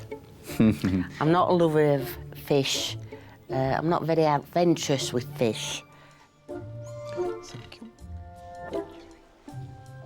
I like the way they presented the fish on with the crispy scales and on top of the chickpeas. Once again, the judges will taste first and give their verdict.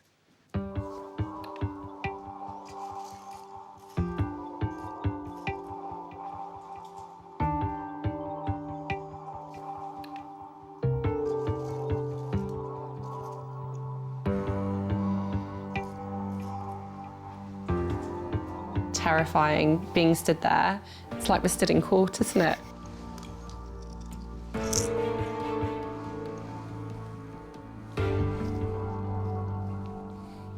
Anna and Faye, thank you for presenting this really colourful and lovely main course. The sea bass is cooked to perfection. However, there is one element of the sea bass which I think you could have done better, and that is the skin. I think if you're going to pan fry it, one little tip is that you can just cut the skin very, very finely, and that allows you to fry it and crispen it up a bit. It still doesn't take away the magnificence of the cooking of the fish itself. I am so relieved. It's just such a weight off my shoulders now, because it was the main element of the dish. The chickpeas are nice. I think there could have been a little bit more going on there.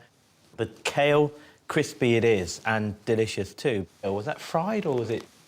It was actually oven baked. That's really good. For the kale to taste deep fried when really it's actually oven baked. Perfect. I've seldom seen such a nice piece of sea bass, and you've done it justice. One more thing, which is my old bugbear. I've got a slightly smeary plate. But she has picked up on the watery sauce, which is a bit gutting. Well, thank you very much, girls. I'm sure you're very keen to get back into the kitchen to start your dessert. Equally, these will be keen to get on with this main course. Thank you. Enjoy. Thank you. All right, hey. OK, 2 down, 1 to go. Yeah, how you feeling? I feel OK, my voice is suffering a little bit. Yeah. I think that was fair feedback. Yeah, me too. Anna and Faye now have 45 minutes to get their dessert ready. I'm so happy. We did the tarts well in advance and we're actually on time. But will their main course pass muster with their rivals? Do eat, guys, please. I like the crispy kales. That's probably one of the best cooked pieces of sea bass I've ever had. It's seasoned really, really delicately and well. I found myself kind of working around trying to figure out which component goes with which, and it's kind of work on my part that I don't feel like I should really be having to do.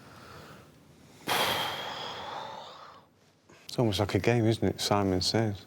Fish here, it's not cooked very well. For chickpeas, it really needs some lemon juice and some salt. But some people might not like lemon.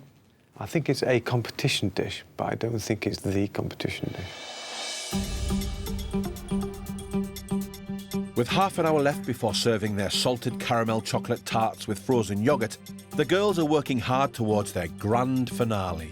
I'm trying to melt the chocolate, put it down onto the plastic so we can get a chocolate shard. So then I can split it and we can put nice little bits into the frozen yoghurt. Having made their dessert earlier, the girls have 20 minutes to play with before they serve it up.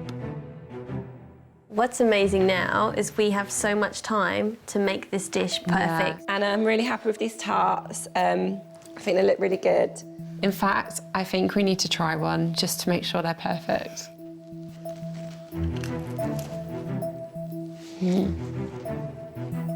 That's amazing.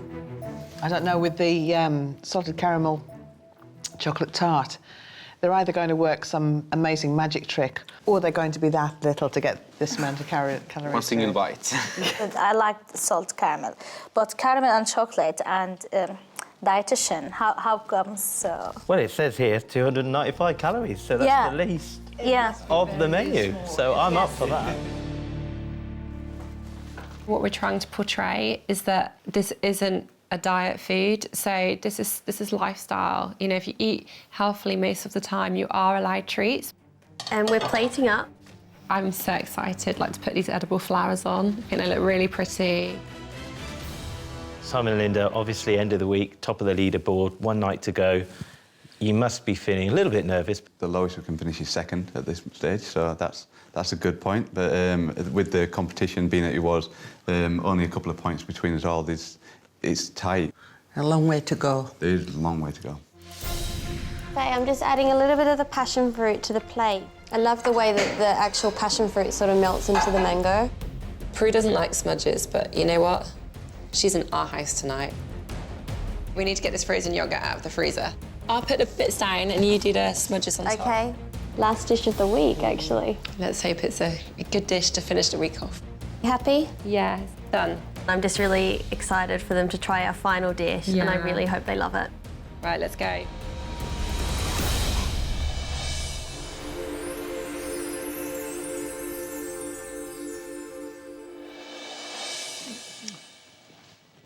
Your dessert is now served. So many. I'm feeling really proud of this dish. I am just so happy with everything on that plate. I feel quite smug. I thought it will be really quarter of this portion. Pastry looks wafer thin and very delicate. It's not bad. I'm looking forward to this now. Oh, I am. Yeah. It's got flowers on though. But he did definitely have a little smirk. Really? Yeah, a little, like that. Oh, good. Subtle.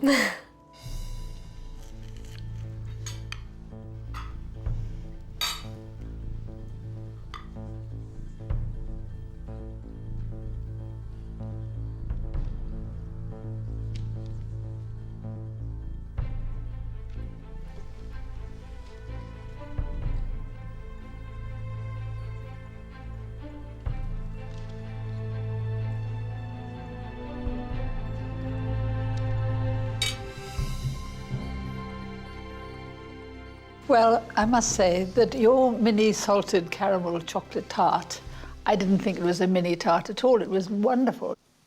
I was so tempted to just gobble the whole lot down because it was so good. She couldn't restrain herself. See, that's always a good sign. That's really good. The chocolate was really good quality chocolate. And I'm not a great chocolate fan, but I really love this. I thought the yogurt was really nicely made. And I'm surprised it's a low-calorie yogurt because if you hadn't told me it was yogurt, I wouldn't necessarily have known. I don't have a single negative. I think this is a lovely little pudding. Beautiful. She didn't have a negative. Yeah. That's amazing. The pastry was beautiful. I mean, it was very, very thin. It didn't seep or soften because of the caramel or the chocolate above. The texture of that ganache, if you like, could have been a slightly softer if you had used a little bit more cream in letting it down. But it was a perfect compromise between the calories and the impact that that had and the overall texture of the tart, because I think ultimately it was a triumph and I enjoyed eating it. And that's really good feedback. Really, really happy with that. It was a perfect ending to your meal. Just one complaint. Probably could have done with twice as many calories. Thank you. Okay, enjoy. Yay! I loved it. Yay!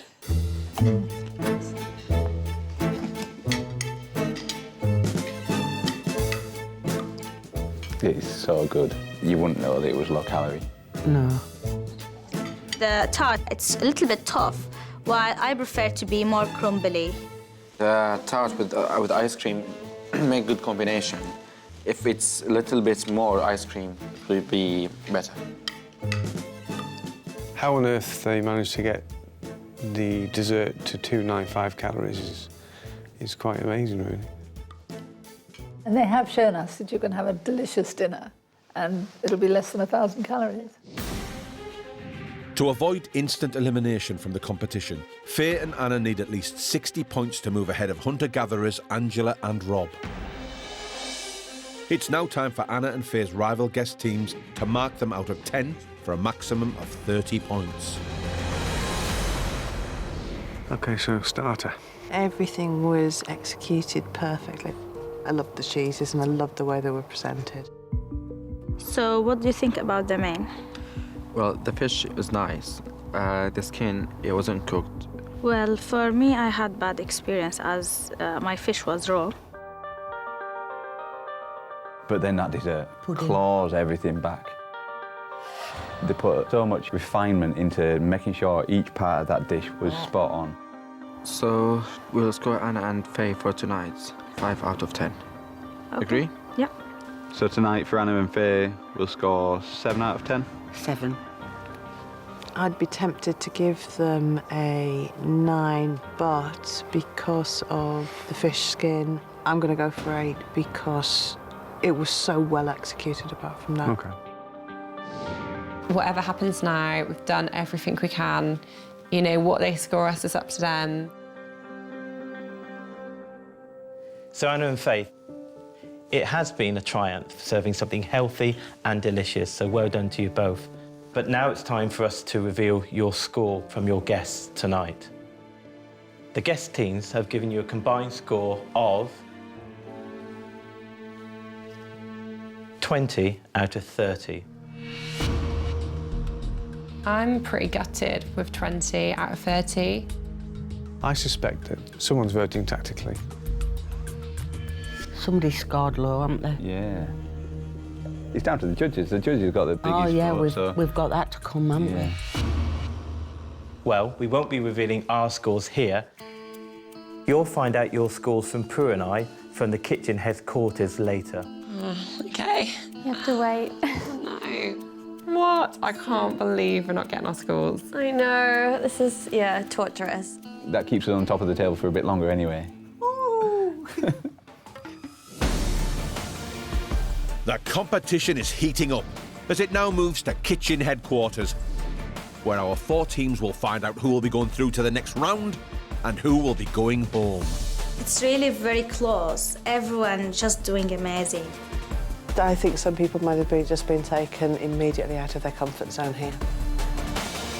As it stands, Simon and Linda currently have the highest score, which could give them instant immunity and a place in the next stage of the competition. The teams in 2nd and 3rd place will fight it out in kitchen headquarters tomorrow for the remaining place, whilst the lowest scoring team will instantly be eliminated. So it's all to play for as Anna and Faye await their final scores. My stomach is just like a tight ball and I'm thinking, wow, this is actually happening. Yeah. Teams, welcome back to kitchen headquarters. Now it's time to take the competition up to the next level. You will be cooking under more pressure than you have ever cooked before.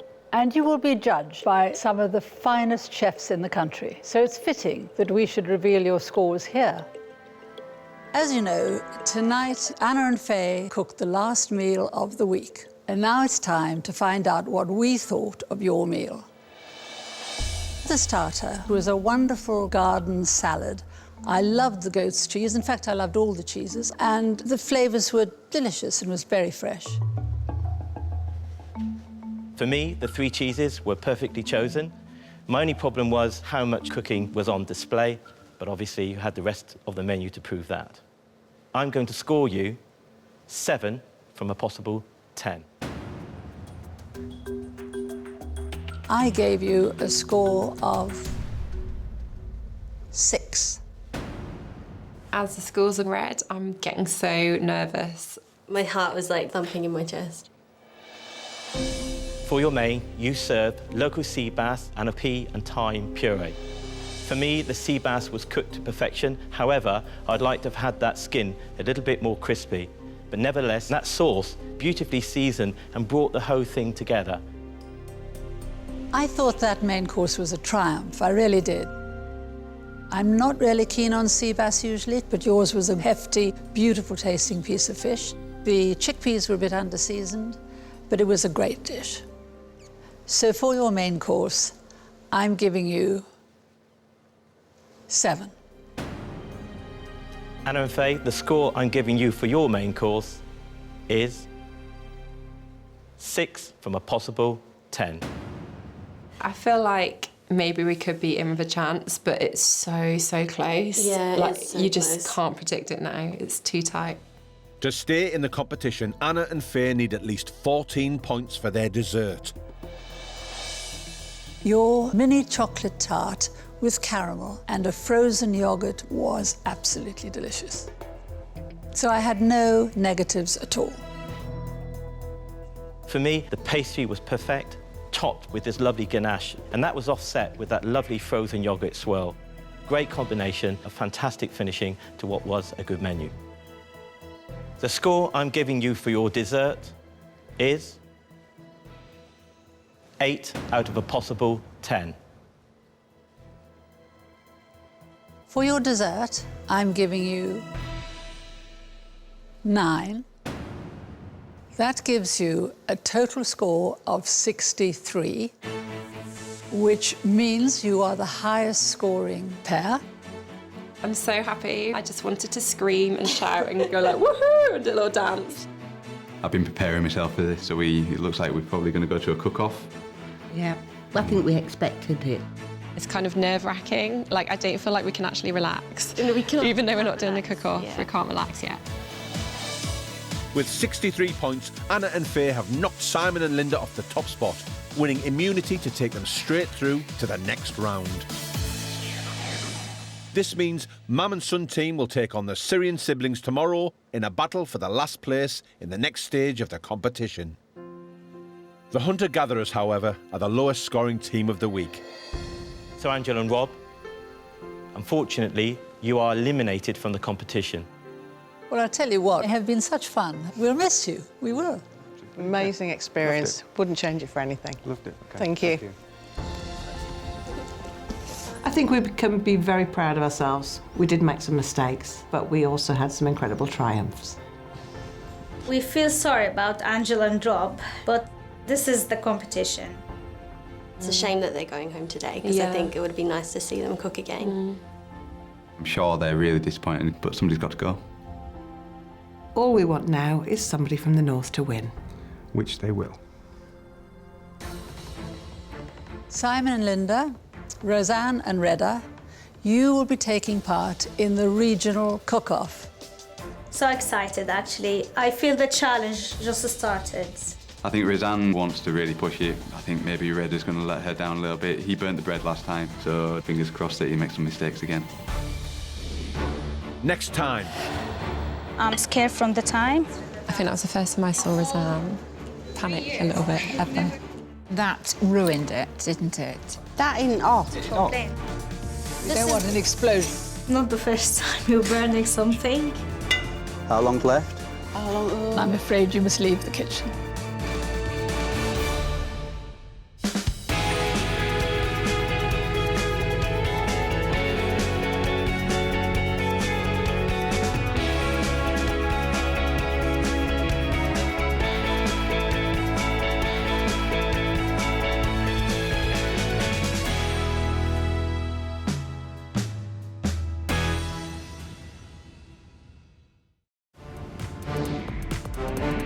The hunt is on to find Britain's best amateur cooks.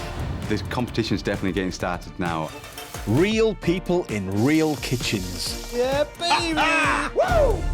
Face the ultimate cooking challenge. Oh, no. I think I've massacred this sauce. Teams of 2 battle against the clock Panic, panic, panic, panic. We've got turret issues. to produce a restaurant standard 3-course meal Ta-da! that will impress their competitors. But I don't think I've ever seen anything quite like it before. I don't like the look of that brown stuff. Would have gone for more meat, less hair. And our esteemed judges. 4 times Chef of the Year, 8 times winner of Best Restaurant plus 2 Michelin stars, Michael Caines. I've been working 22 years, 18 years at 2 Michelin stars. Cooking to my standard is going to be tough. And founder of leading cookery school and renowned writer, Prue Leith. I don't want a perfectly good meal. I want an exceptional dinner. Each team will transform their homes into a restaurant for the night. Oh, wow! And the experience will be scored by their rivals. Can anyone smell Bernie? Check the bread. Oh, shh. That's not a good start. Haggis on fire. But ultimately, the judges have the final say. I think it falls a little bit flat on the palate. Oh, thanks, Michael.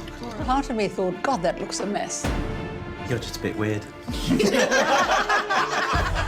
At the end of the week, the teams will return to kitchen headquarters to find out who will reach the next round. I'm going to give you 10. The final winners will walk away not only with £10,000, Stop cooking. Step away from your benches. but the right to say, my kitchen rules.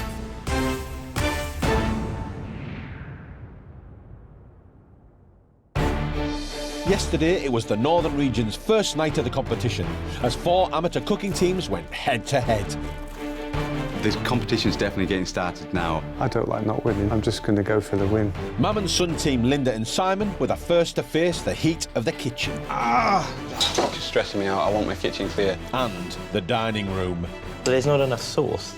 And I hope it's not still in your saucepan back in the kitchen. It's just popping every single balloon of hope that I might have.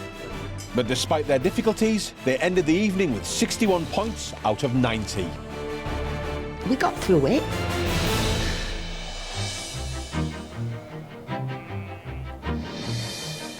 Let's go shopping. Today we're in North Allerton, Yorkshire, where Rob and Angela have just 7 hours to transform their home and create a restaurant standard menu for our judges and rival teams. So do we do the market first? I'm Rob. This is my wife, Angela, and we're in sunny North Yorkshire.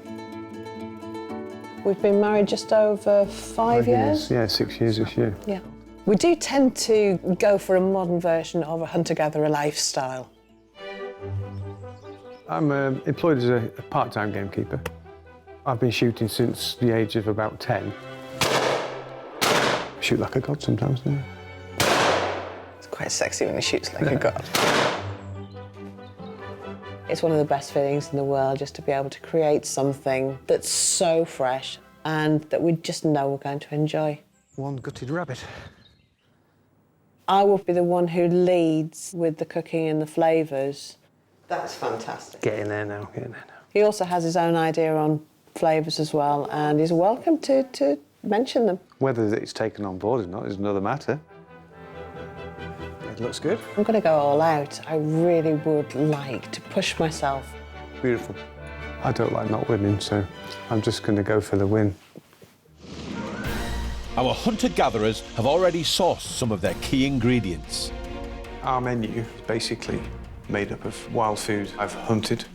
We've got the venison. You got the venison. We have 8 pigeons. I got the wild garlic, the ransom, and we've got the watercress. we've got the watercress as well. Because they've already gathered those items, 1 hour has been deducted from their shop and prep time.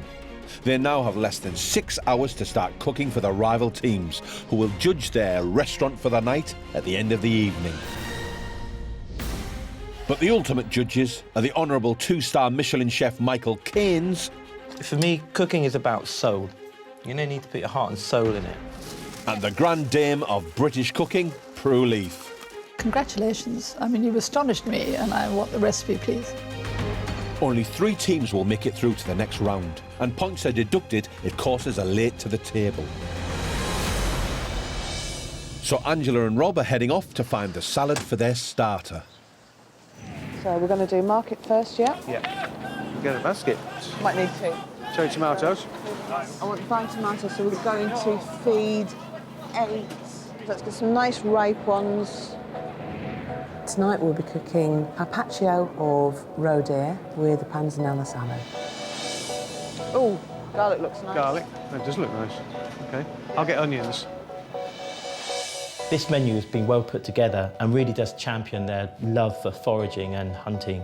Panzanella is a relatively simple Italian bread salad. It's all about execution. I'll be interested to see how they're going to handle this venison. Really, that needs to stand out and be the star of this dish. Not only has Rob hunted the venison for tonight's first course, he's also shot the pigeon for the main. Tonight, our main course will be water bath cooked wood pigeon on a bed of crushed peas and ransom pesto with baby turnips and lentils. Pigeon is such a tricky bird to get right. A moment too long in that water bath and it's going to be pretty tough and tasteless. They've hunted the hero ingredients, but with 5 hours until guests arrive, they still need to buy all the side dishes. And we need lentils.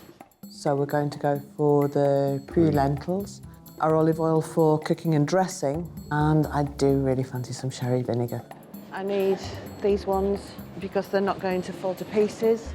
Now for the dessert ingredients. I need some butter, I need cream. We need local honey. We want it to be heather honey because it's got a more intense flavour. We want Yorkshire. It is an integral part of our dish. I think it's important to get the right honey. Tonight, our dessert will be local honey parfait, drizzled in olive oil with fresh fruit. A frozen dessert like parfait made under these time constraints is an extremely brave thing to undertake. I just hope they thought it through, made contingencies if it doesn't set completely. Shopping complete. We're running late. I'm kind of really nervous, but I'm also fairly excited to start. They've now 3.5 hours to prepare their three-course meal and create their restaurant. Everything's looking good. I think we can do this. Yeah, I think we can as well.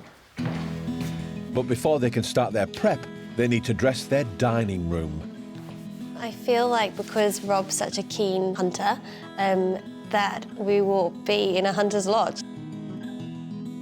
Maybe it will be a luxurious party. I think he might be a gentleman farmer. A landed gentry Tweeds. as opposed to ploughing the fields. Tweeds. It is looking kind of hunter-gatherer. The name of our restaurant is Natural Bounty, and it suggests hunter-gatherers' nostalgia for a way of life that we just don't have anymore. I'm really, really pleased with this. I love the tweed, love everything going on. The restaurant's ready, but now there's just 2.5 hours to prepare food before guests arrive. Feels very, very real right now. Adrenaline's kicking in a bit. I'm going to start with the parfait. I'll get on prepping the meat. Yes, please. Right. I've got 8 pigeons to do. I've got to pluck them. I think normal people would find this quite unusual. Daunting. How many times do you think you've plucked a pigeon in your entire life? Several hundred, I would think. And dress them, which is the messy part. Got to be done. Making it look like an oven-ready bird. And don't waste anything, because the heart can go in the stock. Wash this out. Take the breasts off, and then get them in the fridge, chill down. And basically, they'll be ready for sous vide later, in the water bath. Yeah, not wasting it. In an ambitious move, Rob and Angela intend to water bath their pigeon at 60 degrees, then sear at a high temperature just before serving. Another 7 to go. This is my base to make my custard for my honey parfait. Separated my eggs and I put those in a bowl with some of the honey and double cream. And I'm whipping that up. We are going to be fairly up against it with timing, especially when I've got to make ice cream. It's going to take several hours to freeze. Several hours. So, sorry? Several hours. Parfait is normally frozen overnight, but with just 2 hours until guests arrive, Rob and Angela are about to take a big gamble. Basically, I'm winging it on this one. Because I'm not massively confident about freezing time, I'm going to put it into fairly shallow dishes. If it doesn't freeze, I'm just going to call it honey custard. The pigeon's been Rob's priority, but with just 1 hour left to prep before guest teams arrive, the hunter-gatherers have done nothing with the starter. I haven't used the scales much for this. I'm just going to do it by eye and feel. So I'm going to all this effort to make a loaf of bread so I can then make the bread go really stale, because I need the bread in my salad to soak up a lot of the juices. It's kind of like croutons. It also gets rid of so much tension. It's saved my husband's life several times. Do you think they've sussed what we're cooking, Ange? I think that they think we're going to have killed it this morning. I don't think they'll have much more idea than that. Angela and Rob's 6-hour prep time is nearly up. The guests are almost at the door. It's a beautiful setting. We're in the countryside in North Allerton. This is in the middle of nowhere, isn't it? Amazing. I think I'll ask them if we can bring caravan. Today we're feeling so excited. So what sort of food do you think they're going to serve tonight? Definitely something that he's shot. I bet they're so nervous like we were. We've got guests arriving, haven't we? Massively under pressure. Panic stations. Panic stations. OK. No, we've got to be hosts and answer the door. Hi, guys. Hello. Angela looks like she's there in body, but mentally she's just in the zone. Something smells nice. Let's just hope it tastes nice. Yeah. The smell, ooh, well, beautiful.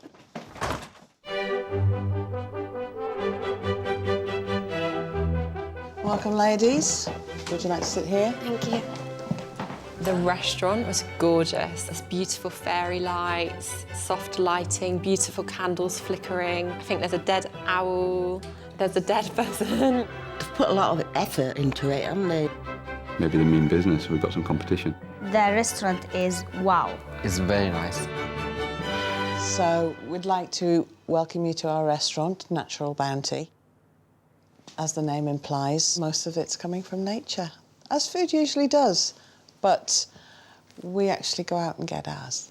You see from there, you've got various tools of my trade. And you can see the stuffed animals, not everyone's taste, but it sort of gives a theme. I've got a pheasant staring at me. I hope he's not going to look at me all night. Do you want a pheasant impression? I've got one. Now, much as I'd like to stay, we're going to have to go. Thank you. Bye-bye. Guests seated, Rob and Angela use every second to continue preparing their starter, raw deer carpaccio, before the arrival of the judges. Our starter's going to be served pretty much raw. I think it is a risky choice. I'm just going to take this sinew off, because if you don't, it's like absolute rubber. Seasoning was an issue with the previous night. I trust you to season it. Nobody's going to take any prisoners if we don't get it right tonight. No. Cling film it. Cling film it and get it in the freezer, because I want it partially frozen so that we can cut it as thinly as we're able. No pressure. My bread's ready. Oh, good. I really do need to get that into the oven as quickly as possible. So tell us about your supper clubs. I'm a paramedic moving into cooking. I want to be a chef eventually. Brilliant. So I set up the supper club and I do a table for 10 of just a set menu. Normally do kind of 5 courses. So. And they come to your house? Yeah. That's really cool. Yeah, no, it does work really well. It's great to have Simon and Linda with us. You can see they are just so much more relaxed than they were last night. I thought Faye and Anna looked posh, but they're all friendly. For the panzanella salad, I need to get the watercress. It should have an amazing peppery flavour. Angela's panzanella salad is coming together. Perfect. So that It's exactly how I wanted them to taste. But one ingredient is still missing. My bread is cooked on the outside. Let's get it out of there. Beautiful. No, it's not. It needs cooking more. A bit more. I'm going to need to put it back in again. I'll put it in upside down, just to see if I can get some more cooking through that. It's really hitting me now. I am at meltdown stage.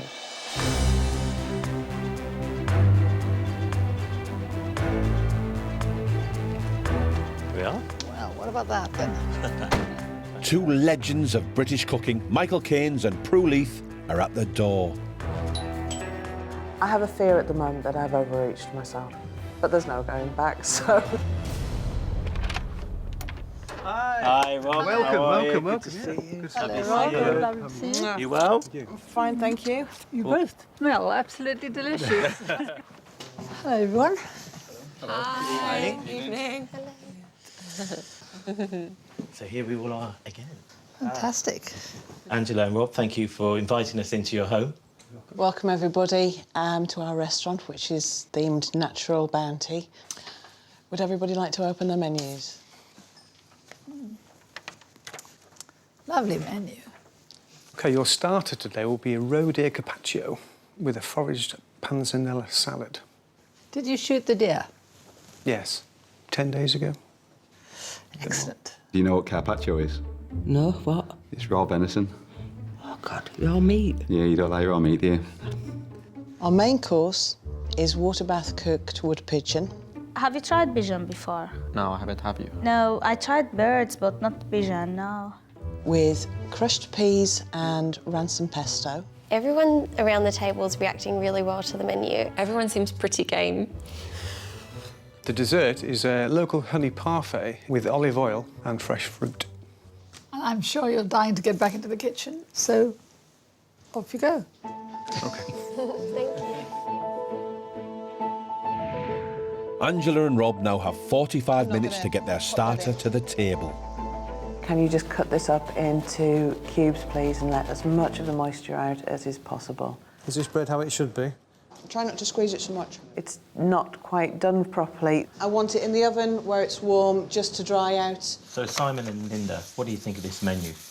I think it's very intriguing. There's some interesting concepts, the carpaccio, then the water bath. It's showing a lot of skill, I think, in the kitchen, something that you wouldn't necessarily expect in a home. Maybe they are a bit more accomplished than we were possibly expecting. I love the fact that we know where all the food's come from and that they even know where the watercress is grown. And I've never had pigeon, so interested to try that.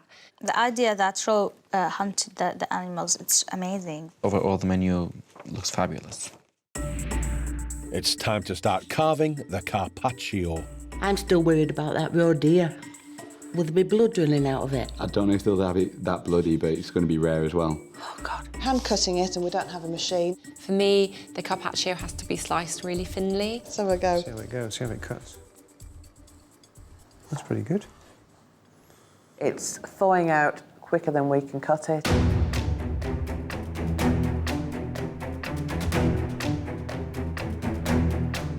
It's trying to get uniform bits from each fillet. As it's defrosting in your hands, reality is beginning to hit in. They're not uniform, they're never going to be uniform. Bread was never ever going to be dry enough. We're going to have to get those starters out really, really quickly. They have 2 minutes to plate up or risk losing points for being late. Massively under pressure. Don't panic, Mr. Mannering. A couple of pine nuts. We are... Done. Ooh. We're not. Two more. It really hits hard that it's a competition. Three. And you might lose. Which ones do you think are the best ones for the judges? I think that one, and probably that one. Yep, let's go. Yeah.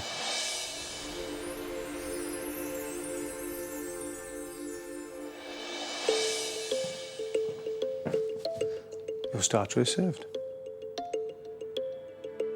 I think it's actually right up our street, isn't it? It's from the land, Yeah. so yeah, I'm really excited. When they put it down, there are some soggy bits of something in there. I'm not sure what that is. It doesn't look very nice. Lovely. There you go. The judges will taste and critique the starter first, because at the end of the evening, they will be scoring the menu for a potential 60 points. The judges are poking it about and lifting things up. And they're not smiling as they're doing it. Honestly, it kills you.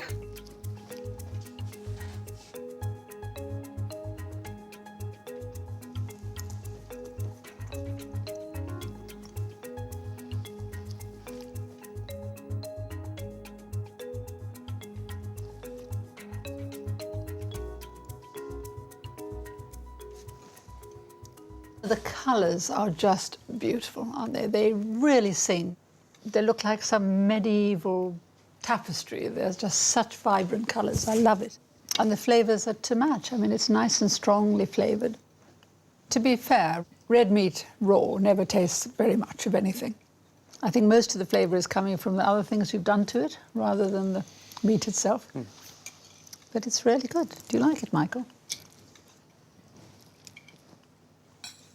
I think the venison, which should really be the driver, the carpaccio of venison, is overpowered in a way by the red pepper and the tomato. If you concentrate on the venison itself, it's a bit bland and lacks seasoning. Michael just goes in for the kill. Texture, for me, it's okay. It is what it is. This must disappoint you, Rob, because venison is what you're trying to sell here.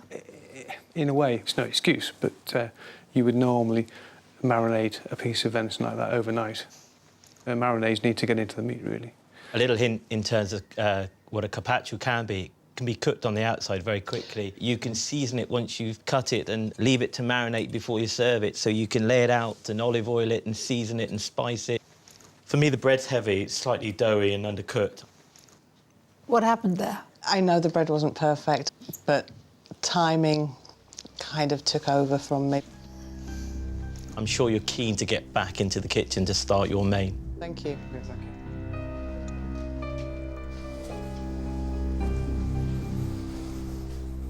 It was too much of a taste explosion in the salad and not enough with the venison. I feel devastated. Time for rival teams to eat and critique the starter before giving marks out of 10 at the end of the three-course meal.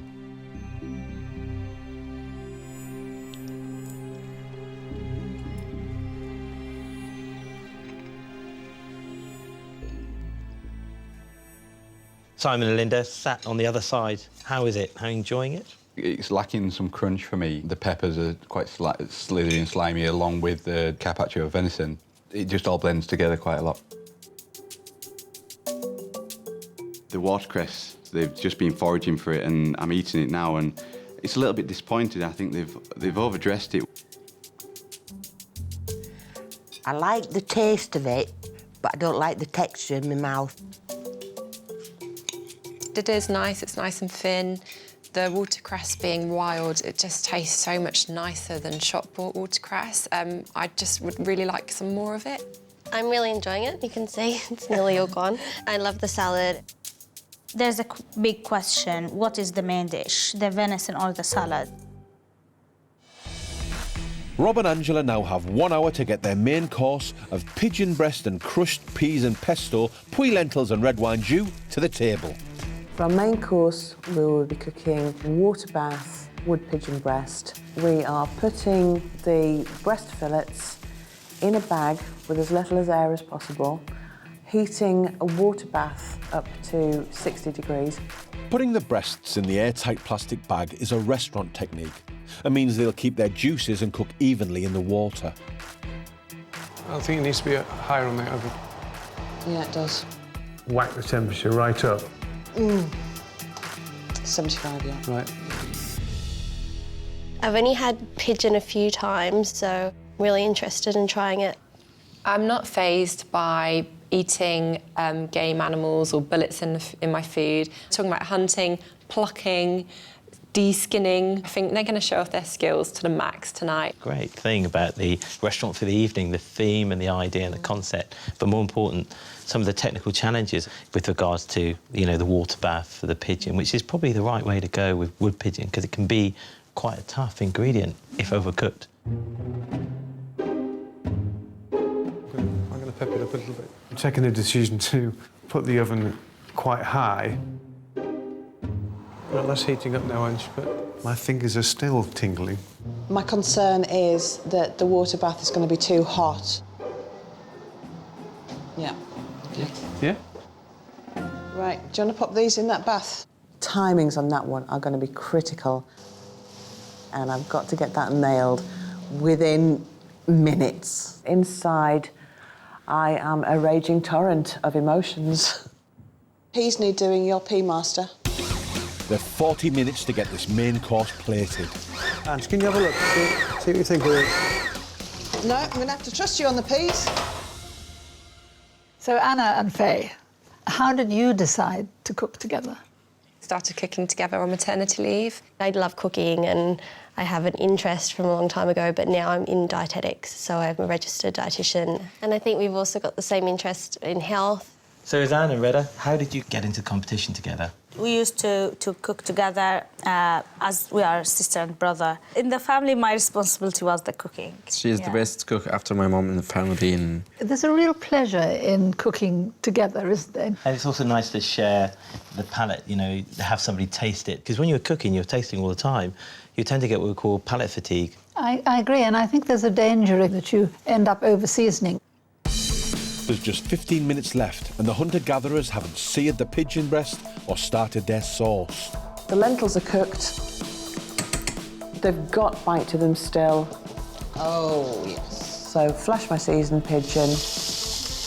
They're looking good. In the final minutes, Rob starts to plate up. Smelling good. I'm really hungry now. Whilst Angela concentrates on the red wine jus. I'm doing a reduction. I've got my butter in there. I'm happy with how it's reducing. I'm happy with the glossiness. I've then added some stock and I've added some salt. Too salty.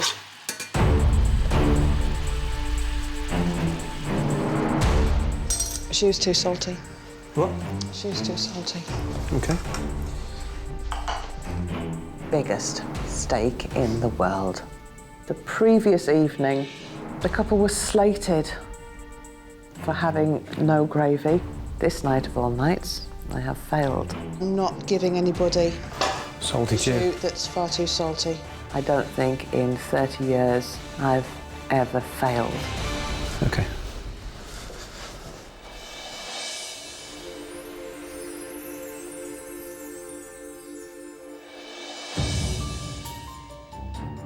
Your main is served. Angela looks pretty upset. It would have had a jus, but the jus was too salty. We thought it more prudent not to put it on and ruin a meal than put it on, so...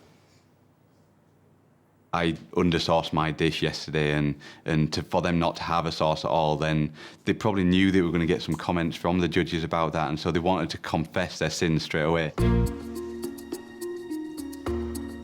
The judges will be the first to taste Angela and Rob's main course.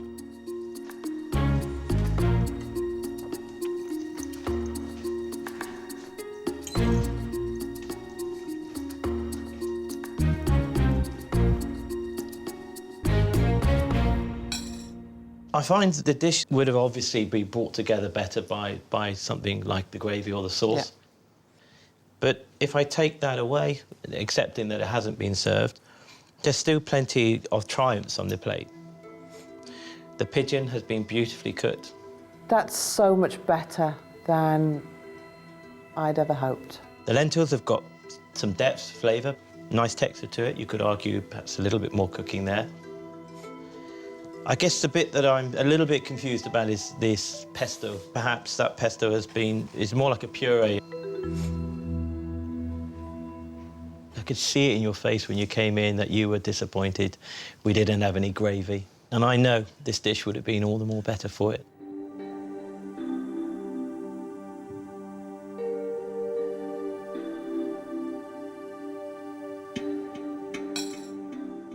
The pigeon is just beautiful. I haven't had pigeon like that for years. Wonderful. I love the peas. I think the lentils are good. I agree with you, they could be a little bit more cooked. So all in all, I think it's a really good dish. And I think that if you don't have a sauce at the last minute, the trick is butter. You know, there's nothing like butter for coating your mouth and making it, the taste stay longer. So what happened with the salt? Did you both salt it by mistake? Because we've been making stock all day, and obviously it had been seasoned at one stage and then it had reduced. We never season stock. Yeah. Never season it. Season your sauce at the end, but for that reason, when you reduce it, it's going to intensify. Well, thank you very much. It's a great effort, all the same. Thank you. So, we'd like to start your main course. A sigh of relief back in the kitchen. I'm really pleased with that. But then the thought of parfait comes into view. Don't even know if it's frozen yet. Rob and Angela have 45 minutes before dishing up their dessert, whilst their guests taste the main course in order to score the hunter-gatherers' efforts at the end of the evening.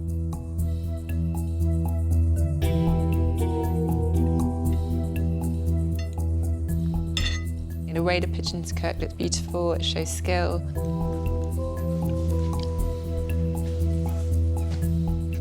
I got some concern about the lentil. We had some hard one, just that needs more soaking in water.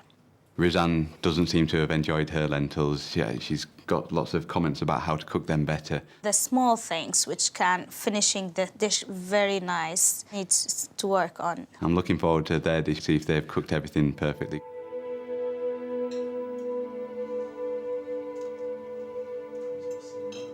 I love the fact that the peas had a crunch. Like, I found that beautiful, and the vibrancy. For me, I love them with that crunchiness, and I know, sweetness. yeah, and the colour's still there, and the nutrients are still there. Yeah. For me, the peas and the lentils were too similar in texture. I didn't mind the fact that the lentils and the peas were similar textures. The problem there with the lentil was that it was undercooked. If the lentil had been cooked properly, there would have been a contrast. To me, that wasn't a full dish. I'm still a little bit hungry. I could have done with some potatoes, with one of your Yorkshire puddings from yesterday, just to fill out that dish just a little bit more. Right. There's just 30 minutes until Rob and Angela's honey parfait with olive oil and fresh fruit is due on the table. It's not frozen, but it might be salvageable. We can't do anything about it. Don't look at it, don't open that door. We can't make it freeze any more quickly. Don't look at it ever again until we have to take it out and serve it.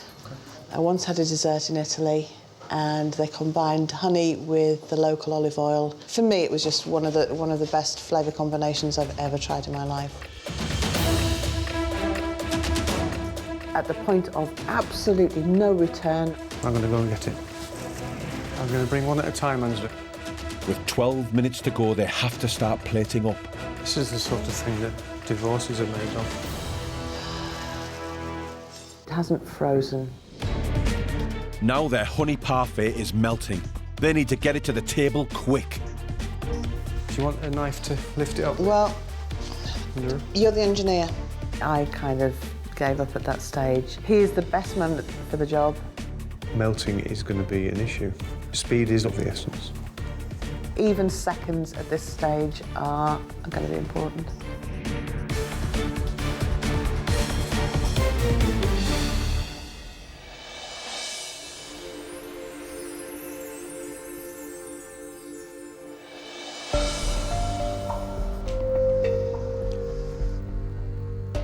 Your dessert is served. I think the parfait hasn't set. I can see it kind of leaking over the plate that she's holding. Need to be fast.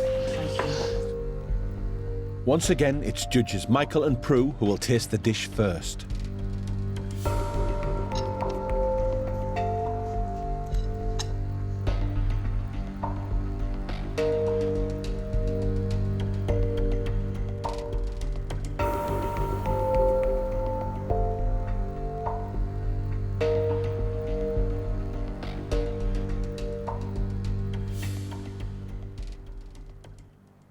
Angela and Rob, your honey parfait served with olive oil and fruit was very interesting.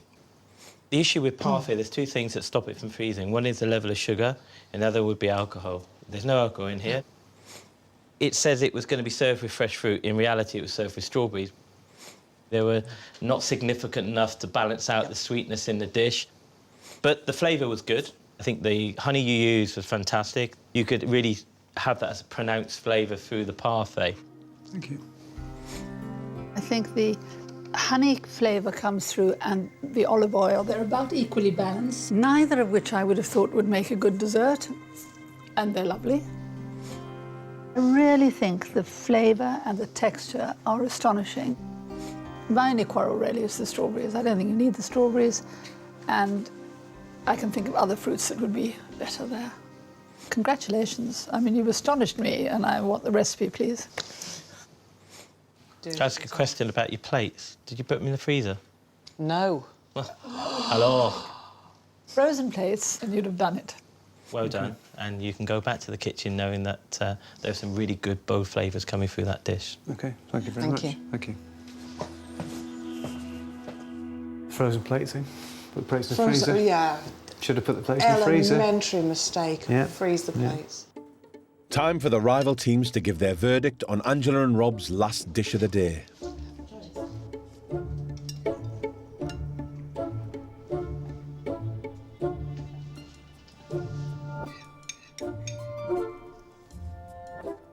I didn't get it. It was just like honey. You dip your finger in some honey, it's beautiful. Then you have another spoon and another spoon, and it was just too much sweet. The olive oil is a lovely olive oil, but I don't think it really helped anything on there. I guess we're a split because I really enjoyed it. It was very sweet and it was very decadent. I missed out on the olive oil. I tasted Faye's and it was beautiful together. Oh, that's a very bad thing for a restaurateur to do. Cheat the customers. It's not right. It just reflects how much pressure they're under, that they're forgetting basic things like that. Absolutely.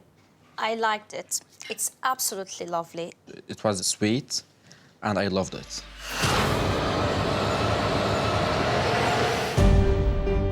Angela and Rob's rival teams will now score their restaurant experience with marks out of 10.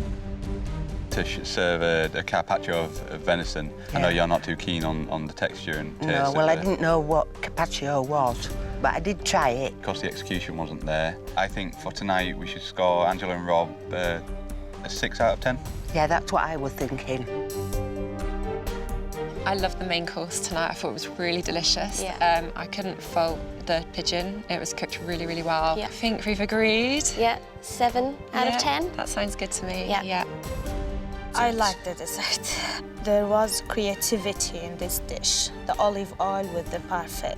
Let's score them 7 out of 10. Yeah, I agree.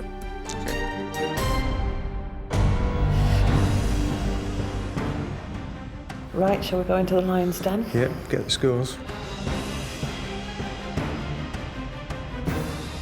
We've done all we can do. Just have to take on board the criticisms. The hunter-gatherers want to beat Mam and Son's score of 61 and be guaranteed a place in the next stage of the competition at kitchen headquarters. Angela and Rob, thank you for inviting us into your home and presenting this wonderful restaurant for the evening, Natural Bounty. You literally have become the hunters and gatherers for today. But now it's time for us to reveal your score. Your guests tonight have scored you 20 out of a possible 30. I think we've been let off really lightly. The judges will now score each course out of 10 for a possible 60 points. Your starter, roe deer carpaccio with a panzanella forage salad. For me, it lacked a little bit of flavour in terms of the seasoning on the deer itself. Perhaps it was overpowered by the Mediterranean salad, losing that detail of the venison. For that, I'm going to score you 5. 5. I've no optimism at this stage that the scores are going to go above 5. I just think you had 2 dishes on that plate. The salad by itself would have been fantastic, and the carpaccio with just a tiny bit of a mustard dressing or something would have been a wonderful first course. I just think combining them was perhaps a mistake. I will give it a 7. Thank you. I feel really elated that Prue gave us a 7. So moving on to your main course, wood pigeon with the peas and, of course, pesto of wild garlic. The pigeon was outstanding, and I thought that was an excellent piece of meat, well cooked. But, of course, no sauce, which was a shame. So for your main course, I'm going to score you a 7. I I thought this dish was absolutely excellent. I have never had wood pigeon that tasted like that. And I will give it an 8. Thank you. I'm loving Prue at the moment. That was going to be the dish that got the high score. Finally, your dessert. I wanted this dessert to be something more than it was. But overall, the sweetness of the honey stopped it from freezing. But despite that, it wasn't a disaster. So for your dessert, I'm going to score you 5. Slightly disappointed by that, but yeah, it was melting and everything. It was a very seductive, decadent texture and flavour. I will give it 7. I think she is tasting emotionally. That pleases me an awful lot, and I'm really flattered. Rob and Angela come away with an honourable 59 points out of a possible 90. It leaves them in second place behind Mam and Son. I'm over the moon. The pressure's got to us both, and thankfully I've come out on top. I think that one of the couples might have scored a bit harsh. I've got my suspicions that maybe it was Simon and Linda, potentially because they're trying to stay in a safety area. The games have begun. The competition will now move to Huddersfield, where the Syrian siblings will host their restaurant for the night. Razan and Reda, how are you feeling? Are you feeling more nervous or less nervous about going next? I feel more challenged, because the more we go through, more you need to show skills. Thank you very much for the nice evening. We're proud of what we've achieved. I hope that we've educated some of the other couples to go out and try some wild meat and some foraging. I think we need to beat them all. We need to beat everyone. Yeah. Good night. Thank you. Cheers, Rob. Good night. Next time. I think we really see the ratcheting up of the competition. Reda, please check the bread. Oh, shh. I don't like the look of that brown stuff. It would be great in a kebab, but if I had it in a restaurant, I wouldn't be very impressed. It does look like nuggets, doesn't it? Like, really?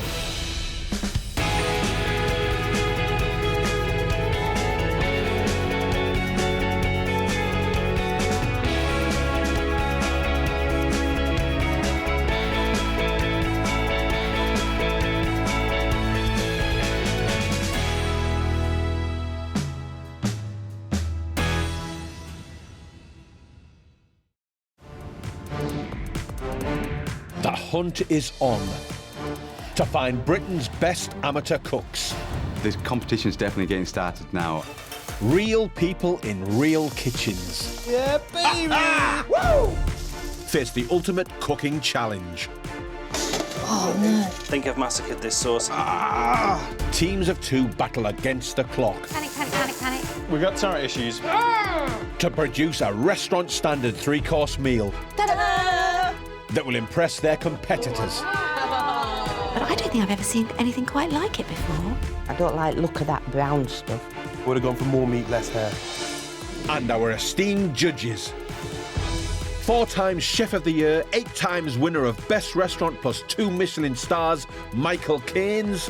I've been working 22 years, 18 years at 2 Michelin stars. Cooking to my standard is going to be tough. And founder of leading cookery school and renowned writer, Prue Leith. I don't want a perfectly good meal. I want an exceptional dinner. Each team will transform their homes into a restaurant for the night. Oh, wow! And the experience will be scored by their rivals. Can anyone smell Bernie? Check the bread. Oh, shh.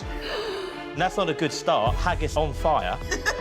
But ultimately, the judges have the final say. I think it falls a little bit flat on the palate. Oh, thanks, Michael. Part of me thought, God, that looks a mess. You're just a bit weird. At the end of the week, the teams will return to kitchen headquarters to find out who will reach the next round. I'm going to give you 10. The final winners will walk away not only with £10,000, Stop cooking. Step away from your benches. but the right to say, my kitchen rules.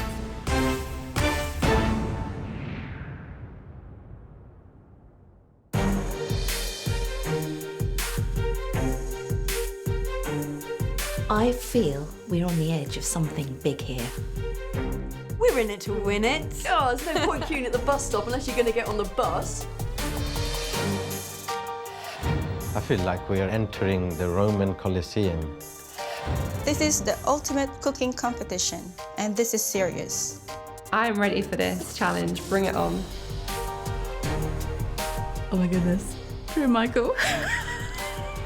Oh my God, a 2 Michelin-star chef and a food critic. Imagine cooking for these guys. Welcome, teams, to My Kitchen Rules UK headquarters. You've been selected as some of the best and most passionate amateur cooks in the country. But which of you can deliver fine dining to a restaurant standard? That's what we intend to find out over the next 6 weeks in this nationwide home cooking competition. The champion team will win the title of Best Home Cook and a prize of £10,000. Oh, this is real now. We're going to have to do our best to win this. Starting for now, we're going to split you up into 4 groups, representing each of the regions: North, South, Midlands and Wales, and Scotland. You will turn your homes into a restaurant for the night and cook 3 courses for us and for your rival teams. So my advice is to hit the ground running, because the team with the lowest total score from each region will be eliminated. So let's get started. The first team to cook is Amy and Nicola from Scotland. You don't enter a competition if you don't want to win, right? No. So, gonna give it our best shot, cook our hearts out, take some risks, have some fun, and win. So remember, you need to cook your socks off to stay in the competition. Good luck, everyone. And may the best team win. So the competition kicks off in Scotland, where 4 amateur cooking teams will be going head-to-head in a battle to produce the best restaurant standard 3-course meal. Meet the Geeks, Hugh and Steve. We're always trying to do something that's a bit out of the ordinary. Rebecca and Nancy, fusion friends. We are the queen of fusion cooking. And Hearty Hebridians, Paula and David. We are here to win. We'll go all the way around the board and the others won't even pass go. But we start in Glasgow with best friends Amy and Nicola, It's shopping time. who have 7 hours to shop, prep and set up their restaurant for the night. Hi, I'm Amy. I'm Nicola. And we are friends from Glasgow.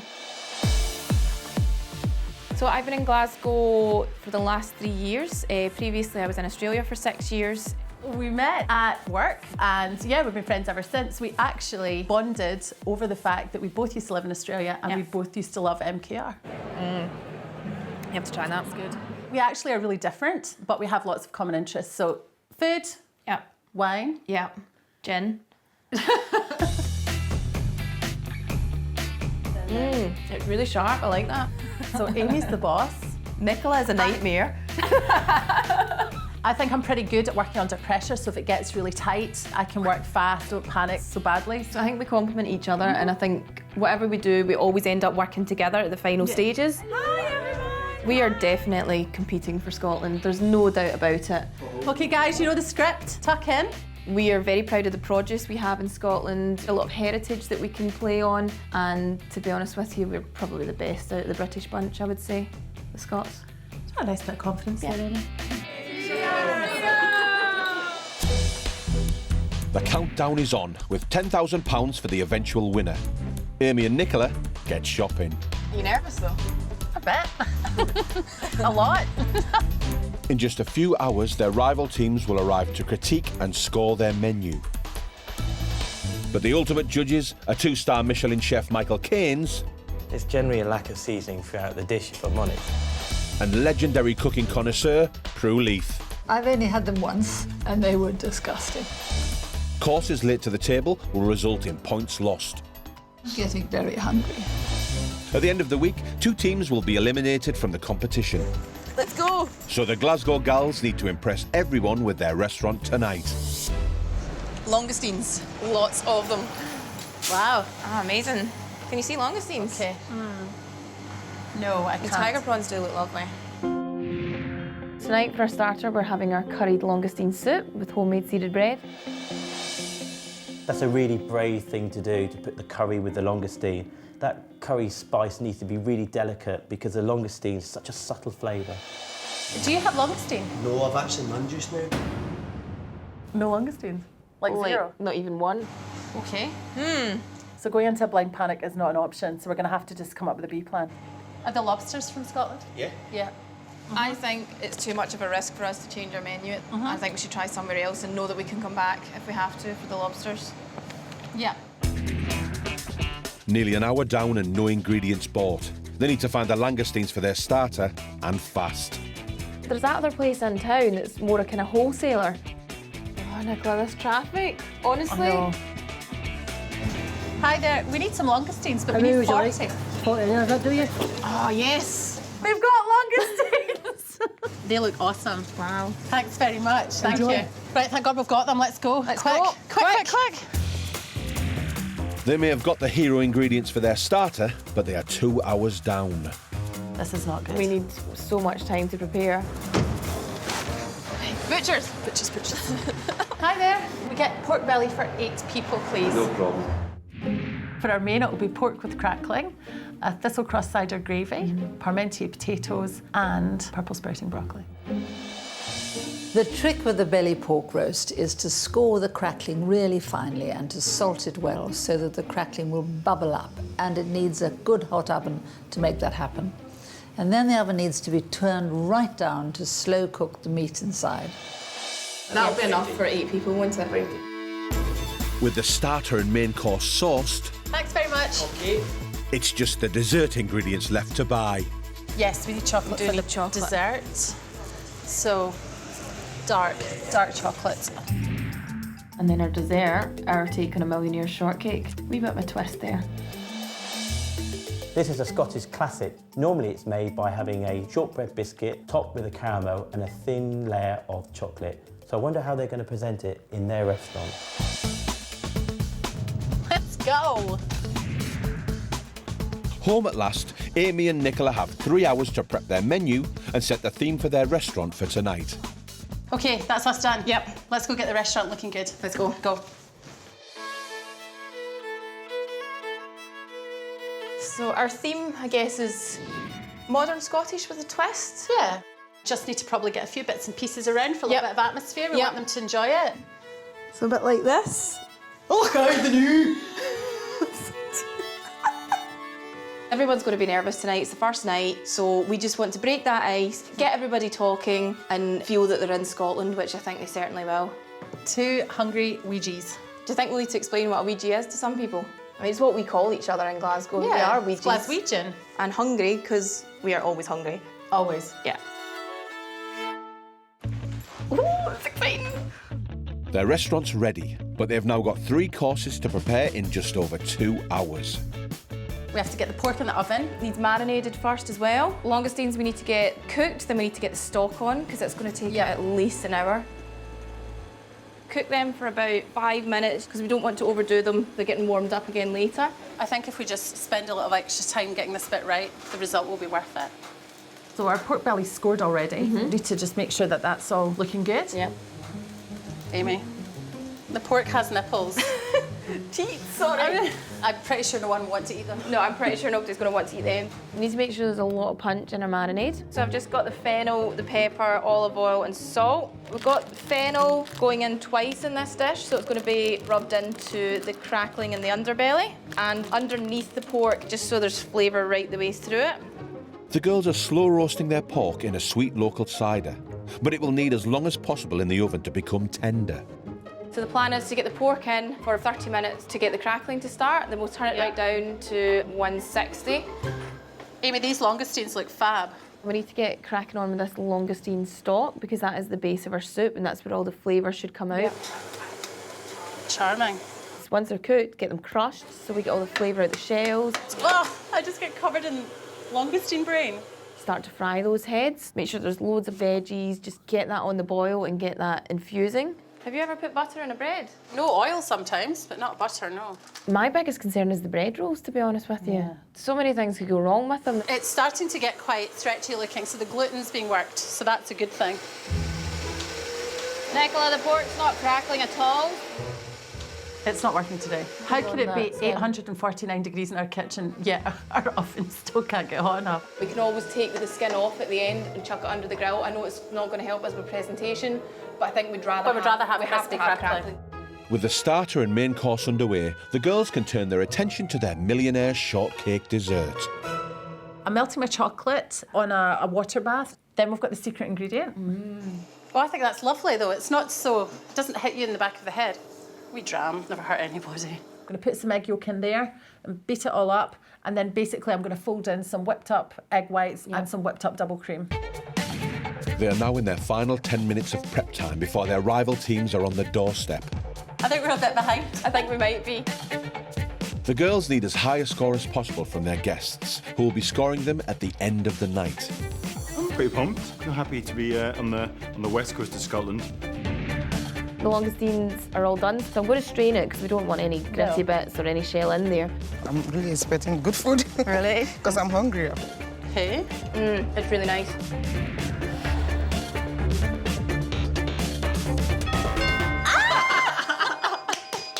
I feel if you're going to be on television, you should try your best to look attractive at all times. Let's do it. OK, let's go. Glasgow gals Amy and Nicola are the first team from the Scottish Heats to host their rivals and our judges. These langoustines look fab. Hoping at the end of the week to get into the next stage of the competition and closer to the £10,000 prize. Their guests have arrived. Hi! Hello! Welcome to Glasgow. Come on in. Come on in. Well, these guys seem a little bit bubbly. Hello there. Oh, look at those hats. Are they amazing? These girls are going to be fun. In we go. Oh, wow. Whoa. Beautiful. It's Scottish. Walking into the room, I can see a very distinct Scottish features in the room. The place looks very happy and inviting. Oh, lovely. It's beautiful. Excellent. Paula and David, the end over here. Welcome to our restaurant, everyone. Thank you. Yes. So the name of our restaurant is Two Hungry Ouijies. Ouijies is shortened term for someone who is from Glasgow. Glaswegian. Two, because there's two of us, in case that wasn't obvious, and of course... Hungry because we are always starving. Yeah. Always. And always eating something, so... Realistically, we need to be back in the kitchen. There's so much to do. Yeah. So much to do. So we'll see you soon. Enjoy it. Enjoy yourself. Guests seated, Amy and Nicola need to do as much as they can before the arrival of our esteemed judges. I'm going to crack on with the soup. OK, perfect, let's do it. So, sweating down these onions and yet more butter. Obviously, we're getting that curry powder in now, just so the flavours start to come out. Wee cheeky bit of Tabasco, because we all love a bit of spice in our life. And then after that, I'm going to put in the peppers and tomatoes, cook them out for about 20 minutes, and then we're going to have to blend them. It's like a Highland Lodge or something like that. I was going to say, you've got to make sure you like the cooking, otherwise you'll end up on the... Yeah, it's beautiful inside and I feel immediately at home, yeah. I find it like Christmas. Yeah. With the reindeer. It's kind of festive. Yeah. Love these kilts, I think they're awesome. This is funny. I love this theme. This theme's amazing. With the langoustine stock now added to the veg, the soup is taking shape, as are the bread rolls for the starter. Get your thoughts. Smaller? Yeah. With the dough divided and seeded, the rolls are oven ready, but the crackling is still a way off. Are we getting crispy? No. It will go, though. The judges are just minutes away, and the pressure's building. OK, I'm really worried that they're burning. Yeah, they're burning. This is a bit of a disaster, so they're going to have to go. I'm going to chuck them in the okay. bin. I've still got some dough. Okay. I'm just going to use it all and make some different size rolls. The next batch of rolls go in the oven just as award-winning chef Michael Caines and cooking legend Prue Leith arrive. First dinner in Scotland. The soup's not far off, so I'm maybe just going to turn it down now. Yeah, it smells delicious already. Lovely day, too. It's time! Shall I ring it again? We ready? Yeah, let's do it. Oh, my Hello, goodness. Amy. Hello. I'm Amy. Nice to meet you. Oh, I nice love to meet you. Come on inside. Thank you. Come on There in. you go. Oh, thank you. Thank you. Wow. Wow. Good evening. Good evening, everyone. Hello. Lovely to see you. Great to be here in Scotland, that's for sure. Just as long as I'm not given a deep-fried Mars bar. Bad joke. The dessert gone.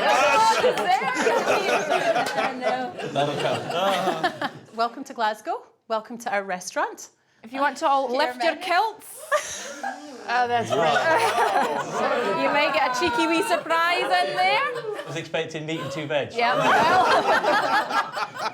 So we'll talk you through our menu if that's okay. To start this evening, we are having a curried langoustine soup with a seeded bread roll. For main, you're going to enjoy some roasted pork belly with crackling, and that will be served with some parmentier potatoes and some purple sprouting broccoli and a little bit of fennel that was used in the roasting of the pork. For dessert, we're going to follow up with what we call a millionaire shortcake. My favourite, girls. I love millionaire shortbread. No pressure. So before we leave back into the kitchen, perhaps you've noticed that we've left you with a little gift here on your seats. Michael, that is dashing. It really is. Your colour. Very nice. It suits you, Michael. Look at Prue, absolutely fantastic. Beautiful slippers. We're looking forward to this wonderful menu, and I'm sure you're looking forward to getting back into the kitchen. And enjoy yourselves. Thank you. Thank you. Right, Nicola. Oh, can you believe that? They're here? They are absolutely crazy. Think about all those Michelin stars. They're in our dining room. Let's get on with it. Hats off. Game on. Amy and Nicola have just 45 minutes to serve their starter of curried langoustine soup and homemade bread rolls, and risk points being deducted if they're late. I'll blend the soup, add the cream, season it. I think we should check those rolls again, Amy. Could you open that oven? Well, they look like rolls. Do you know, I'm actually really chuffed with it. The seeds give lots of flavour, the texture's nice, it's not doughy, it's got a decent crunch. We're in business. With 25 minutes remaining, the girls need to add their hero ingredient to their soup, the langoustine meat. We've got 40 to devein. When the soup's ready, we can reheat the langoustine meat in the soup. Yeah. What do you think of this menu? Oh, I love the look of the curried langoustine soup. That's really interesting. I'm just intrigued to see how spicy it will get. The seafood with the curry, how balanced it's gonna be. David, if you were doing this menu, is there anything that would frighten you? Absolutely making homemade bread, without a shadow of a doubt. They've only 5 minutes left on the clock. Amy and Nicola need to start plating up. It looks rich and robust. Yep. The lengths we went to get these langoustines this morning, I really do hope we've done them justice. Oh, so do I.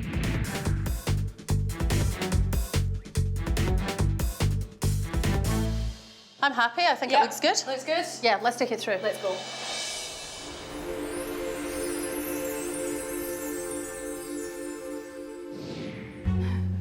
Oh, look.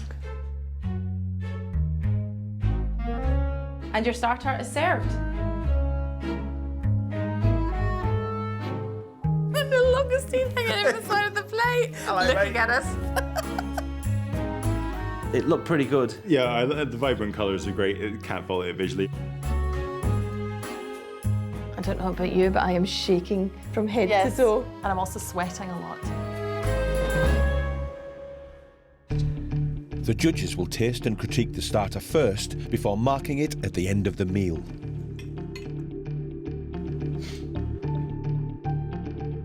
It's quite excruciating just having to stand here whilst they eyeball our food.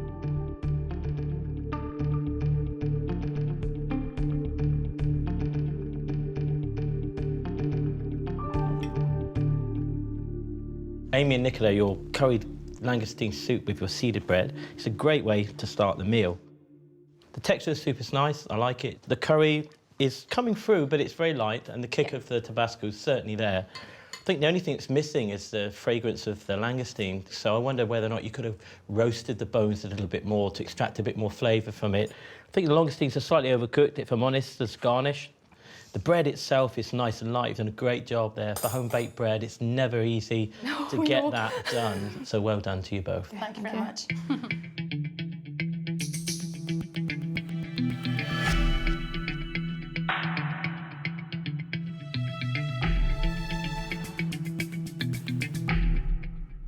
In a way, you've made it look wonderful and it still tastes wonderful, but you have sacrificed some of the flavour of the langoustine. I wouldn't call it curry, really. It doesn't have a sort of curried flavour, but it does have a spicy flavour, which I think is delicious. And so all I'm really complaining about is the name of the soup. Thank you. So, ladies, I'm sure you're keen to get back into the kitchen to start preparing your main course. Enjoy. Thank you very much. Thank you. See you soon. Thank you. Thanks. That was pretty good. That was good. I don't think that was bad. No. However, first course down. We need crackling. We need crackling. We need crackling. The girls now have an hour to get their main course to the table, whilst the rival guest teams taste their starter. Oh, it's got plenty of flavour in there. Yeah, I like that. Yeah, the langoustine's lovely cooked. One of the downsides of the soup is the fact that you have a whole langoustine in it and it's quite difficult to shell. I think that just has said, OK, it's a competition, it's now on. Yeah. You can't help but compare your own dish. Is my starter going to be as strong as this? Is it? Oh, yeah.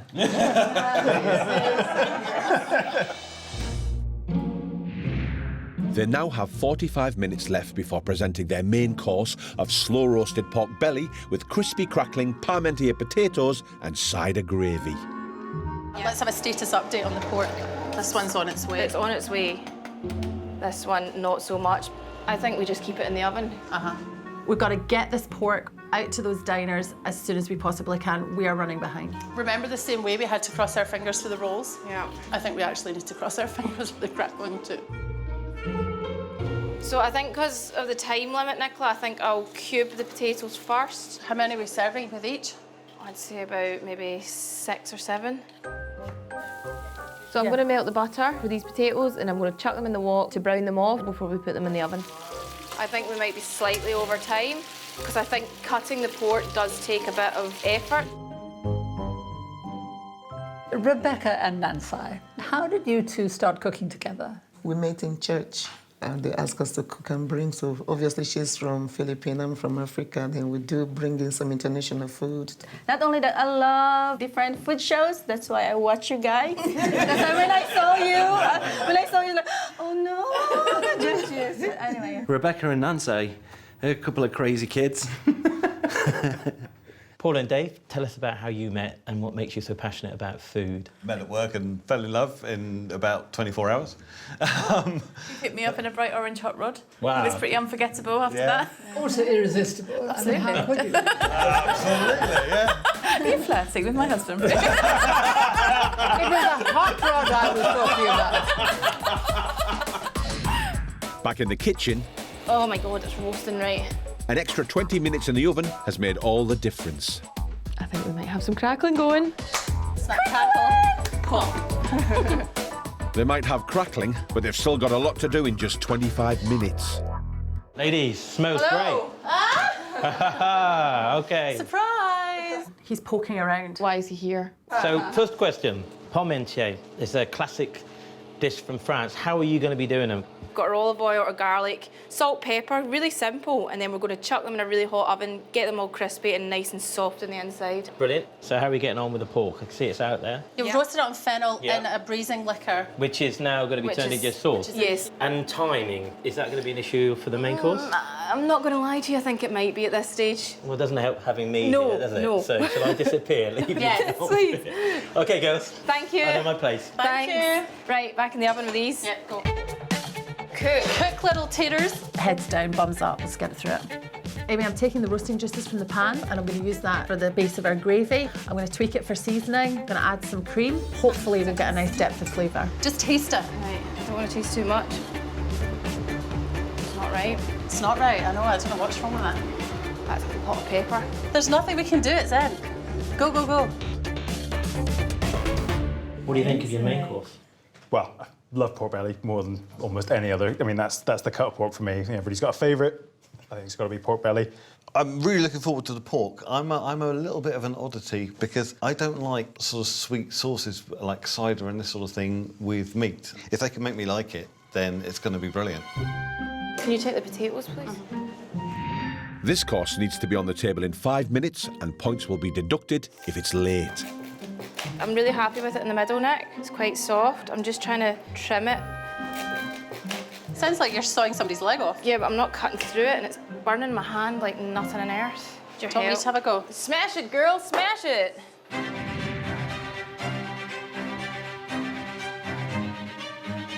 Well, we should be serving actually now. Yeah. Right, can I put the broccoli in? Yeah. Come on, watch this motor. Pork in the middle? Yeah. I don't think we're as confident about this one, Amy. What do you think? No, it's not that we have been in the past. I think time's got the better of us. Decision on fennel, decision on fennel. I don't know, Amy, I think maybe we have to leave it off. Okay. It's not a particularly attractive colour. Parsley. So what do we think? Michael and Prue here? Yeah. Let's do it, come on. Okay.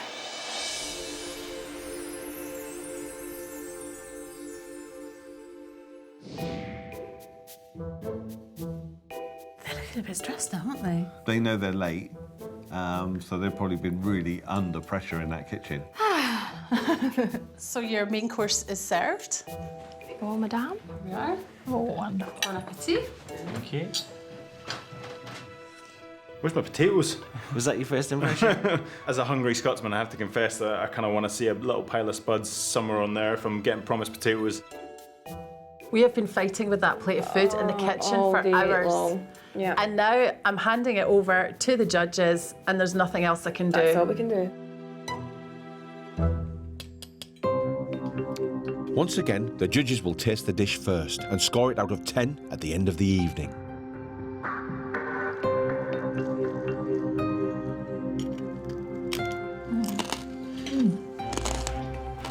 Oh, nice.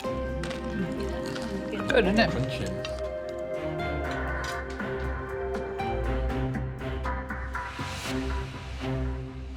Your slow roasted pork belly, it's very elegantly served in portions that are not overwhelming. Oh, I think the crackling, by the way, is really crisp and delicious, so well done. On the complaint side, it's not melt in the mouth tender.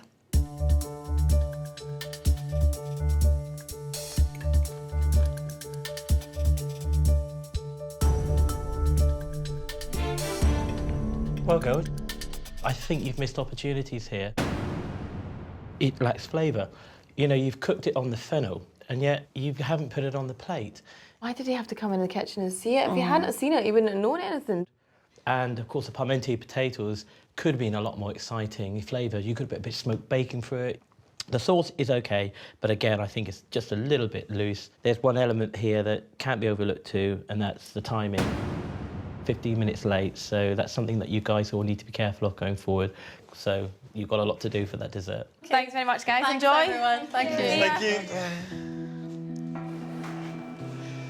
What's your thoughts? It's tough. That was tough. Yeah. We probably should have plated the fennel. Yeah, pork needed longer and slower, but we had to go for the crackling. Like, We took a gamble. You live and learn, and that's it. Next. Yeah. Last Next. course. The rival teams can now tuck into the main course. Well, it looks very nice. Yeah. Let me try this. I'm not really looking forward to this sauce because I don't like sweet sauces. The potatoes have got a nice crunch to them. I'll tell you what, I don't actually mind that. That's not bad. I think this crackling is okay. That's some serious crackling, isn't it? Gutted that the pork doesn't just kind of fall apart, really. Still nice. Yeah, my piece is quite nice. It doesn't melt in the mouth, but it's still quite nice. So, Rebecca and Nancy, how did you get on with your main course? It's okay. I can eat it, but I don't have the wow factor. Steve, you have eaten every scrap. Yeah, delicious. I really liked it. I think I got lucky with the meat, actually. I think I had a really nice fat ripple underneath the skin, which made the meat really tender and soft. But you're struggling with your crackling, aren't you? It is, actually. Kind of worrying about sending it across the table or breaking your tooth, isn't it? Or just picking it up and getting in there. Cave woman style, yeah. The girls are relying on their millionaire shortcake to leave a lasting impression and have 45 minutes to get it to the table. You're going to focus on the shortbread. Yes. And then I'll do the caramel, but let me know if I can do anything. We're going to have to go super fast for the next course because basically, other than chocolate mousse, we have nothing. So I'm just going to break it up. so that I can work it in with my fingers. I've got semolina in this mix just to try and give it a little bit of extra crunch. Now, the tricky bit of this is getting it the same width all the way through. And the other hard part is making sure that it comes off. Their final score rests on their millionaire shortcake, due to be served in 30 minutes. So I'm going to make one big batch of shortbread. I'm going to have to put them into the oven in smaller batches. At the end of the day, I'll pick the best looking shortbread. So, Nicola, you made the caramel sauce the last time, but I'm going to have a crack at it. I just need to consult my recipe. Never done it before, but let's just try this recipe and hope it goes okay. We're going to boil the water, sugar, golden syrup, and 400 grams of butter. And then once it's cooled down, we'll add the cream and the salt. This is a heart attack on a plate. I want to know if the level of cooking so far has made anyone feel slightly nervous about what they're going to cook. I think we're on a let's be conservative and say on a par. My lesson here is that it's very good that we have judges because we are amateur cooks and we're not trained to judge food as such, we eat it. I would hate to be judged by you, Mike. I'll be gentle with you. With only 10 minutes remaining, Amy and Nicola's dessert is far from ready. Ah, yeah. Fudger, these pots are rubbish. Neck, fire! I will not be looking forward to cleaning that hob later on. What do you think we can do? Because we need to turn this brown pretty quickly. So I think maybe if we split it into 2 pans and try and reduce it and caramelise it, then we can add the cream and then we can hopefully create caramel sauce. Yeah. I'm not confident in this dish at all. It's not our strong point. And it's also the one we've practiced least.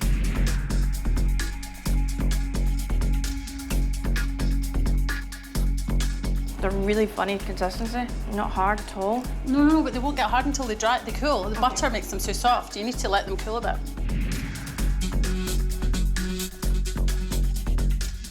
God, where did that time go? Oh, this is literally ridiculous. They are now 5 minutes late and have yet to plate up. Oh no, I can't believe it. We were cruising along there.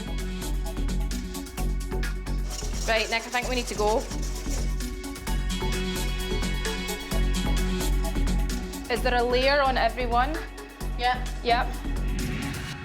Okay, we ready? We are. Okay, go. Good luck.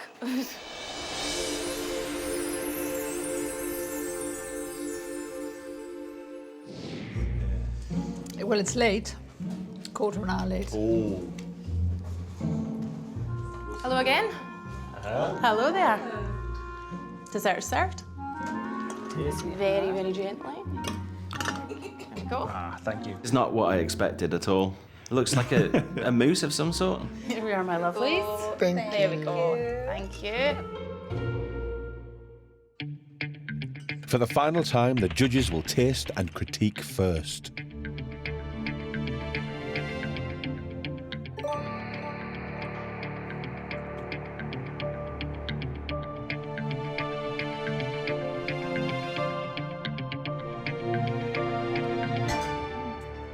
Amy and Nicola, your millionaire shortcake is not what I expected. The biscuit, I think, is great. It tastes fantastic. It's a good shortbread. The caramel, I think, is a little underwhelming. I think it could do with being a little bit richer in caramel flavour, so could take it a little bit further. For me, it's not a millionaire shortcake, it's something else. I'm not sure if I prefer the childhood memory of a millionaire shortcake or the Ouija take on it. Thank you. Gutted about the caramel sauce, just time got away from us, but Nicola, your shortbread was ace, so well done you.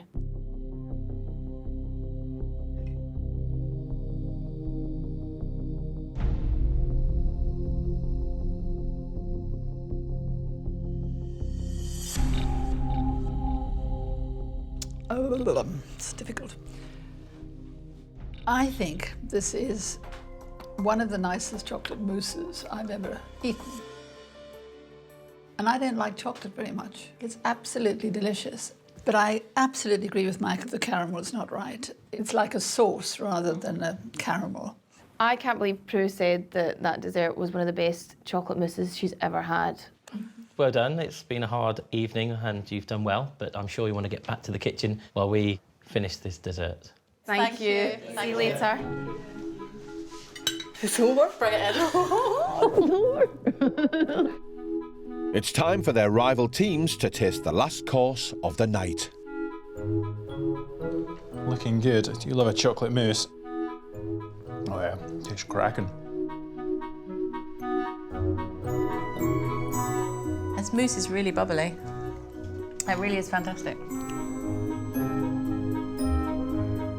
Lovely dough, but very rich one.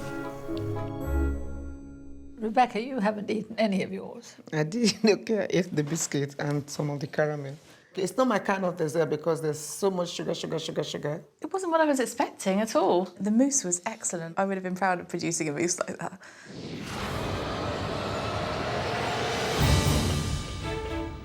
All three rival teams will mark the Two Hungry Ouija's restaurant out of 10 for a possible 30 marks. It was a good menu, maybe a little unbalanced in areas, but overall pretty good. It was tasty and the longsteam was cooked well. I'm thinking a 7 out of 10, do you agree? I agree.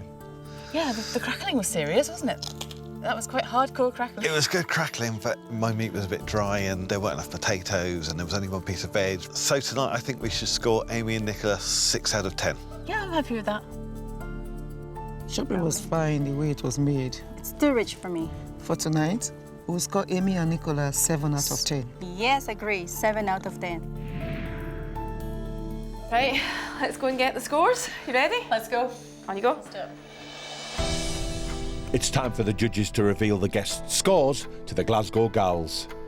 I'm struggling to breathe here. I'm worried I'm just going to collapse in a heap. I'm so nervous. Amy and Nicola, thank you for welcoming us into your restaurant for the evening. The Two Hungry Ouija's have done Glasgow proud, so well done to you both. Your guests for tonight have scored you 20 from a possible 30. That's great. That's really Thank good. you. Thank you. Thanks very much. I think that's a fair score. I think it reflects really fair. what we thought the meal was worth. Yep. And now for the judges to score each course out of 10, offering a possible further 60 points. Your curried langoustine soup. I thought this was a really professional dish, but the star of the show, the langoustines, barely came through on the flavour. I thought the soup was delicious. It was beautifully seasoned all the way through. I didn't quite get the curry, but I certainly got the kick of the chilli. Still a very enjoyable start. So, for your starter, I'm going to give you 6. Thank you. That is good. Thank you. I'm a wee bit underwhelmed. I'm scoring you 7. Your slow-roasted belly pork.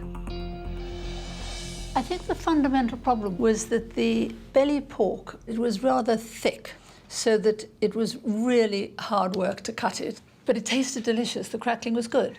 But I think the main complaint was that gravy was just not deep enough. You didn't serve the fennel, so you missed out on some really great flavours there.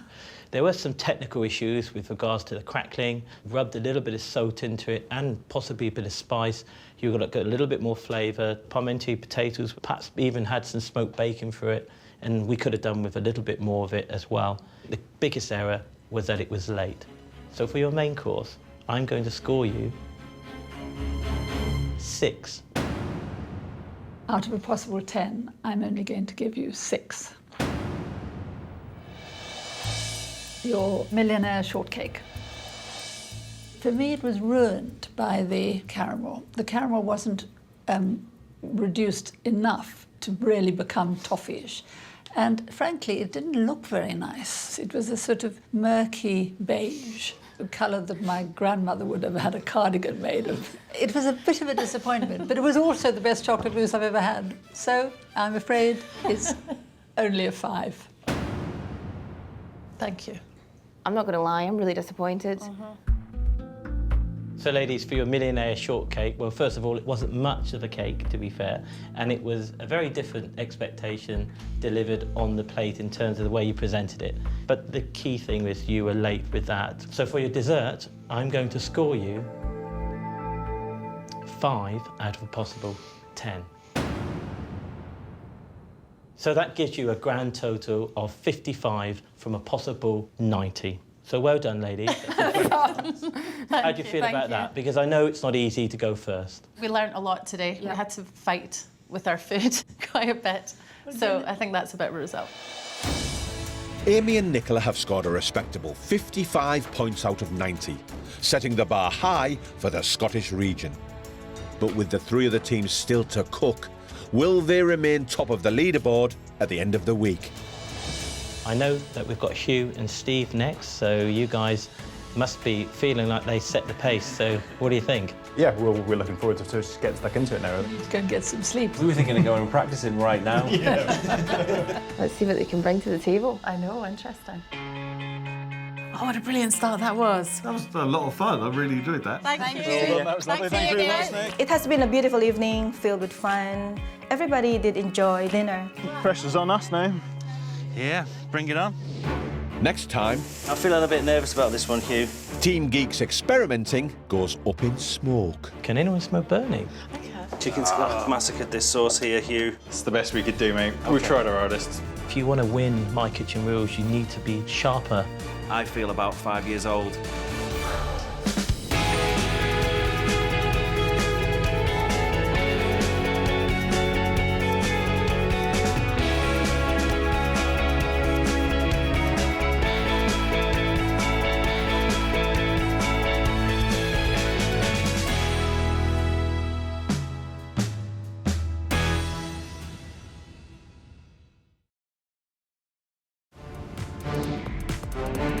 The hunt is on to find Britain's best amateur cooks. The competition's definitely getting started now. Real people in real kitchens. Yeah, baby! Woo! Face the ultimate cooking challenge. Oh, no. I think I've massacred this sauce. Teams of two battle against the clock. Panic, panic, panic, panic. We've got turret issues. To produce a restaurant standard 3-course meal that will impress their competitors. But I don't think I've ever seen anything quite like it before. I don't like the look of that brown stuff. Would have gone for more meat, less hair. And our esteemed judges. 4 times Chef of the Year, 8 times winner of Best Restaurant plus 2 Michelin stars, Michael Keynes. I've been working 22 years, 18 years at 2 Michelin stars. Cooking to my standard is going to be tough. And founder of leading cookery school and renowned writer, Prue Leith. I don't want a perfectly good meal. I want an exceptional dinner. Each team will transform their homes into a restaurant for the night. Oh, wow! And the experience will be scored by their rivals. Can anyone smell burning? Check the bread. Oh, shh. That's not a good start. Haggis on fire. But ultimately, the judges have the final say. I think it falls a little bit flat on the palate. Oh, thanks, Michael. Part of me thought, God, that looks a mess. You're just a bit weird. At the end of the week, the teams will return to kitchen headquarters to find out who will reach the next round. I'm going to give you 10. The final winners will walk away not only with £10,000, Stop cooking. Step away from your benches. but the right to say, My Kitchen Rules.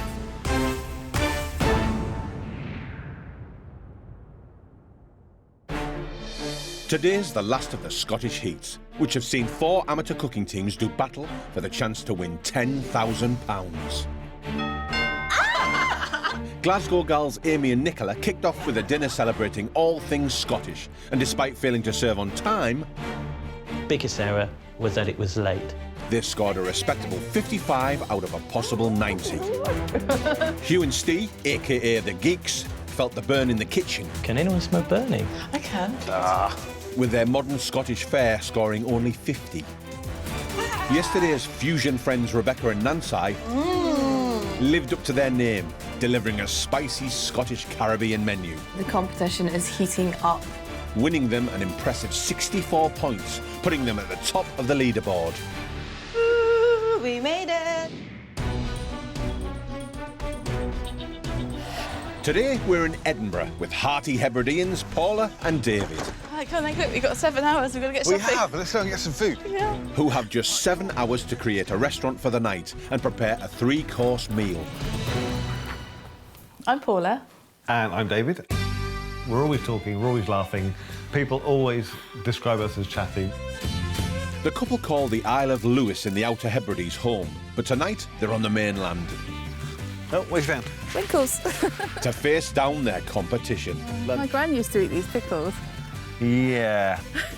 I've always loved living by the sea. I love the look of the sea and the sound of it.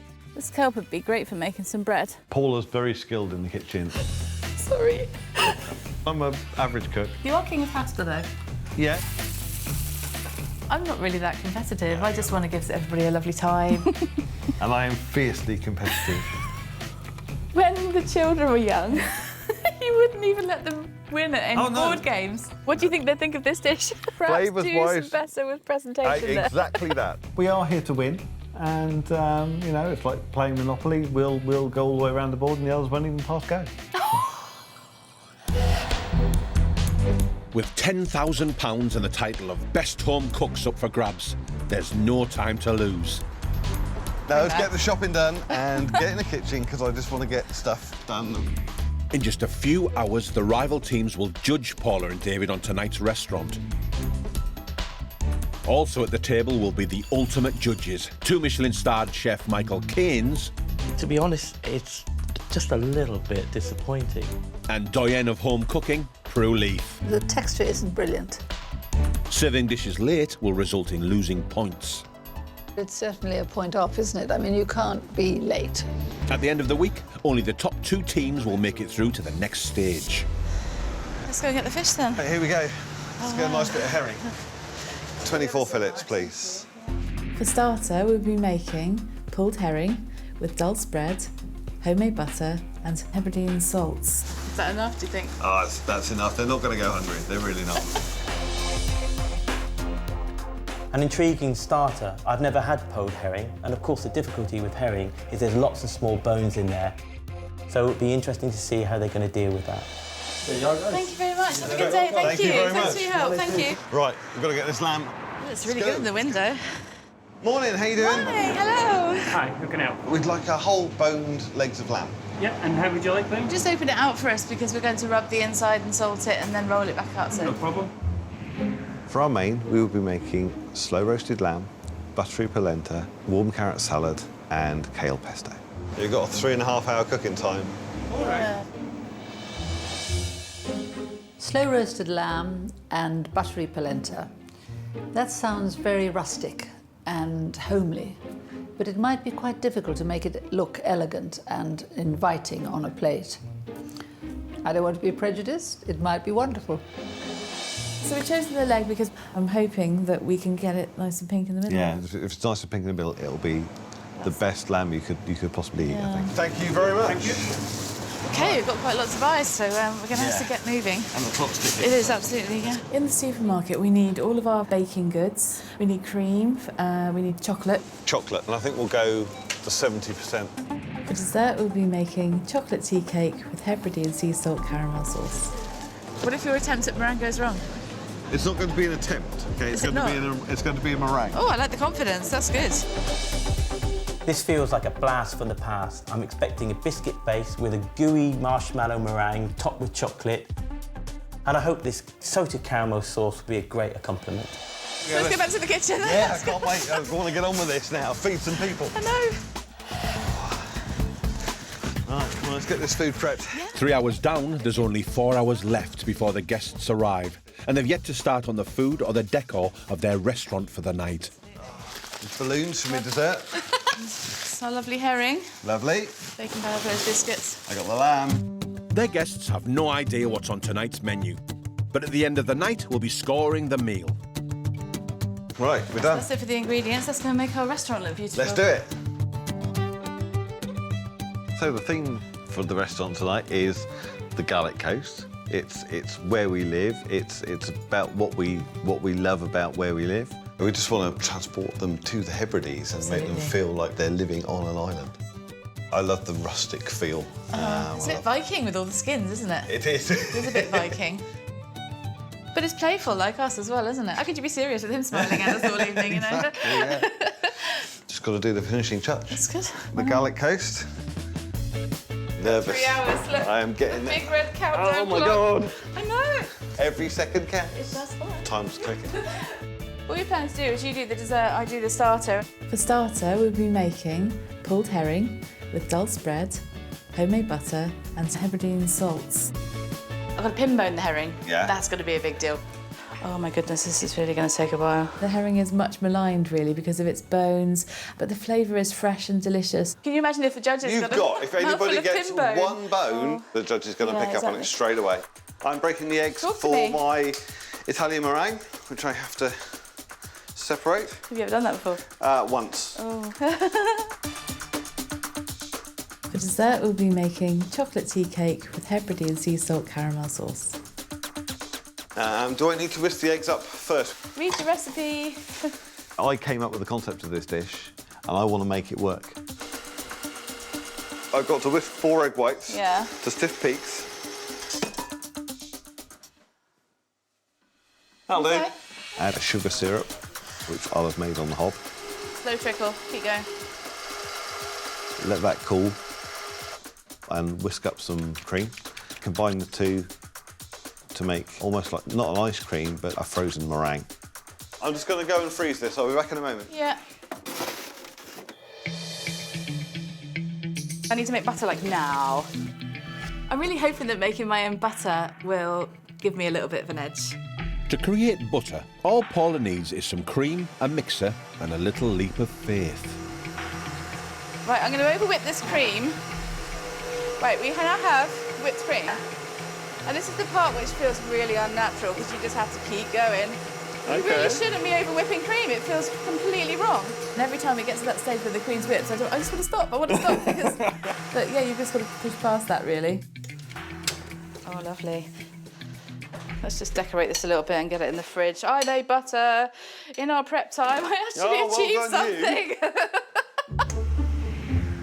For our desserts, I will be melting some really good quality chocolate, blowing up some balloons,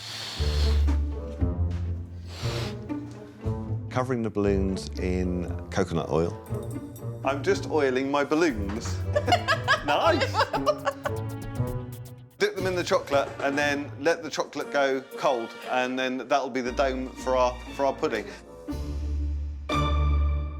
We're on less than an hour, babe. All right, but I need to get the herring done, don't I? Yeah. So the hero of tonight's main course is a slow-roasted leg of lamb. If I can get the lamb in the oven in the next 20 minutes, I'm really happy. Having rubbed the lamb with softened onions, rosemary and garlic, they tie it with a string to keep it moist during cooking. I don't know what I'm doing here, babe. I have no tying technique at all. Kind of doing it like I'm tying my laces. Dylan, you know that you're serving this lamb to Michelin-star chefs, don't you? This is something I've never ever done before in my life. I don't really understand what to do about this end piece. Oh my goodness. No. It doesn't look really neat and like it will create beautiful round slices. Get it on top of those veg. That's nice. With prep drawing to a close in the kitchen, the guest teams are only moments away. Paula is a threat for us, I think. And Paula and David have yet to make their bread. We have to, right now, make sure there's some bread ready to feed everybody. Yes. Thankfully, this is soda bread. Put the bicarb in. I'm going to put the dulse in. Dulse is a dried seaweed which is used for seasoning. So I can quickly get this bread and I've got about 30 seconds to do it. It can be mixed up and put in the oven without needing time to prove. Amy, it's our last night. I know, it's exciting, isn't it? It's very exciting. I'm going to roast this herring. There's got to be seafood on there coming from the island, and it's, you know, it's what it's known for. Do you reckon Paula's a little bit stressed? Got about 20 seconds. I don't know, maybe David. I'm going to have a meltdown in a minute, so you just talk to yourself and I'll fall apart, if that's all You right. can't fall apart. It's falling apart. It's not an option. The bread's going in. OK, excellent, well done.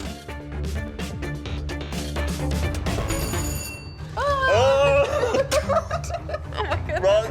Are guests here? Tonight's hosts, Paula and David, are hoping their taste of the Outer Hebrides will secure them the title. Here we go. What could possibly go wrong? Welcome, welcome. Come on in, guys. Come in. Welcome to our restaurant. Looks lovely. This restaurant looks amazing. Doesn't it just? So lovely. Oh, you want to just sit down and have a good night. You Thank Steve. you. Wow, look at all Okay, this. thank you very much. Rebecca, this is you. Nansai, you're there. Oh, it's so lovely. Gorgeous. Oh, we see shells Well, this is our restaurant called the Gallic Coast. It's very much about where we live. All the decoration on the wall, the skull. Transportative, isn't it? It just takes you there. Right, well, we've got a stack to do. You know exactly how much there is to do on stage. So we're going to go and get on with it. See you later, guys. Bye-bye. With just a few minutes before the judges arrive, Paula and David check on the herring for their starter. So I think it's still got some give in it. I think it's going to be okay. Still a bit doughy. Yeah, another few minutes. I can't risk doughy bread. Do you reckon this could make or break the marriage? No.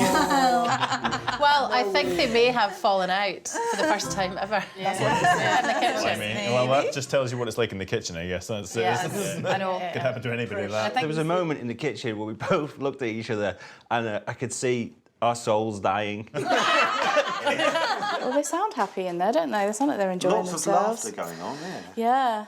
We're just shredding the herring. I'm just having to have a look through it as we go, just to look for bones.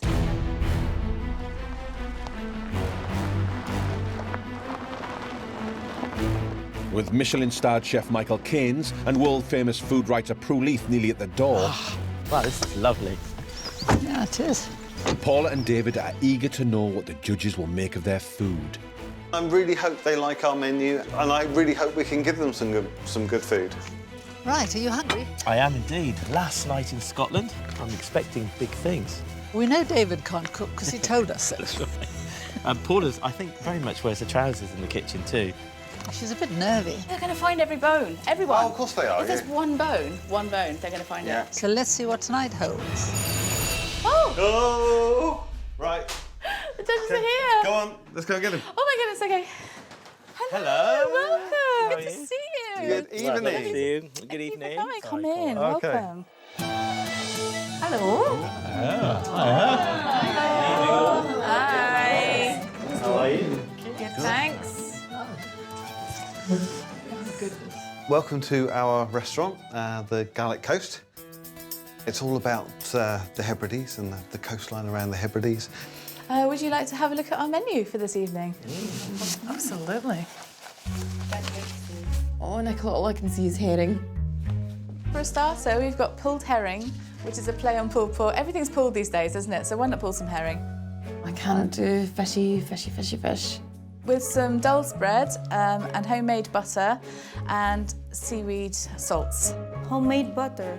If she can make that, that would be an absolutely big tick for her. For the main, we have a slow roasted lamb with buttery polenta and a warm carrot salad and a kale pesto.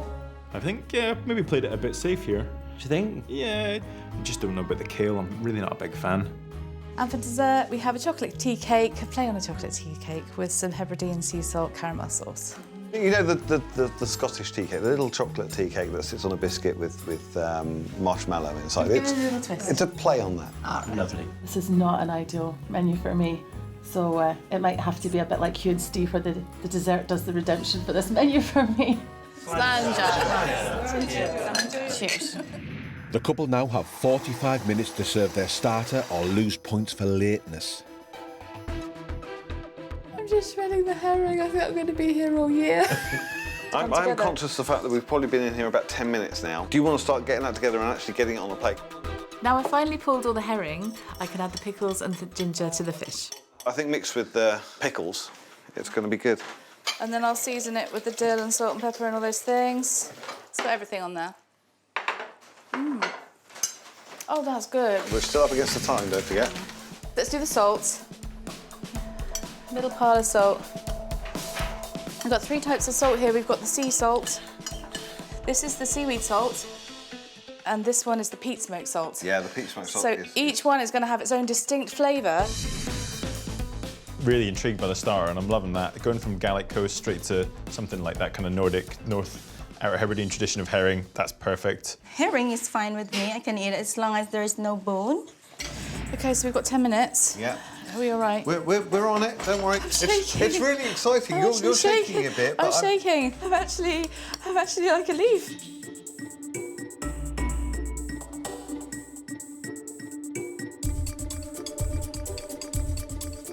So do you think this is the right portion size? That's perfect. Look Do at you that. think so? Yes. I was worried about it sweating. Oh my goodness. Come What on, if it's got some get it on the buttermilk plate. in it? Right, we've got 5 minutes. Don't panic. We've only got to put butter on 6 plates. You make it sound so easy. I'm starting to lose the plot slightly. I am. OK, we've got less than 5 minutes. All right. OK, Got we're to there. start out on time. We're It there. tastes all right. Well Oh done. my goodness, well done. All good to go? Yes.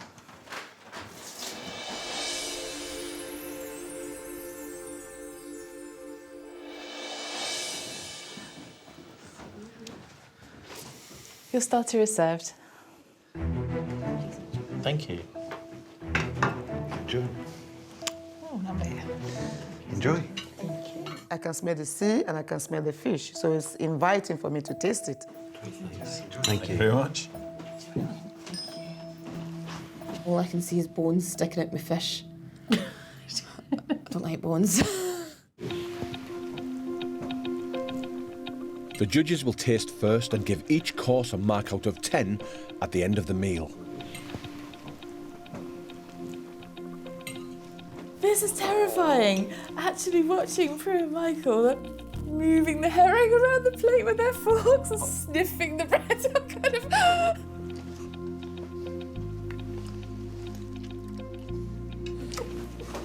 I've been cracking on.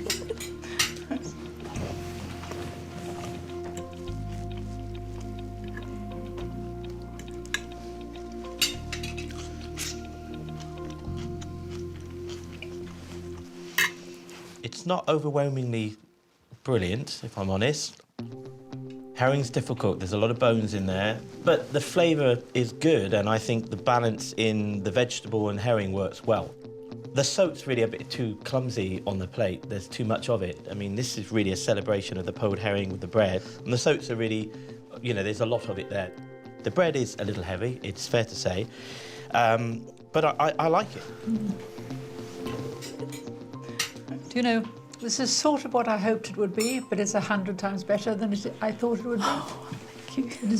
It is really delicious. It is the herring is very fresh. You can taste the dill. It's delicious. The butter's lovely, and because it's not salted, it's a real pleasure to go digging into those 3 salts. It's a real taste journey. I'm surprised and thrilled. Thank you. Thank you very much. That was good. I was Better than I was hoping for. Now it's time for the rival teams to taste. At the end of the 3-course dinner, they will each give the whole meal a score out of 10. There we go. I can see little bones, so it's telling my brain that I shouldn't eat it. Amy, would you send it back because it had the bones in it? I probably would.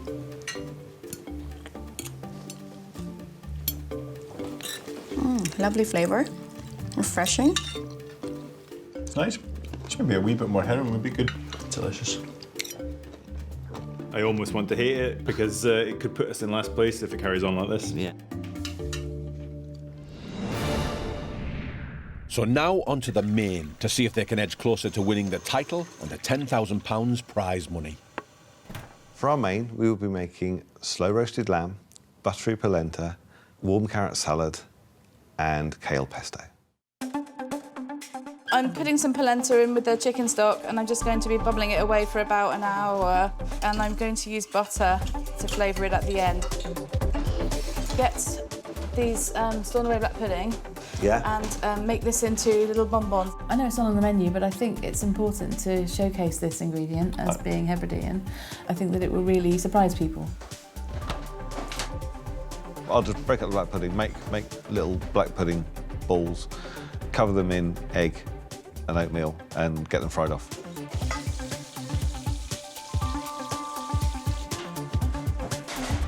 The lamb's got to come out because it's got to rest for half an hour. Yeah, got to check the temperature of it, make sure it's okay. 76. What? I know. Oh my goodness, what a mistake. It's ruined the main part of the dish. So how do you think the main course sounds? Well, I think just the way the presentations come out, it's going to be quite rustic and homely, quite a hearty meal as well. So I'm really looking forward to that kind of comfort food, I think. I really, really enjoy lamb. But I wish that the lamb will really be pink in the middle. The moisture is there, soft and moist, melts in the mouth. Back in the kitchen, there's just half an hour until the main is due, and Paul is making the warm carrot salad and kale pesto. Traditionally, of course, you make a pesto with basil and parmesan and pine nuts, but I just don't know how well it would actually go with what we've cooked today. So I'm just blanching some green veg and just making it a bit more spring-like. I need peas. Why am I here? Why am I here? Peas! Peas, thank you. My pesto is, I'm struggling with it, I'm battling with it, I'm trying to get it right, I'm blending it and then I'm adding more things to it and I've lost the plot.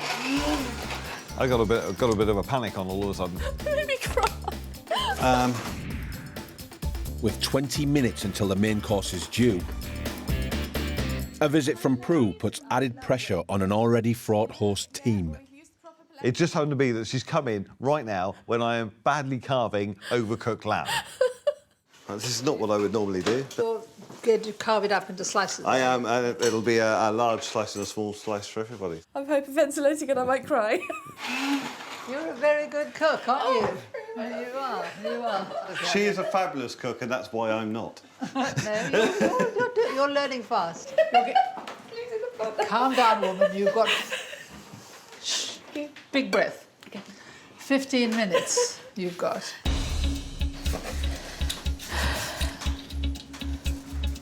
Right, but the lamb is on the plate. Okay. It looks like Captain Caveman's places. He did. Meat! Give me meat! Presentation-wise, I just think they're really thick. Can we kind of place one on top of the other? We've got to get it out the door. Just kind of go like this. Oh, okay. Like this. That was better, doesn't it? Right,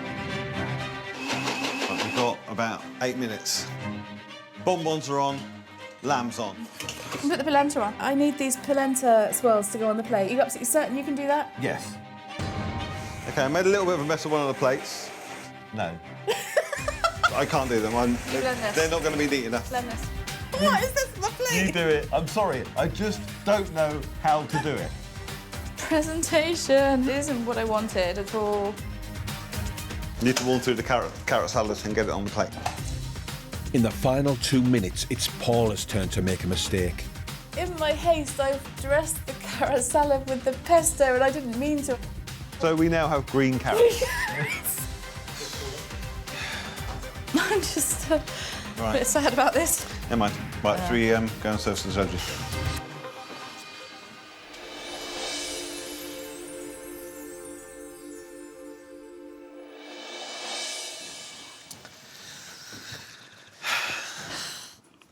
Your main is served.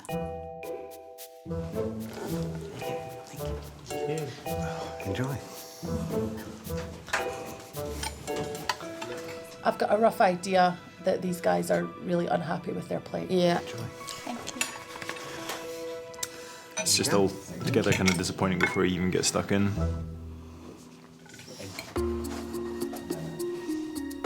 Once again, the judges taste and give their opinions first.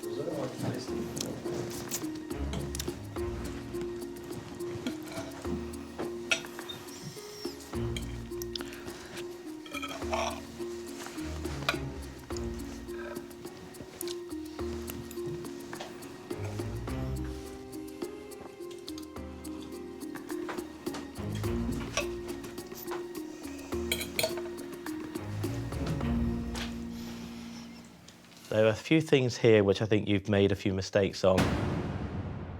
Principally, the choice of the cut. The cut would have been much better if you'd chosen the shoulder. The thing about a shoulder is you can chuck it in the oven, you end up with a moister piece of meat at the end of it, which isn't so dry. It's clumsy. David, did you cut that? I did. Yeah, it's a real man's portion you're giving us. It's not much finesse. I have to say that looking at it around the table, it just looks a bit dull and dry. His critique. It's tough. bit like the lamb. My take is a little different from Michael's. I mean, I think there's nothing that really good gravy wouldn't have solved here. I think the flavour of the polenta is delicious. I think you've done it well. I agree that there's much too much lamb, David. Every element could have been better. It's not going well. I can start to see Paula welling up a bit. Don't get upset, keep going, and let's not take away the effort, the passion and emotion you put into this dish. And I can see it's hurting, but we want you to do well. So take that back to the kitchen and cook your heart out for your dessert, okay, guys? Thank you. Oh dear, you're crying. I know. Oh. They're such a lovely couple. Oh. That was tough. No, it's deserved, wasn't it? Well, that was a grilling. I don't want you to blame yourself. Don't blame yourself. OK, so let's get into this then. Now it's the rival team's turn to taste and judge the course.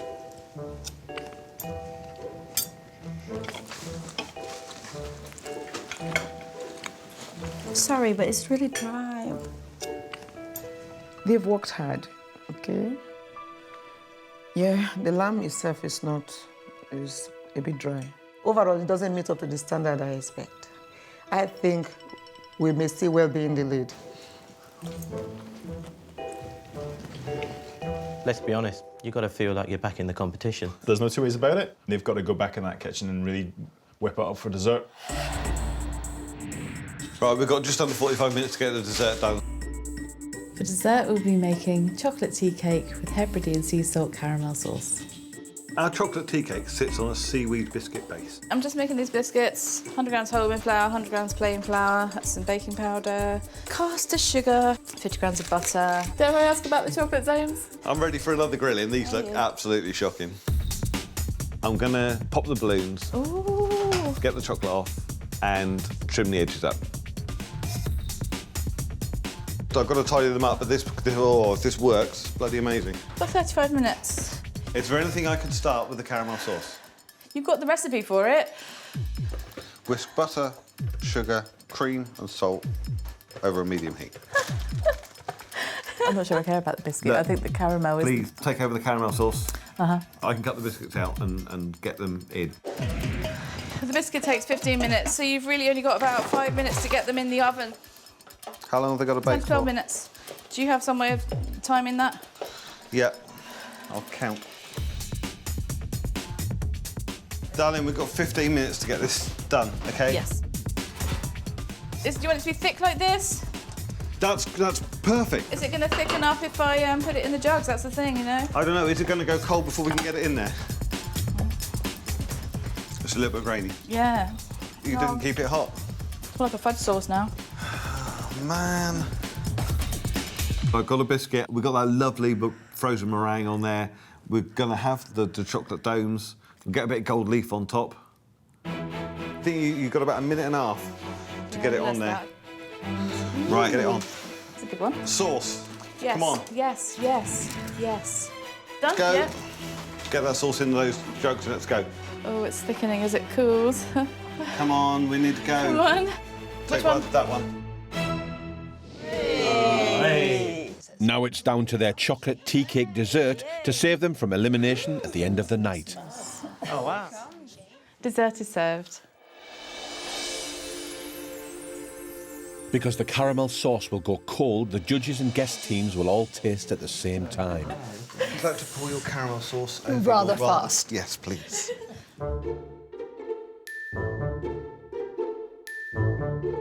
This looks fab. Yeah, really exciting. This is.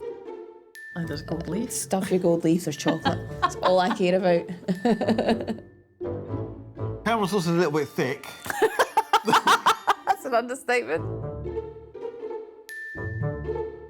But if it's hot enough, it'll do the job.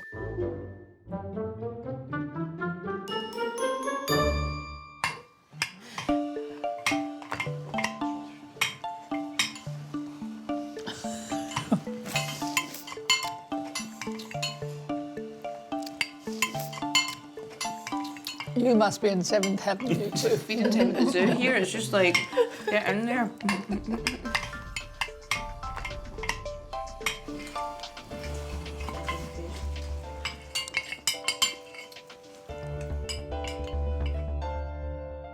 We needed something to lift our spirits, put a smile back on our face, and remind us what this competition is all about. You gave your all, and at the end of the day, you produced a lovely dessert that was almost worthy of being in a restaurant of high standard in terms of its technical approach, and I thought everybody enjoyed seeing that dough melt. Yes, it was a bit rich, but then if you're a chocolate lover, that's never really a complaint you need to worry about.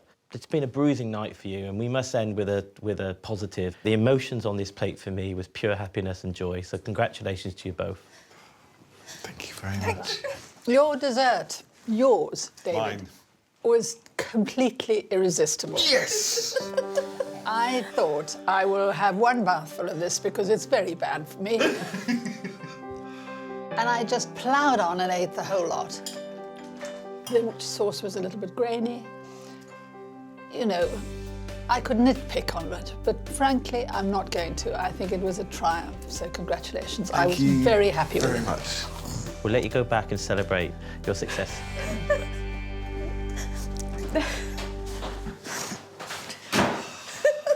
Well, that was cool.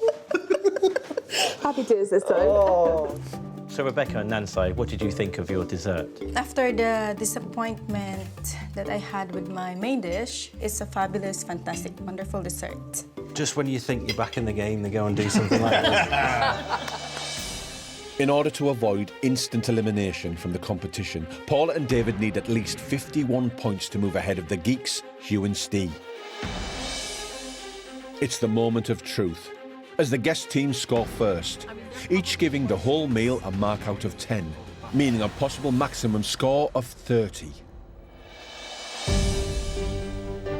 The starter came out, and of course we seen the herring first, which is... Oh, the dreaded herring.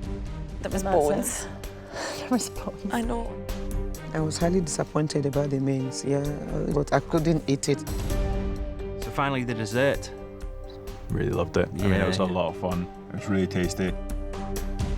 I'll be honest, there was probably 2 out of 3 courses on that menu I would have sent back to the kitchen. We're going to score Paula and Dave a 4. Okay, for tonight's evening, we are scoring Paula and David 5 out of 10.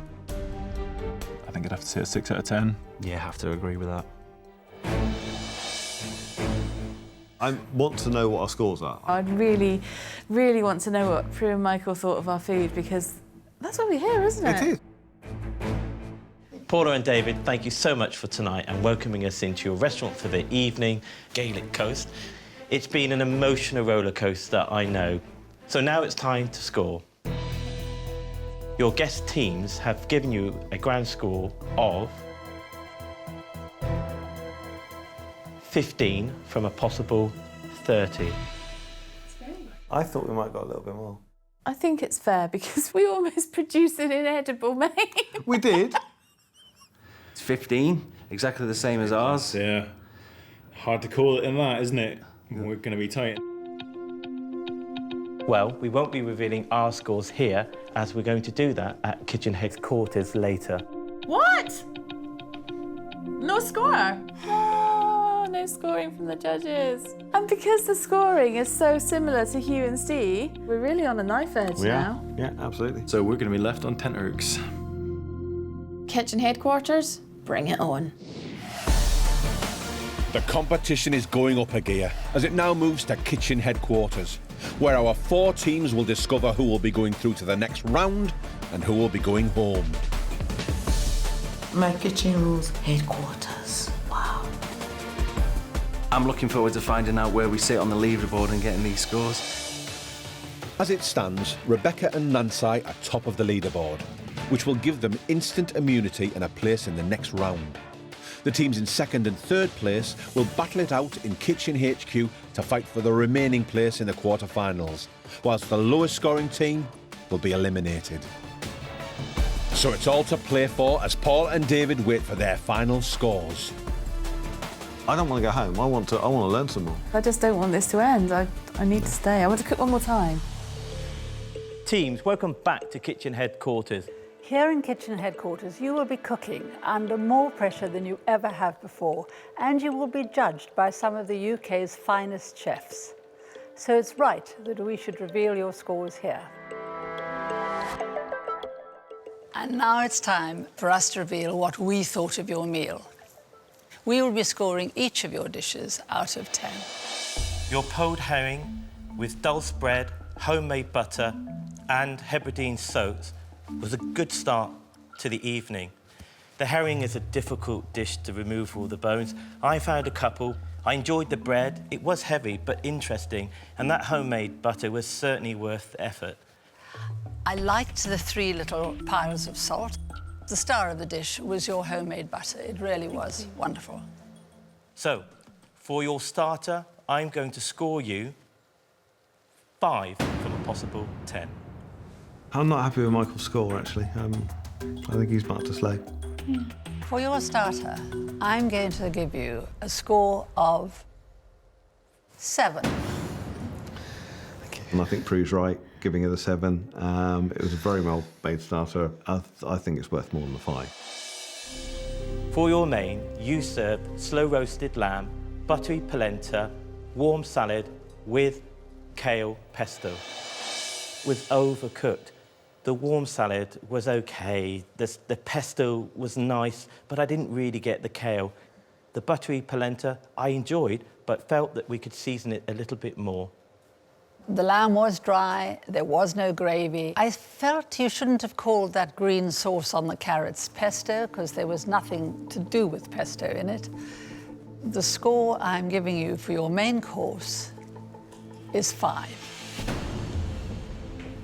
Paul and David, for your main course, I'm going to score you 4 from a possible 10. Thank you. I was expecting 4.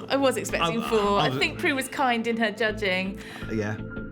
To stay in the competition, Paul and David need a combined score of 15 or more for their dessert. Your Scottish tea cake with a salted caramel. David, at last you performed in the kitchen and produced something that was memorable. I love the way we poured that caramel over the dome of chocolate. We had a great end to what was, we felt, an emotional and difficult evening. The sauce was a little bit grainy, but the tea cake was absolutely delicious. I found it irresistible.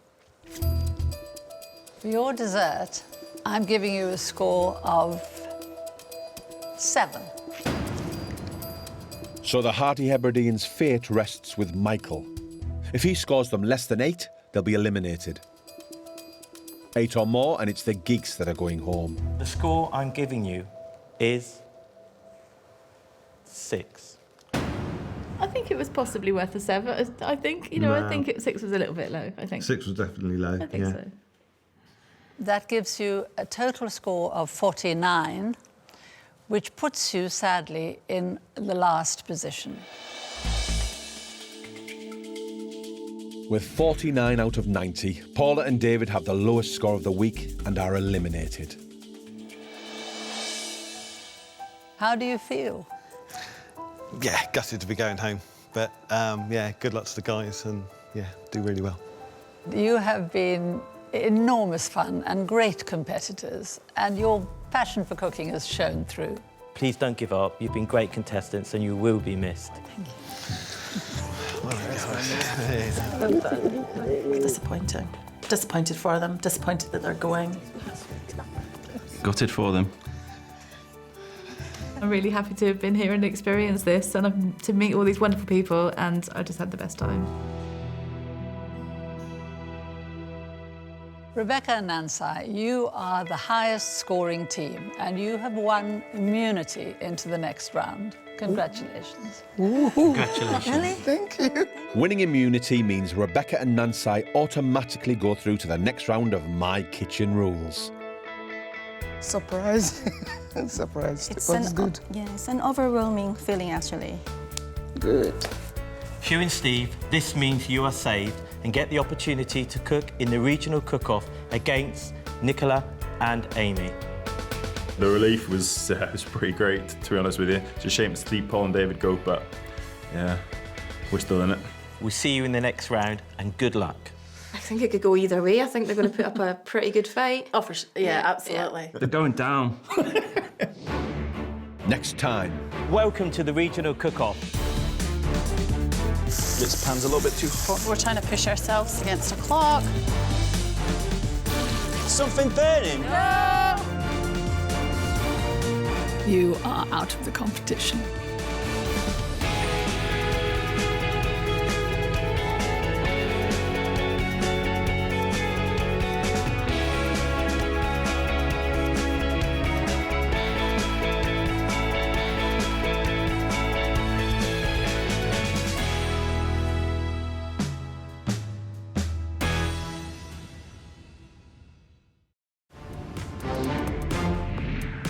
"16 cooking teams have been battling it out to become Britain's best amateur cooks. Wow! They've been producing restaurant-standard three-course meals Ta-da! to impress their rival teams I would have gone for more meat, less hair. and our esteemed judges. Can anyone smell burning? Oh, 4-time Chef of the Year, 8 times winner of Best Restaurant plus 2 Michelin stars Michael Caines, I've been working 22 years, 18 years at 2 Michelin stars. Cooking to my standard is going to be tough. and founder of leading cookery school and renowned writer, Prue Leith. I don't want a perfectly good meal. I want an exceptional dinner. But now the competition is heating up. For the first time, the best teams get to cook in kitchen headquarters. Something burning. Under more pressure than they've ever felt before. Step away from your benches. To reach the next round, you're eliminated tonight. And one step closer to winning £10,000 Out the way, out the way. and the right to say, "My kitchen rules."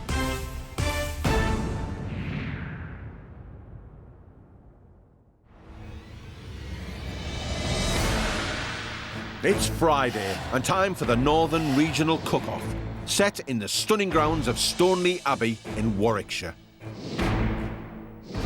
Team Mam and Son, Simon and Linda, and Syrian siblings, Razan and Reda, are on their way to kitchen headquarters where they're fighting for survival. I'm looking forward to getting into that kitchen and showing what we've got now. So excited. I feel the challenge just started.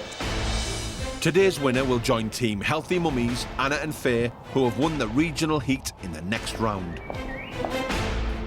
While for the losers, their My Kitchen Rules journey will be over. Earlier this week, 4 teams battled it out in the first round of the Northern region. But hunter-gatherers Angela and Rob had a disaster with deer and left the competition first. You are eliminated from the competition. While Healthy Mummies Anna and Faye won the week, and with it, immunity. I just wanted to scream and shout and go like, woohoo! Leaving second place Simon and Linda. It's just stressing me out. I want my kitchen clear. And third place Razan and Reda. Reda, please check the bread. In a cook-off for their last chance to stay in My Kitchen Rules. Welcome back, teams, to kitchen headquarters. It's now time to move the competition up to the next level.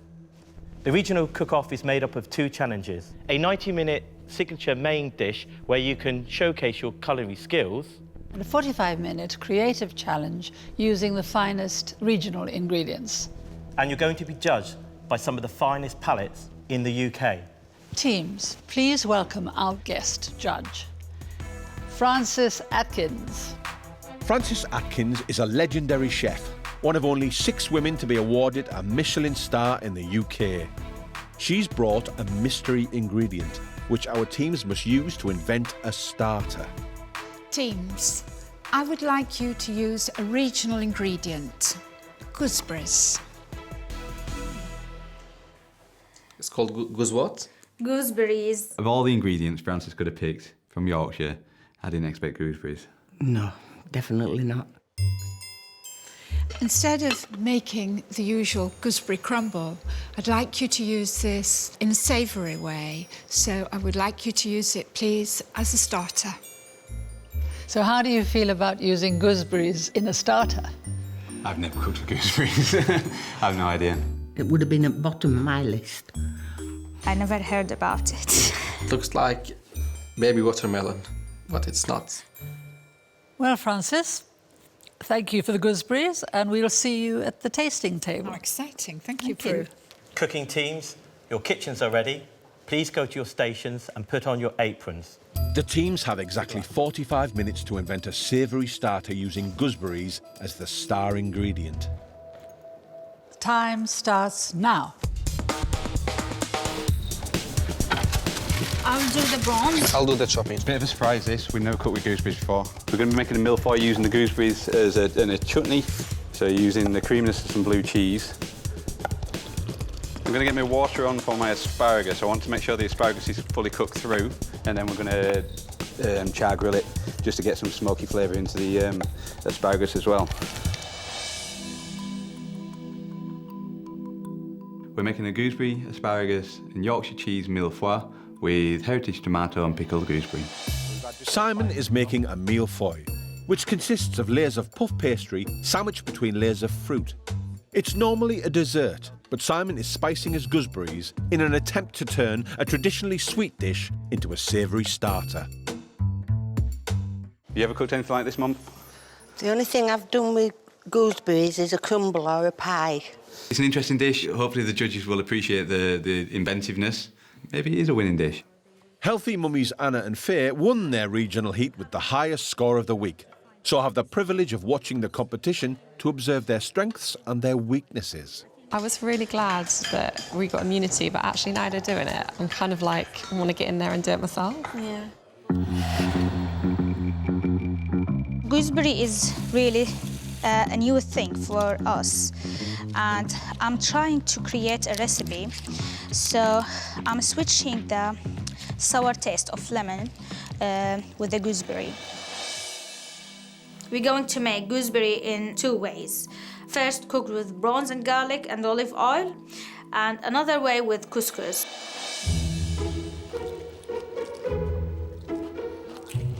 What do you think? What's it taste? Oh, it's juicy and soury. Yeah, I found it's meaty, really meaty. It is. It's somehow it's really nice. I liked it. It's a new challenge for both of us.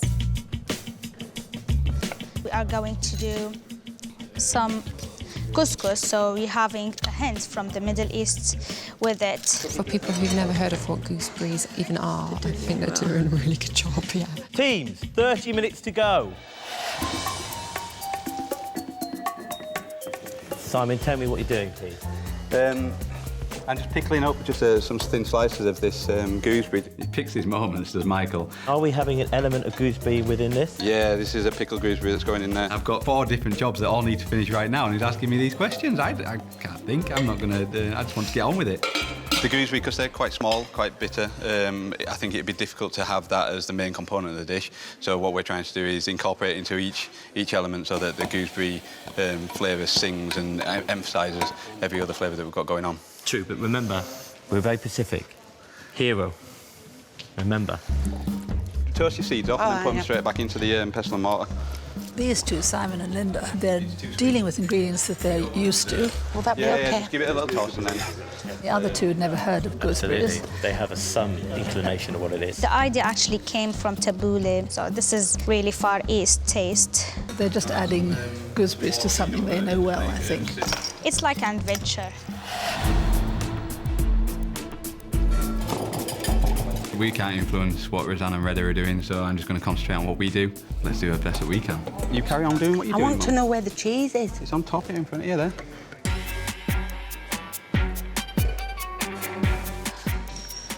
I cook the bronze. Now, the bronze doesn't need lots of cooking. So, Razan, now I've done the gooseberry and the garlic. Now I'm cutting chili red peppers. Gooseberry and garlic, it's exactly like lemon and garlic. What we've done, we add just 2 cloves of garlic and maybe double or a little bit more the amount of gooseberry. So it can season it but not hide the taste of it. Oh my God, the smell is really wonderful. And you see, bronze doesn't need lots of time to cook. It's just quick cooking. I need to add the hot water to start preparing the couscous. It looks fresh, looks really, the herbs, lots of herbs. He's on like a production line, isn't he? He is, he's just chop, chop, chop, chop, chop, chop, chop, chop, chop, chop. Teams, you're halfway through. I'm doing now the couscous. A hint of Middle Eastern flavor, the cumin. Cumin is really going very nice with sour taste. I want to have the taste. They said they want to find the taste, but again, not just have it too much sour. I think this is enough. We are having the hot water. I need to cover it. To ensure Simon's ambitious meal foy is baked in time, he is gambling using ready-made puff pastry. I know we're cheating by using ready-made puff pastry, but I'm not going to make it in 45 minutes. Simon and Linda, how are you getting on? Yeah, not too bad. What pastry are you using for the meal foy? It's puff pastry. Okay. Yeah. And where's that? That's in the oven at the moment. Okay. The top layer's puffing up nicely, and then the other 2 layers are underneath. It looks So you're pretty doing much one done. that's compressed? I'm doing 2 compressed and 1 puffed up. Okay. Simon may seem to have everything in hand, but Mum Linda is having problems with the hob. Grate some ginger as well, don't forget. I'm not happy with this. Come down onto gas if you want. You can control it better. No, it's all right. Mum, do what you used to. Don't start doing things that you don't know what you're doing. 15 minutes to go, only 15 more minutes. Some parsley. I'm going to do something to speed up as the time is just going, which is having the couscous on the fire. Cooking under pressure is not easy, actually. Looks like it's really going good, but I'm scared from the time. I think that was the first time I saw Razan panic a little bit, ever, because she's so in control. Okay. I'll find it. Go and check the That's if fine. anything there. Now I need to add the fresh ingredient to give... Okay, please bring it all to me, so... I think she's panicking a little bit of the couscous. Wow.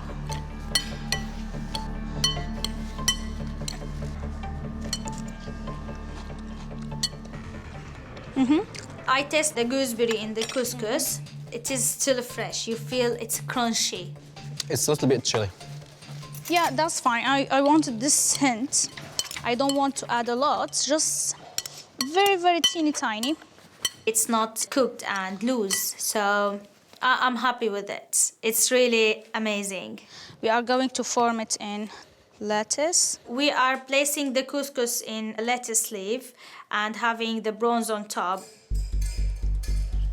Oh, I'm getting nervous now. Is that chili sauce? Yeah. This is sweet chili. Are the gooseberries still going to be the hero of this dish? Yes. I really added some drops, not a lot. Just a hint. It won't cover any. It won't hide any flavour. Teams, you've got 10 minutes to go. 10 minutes to go. We've got asparagus blanched, that's just ready to griddle off. That'll take a couple of minutes. We've got pastries cooking, so that's ready for building up. And the chutney's cooking down. We've got bits everywhere. We've got tomatoes, we've got gooseberry jam, we've got cheese chopped everywhere. So it all needs to come together. Let's make this work. I'm making a Hearty tomato salad to go alongside the mille foie, just to get another dose of gooseberry in there. I'm going to pickle this gooseberry nice and thin and toss that through the tomatoes. Gooseberries can be a beautiful ingredient. Later on in the summer, they ripen up, they swell, they can become more of a dish. They can have that sweetness and greatness. At the moment, they're still quite bitter, so to put just a big blob of gooseberry, you're going to have to add loads of sugar. We don't want to turn these gooseberries into a sweet dish.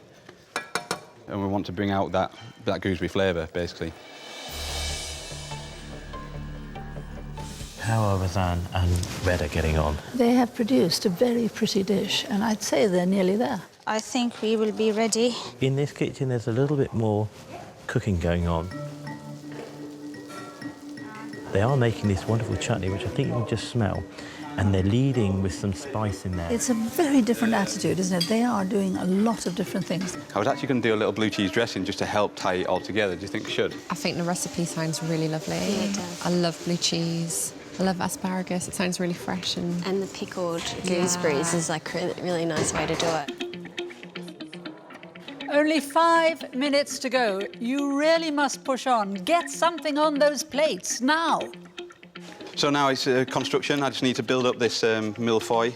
The first thing to go onto the plate is this pastry, and then layer that up nice.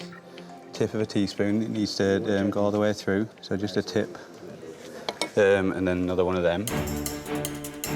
What I'm thinking of, adding more flavor for the gooseberry. I'm just squeeze a little bit, some drops, not a lot. Looks perfect.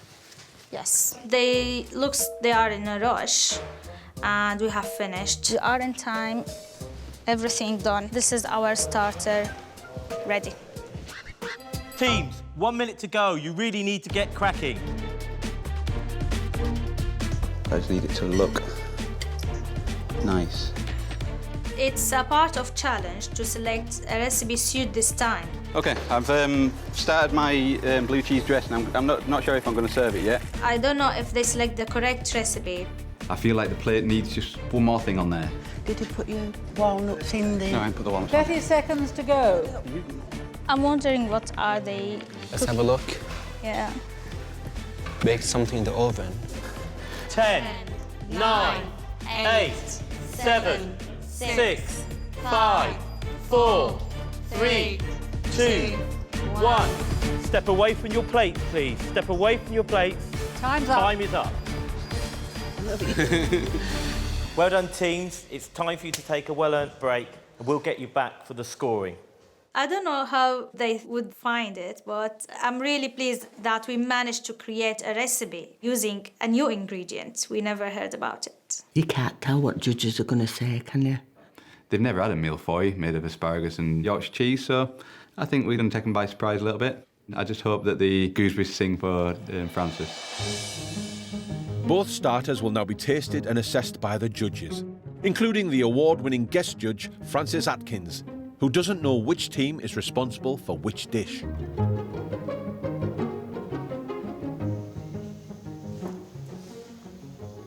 Francis, welcome to the tasting table. Thank you. We're going to now have an opportunity to taste these two wonderful starters. Look fantastic. So we'll start with team number 2 starters. This one is prawns cooked with gooseberries, a couscous with gooseberries chopped into it, and a lot of garlic. She wanted us to cook the gooseberry, and we managed in creating 3 ways of cooking the gooseberry. So I think they'll be impressed about the dish.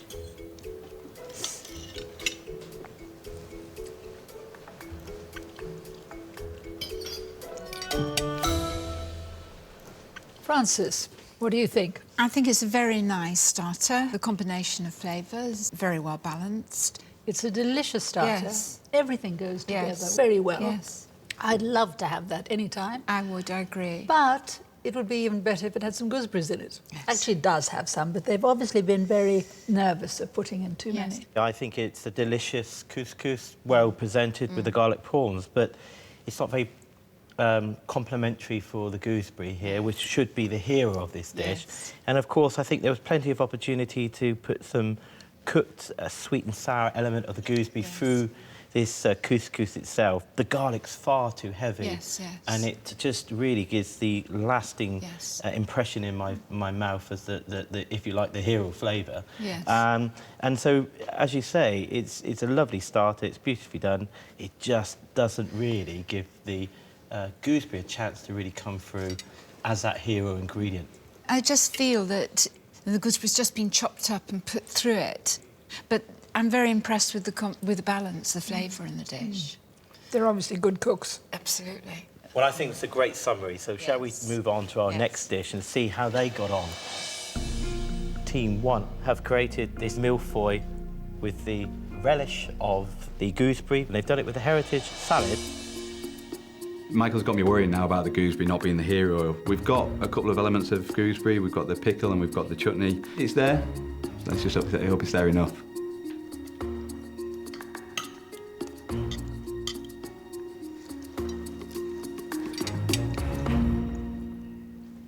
Francis, what do you think? On the plus side, I thought the salad and the pickled gooseberry are delicious. The Tomatoes go very nicely with the gooseberries. We've got a little bit of nut through it, which adds a little bit of crispness to it. This blue cheese doesn't belong with this rather tough pastry.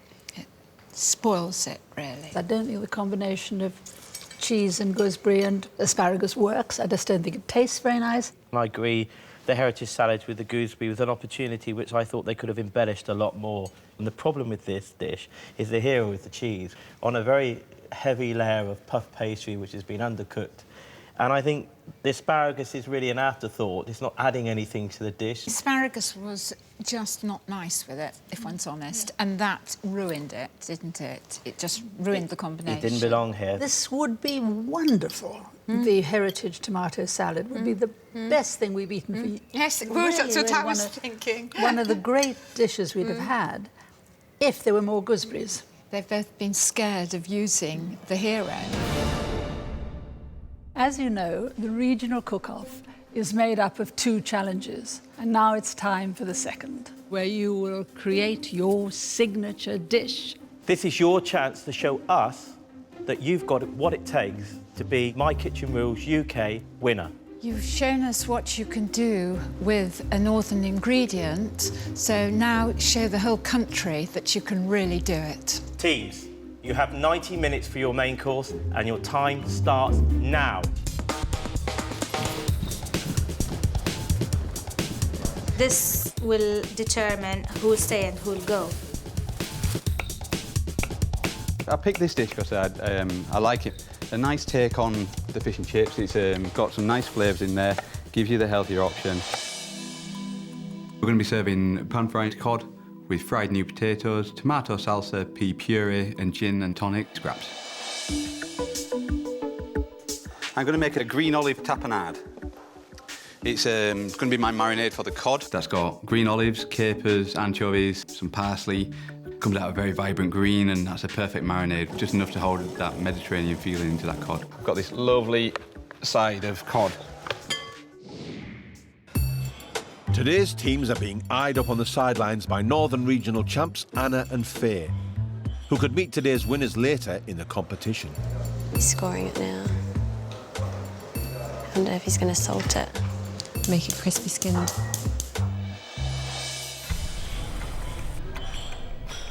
We are cooking maklouba. We are serving maklouba Bazinjan with rocket salad and Parmesan cheese. Maklouba Bazinjan. Maklouba, it's mean upside down, and Bazinjan is the aubergine. So this is the upside down aubergine dish. Maklouba is very important dish. Basically, it's meat and rice. Some people, they add tomato. Some people, they do cauliflower. We in Syria usually just have it as it is. I didn't expect the meat will be on bones. This is not good at all. We usually do it just for inviting people who we love.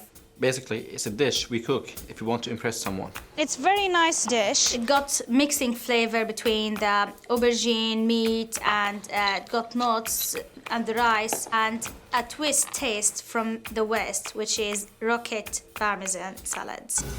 Where's the stock? Here. I'm going to use the bones to have a stock before preparing the meat. We need some cinnamon sticks.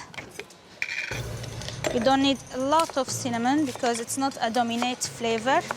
They're definitely working in sync with each other. Yeah, I think they're so used to working together and cooking together. Razan's giving the orders.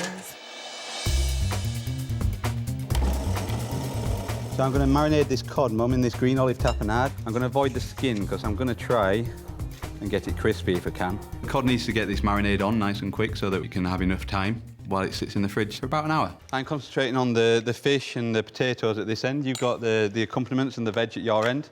And I'm concentrating not cutting my fingers. I've got the batter for the G&T scraps to do. So we're going to be putting some lovely Yorkshire gin into our batter. More gin than tonic. The tomatoes next, isn't it? Yeah, pop your tomatoes in. The tomato salsa and the pea puree. The pea puree is frozen garden peas blanched in a 50-50 mix of milk and water, pureed with some mint, and then loosened up with some butter and the poaching liquor. Whoa, stop. It needs to be smoother. Just bob it back on, it'll go smooth then. And this is the rosemary-infused salt. The little matchstick fries were perfect. Season them up, and that's a different element completely. Changes it very well. And also fried the gin and tonic batter. Where's the batter? I need to see the batter. Do you think she wants a snifter of it? G&T batter. Smells of lemon. And gin. And gin, my goodness. That's your answer to beer batter, is it? That's my answer to, yeah, just the alcohol, the fizz, it's all going to work nice. 45 minutes, you're halfway through. I'm worried about the time, so please, you prepare the salad to be sure that's done. I'm chopping the mushroom. When we cook the lamb, slowly it will make the taste better, but we need to fasten things up. So we will use the pressure cooker. If I want to do slow cooking the meat, it's need about an hour or an hour and a half, so we'll be out of the competition. The lamb now, it will take about, I think, half an hour. If they can cook the lamb perfectly and all those components marry up well with the flavours, it could be amazing. Teams, 60 minutes down, 30 to go. So I'm going to do my cod baked in the oven, but I'm going to start it on the stovetop with just a little bit of pan frying, just to start to crispen that skin up. Cod's been marinating for about an hour. It's going to go skin side down into a hot pan, hopefully to get some nice crispiness to that skin. That cod's going to get crispy, salted the skin, and then we flip it over and bob it through the oven. Simon's feeling fine about his pan-fried fish, but Linda's losing confidence in the batter. You all right? It's not cooking right. That ain't hot. It is hot. Don't get let down by technology. Don't sit and think, oh, it's not working. Do something about it. The gin and tonic batter looked great when I made it, looked just right. But when I fried it, it just went to nothing. I'm going to try another batch. These scraps that you did first, I think the batter was quite loose, and so the scraps that we've created are quite thin and airy. Some more flour, a little bit more lemon, and they work well. It gives you a thicker batter, and so you get some bigger scraps. Hopefully, a lot more of the flavour of the gin and the tonic and the lemon will retain inside that. You're frying the aubergine. What temperature do you fry them at? It's about 180. I don't want to do it too much cooking as the aubergine is really sensitive. A little bit of colour. Yes, a little softly bit. Cooked. Exactly. Excellent. Well. I'm cooking the aubergine half cooked, deep frying at the beginning. Then I'm going to cook it with the stock to have the lamb taste. Then I'm preparing the almonds now. I want to toast it. Be sure not to burn them. No. Please.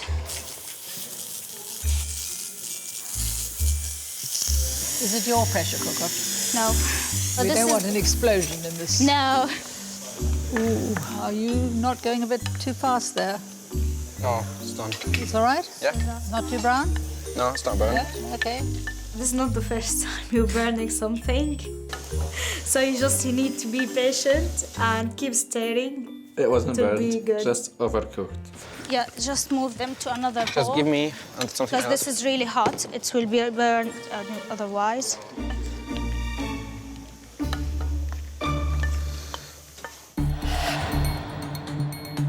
"15 minutes to go. 15 more minutes. Hot. Gonna drop it.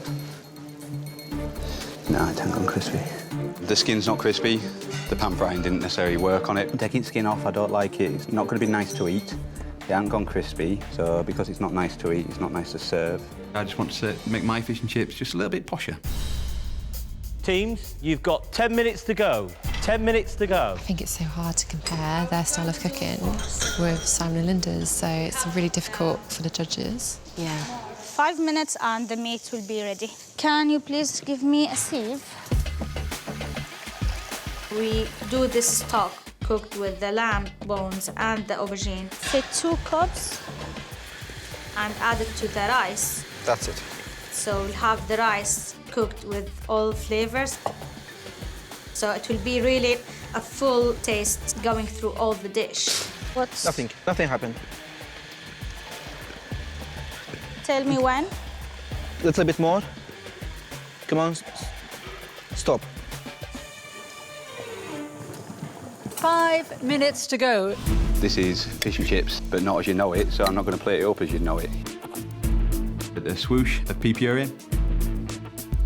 It's important that we don't serve anything that's not right, and that skin just wasn't right. What we've got there, Mum? Scraps and chips. So Mum's obsessed with my salsa, the chips on top, so it looks like kindling in a bonfire, so yeah, I don't want to let her down with that. I'm going to give you a bonfire, Mum.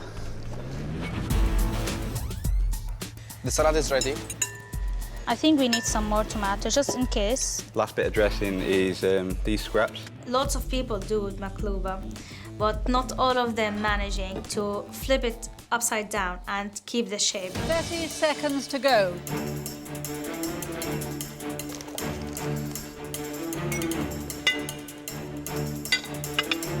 This is the third one. How long's left? 11, 10, 9, 8, 7, 6, 5. Don't give me a handful of 4, 3, 2, 1. Time's up, guys. That's it. Please step away from your cooking stations. Well done. We did it. Happy? No, it looks a mess. That's your opinion. I don't think it looks a mess. Well done, teams. It's time for you to take a well-earned break, and we'll get you back for the scoring. I don't think it's right. I know the judges are going to see that it's not right. I'm going to lose marks. We're going to lose marks for my plating up. If this dish didn't success and let us go through, then I don't know what's wrong with that then. we don't deserve that. Time for Michael and Prue to taste the team's mains alongside legendary guest chef Francis Atkins, who again doesn't know which team cooked up which plate. Shall we start with Team 1 this time? Lovely. Team 1 have prepared pan-fried cod with gin and tonic scraps and pea puree.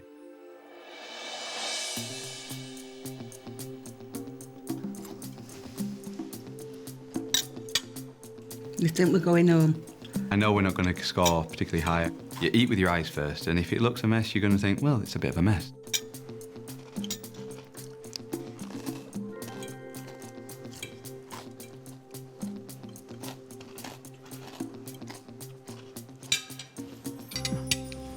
So, Francis, what do you think of that? A very nice dish. The fish is perfectly cooked. It's very easy to ruin cod, isn't it? The elements of the pea puree, the mint work well. We're not sure the tapenade is really giving anything to the dish. The new potatoes, I think, are poorly cooked. They're overcooked. And I'm not saying it's not a nice dish. It's just not very exciting. Delicious scraps, I must say, but I can't taste the gin or the tonic. My heart sinks a little when I see on a menu a deconstructed something or other. But actually, this may be a deconstructed fish and chips, but it's a very good fish and chips. It is. I'd be quite happy to eat it for supper. Perhaps now we should try team number 2's main course.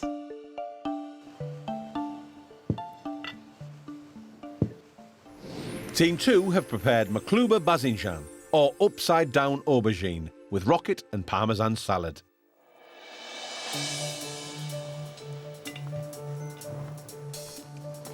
You think it is the best dish we made in this competition so far? I think so.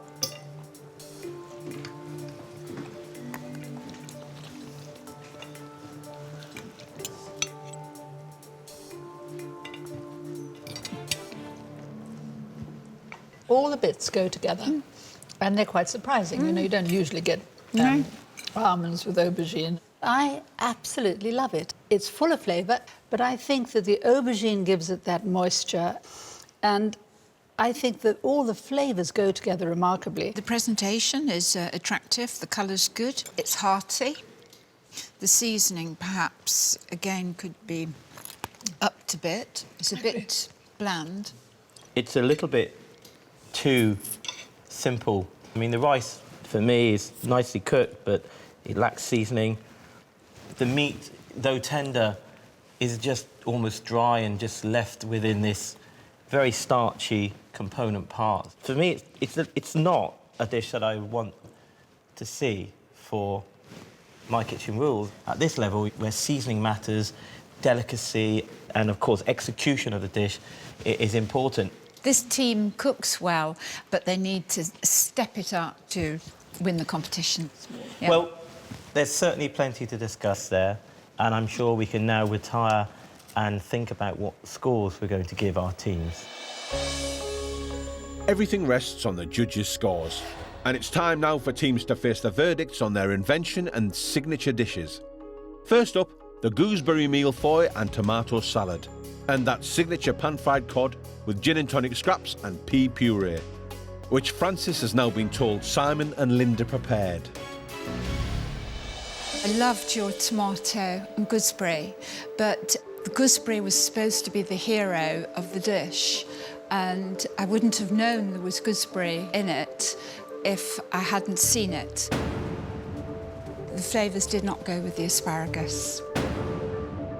She wanted gooseberry to sing and it didn't, so yeah, it's a shame. For your main, it was beautifully presented, nice taste, texture was good, the fish was beautifully cooked. Overall, it was a very nice dish which I would have been quite happy to eat. I'm disappointed. I thought Francis might appreciate the seasonality of the asparagus and the tomatoes. Prue, what did you think of the starter? I thought the first course was really disappointing. I didn't like this combination of flavours. I thought the salad was wonderful. I agree with Francis. And that's where you really got the little bit of gooseberry, but it could have done with more.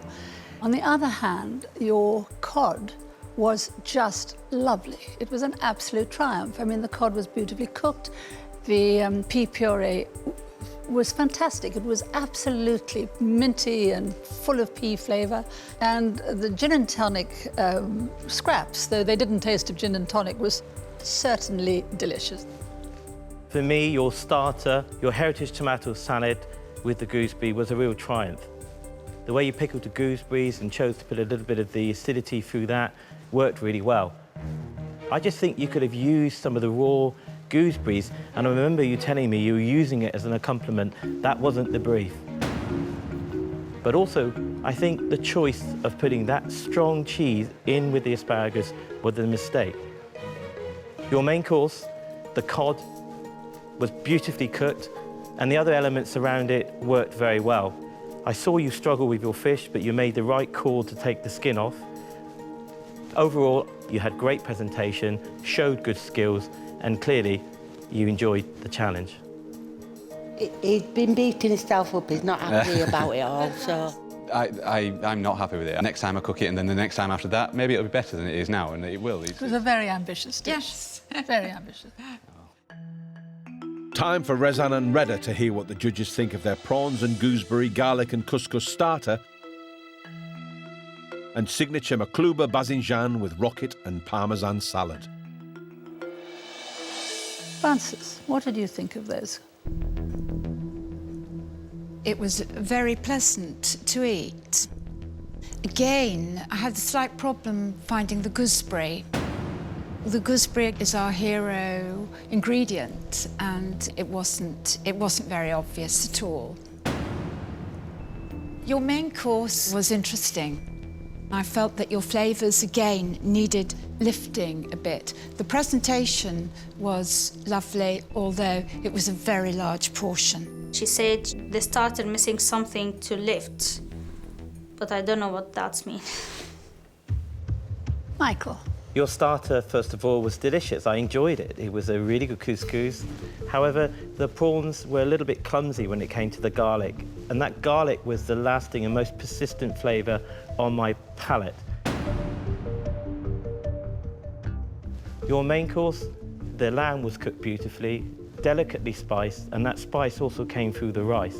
For me, it was just a little bit too simple. I loved your menu. It was the first one. Did lack gooseberries in it. It was supposed to be a gooseberry-led dish. But the couscous was perfect. I loved the mint and the herbs in it. It was light. I could have eaten that any time of the day. The main course, I loved it because I thought it had such a sort of wow factor when it arrived. It looked generous, it was beautifully arranged, and it followed through with flavour. It's different views, so you like it this way. It's nice to know how people like things. Cook from your heart and then it's appreciated and enjoyed. And Razan and Reda, we certainly did enjoy it for what you Yes. presented. But now it's time to score. Judges will now give teams marks out of 10 for each dish. The couple with the lowest score out of a possible 60 points will be going home. Simon and Linda will hear their scores first.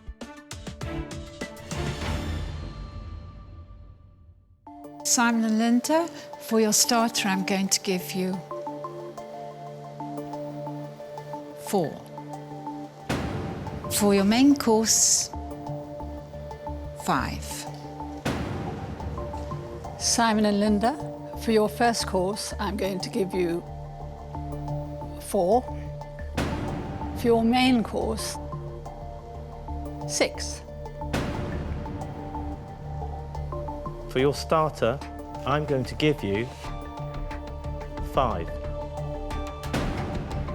For your main course, 7. That gives you a grand total score of 31 from a possible 60. Some of the scores, 4s, I don't want a 4. I'd never wanted a 4. Will Razan and Reda score any higher? For your starter, I'm going to give you 6 points. For your main course, 4. For your starter, I'm going to give you 5 points. And for your main course, I'm going to give you 6. Razan and Reda, I'm going to score your starter 4 out of possible 10. With just the score of Michael's main course to go, Razan and Reda need at least 6 points to stay in the competition. So Razan and Reda, for your main course,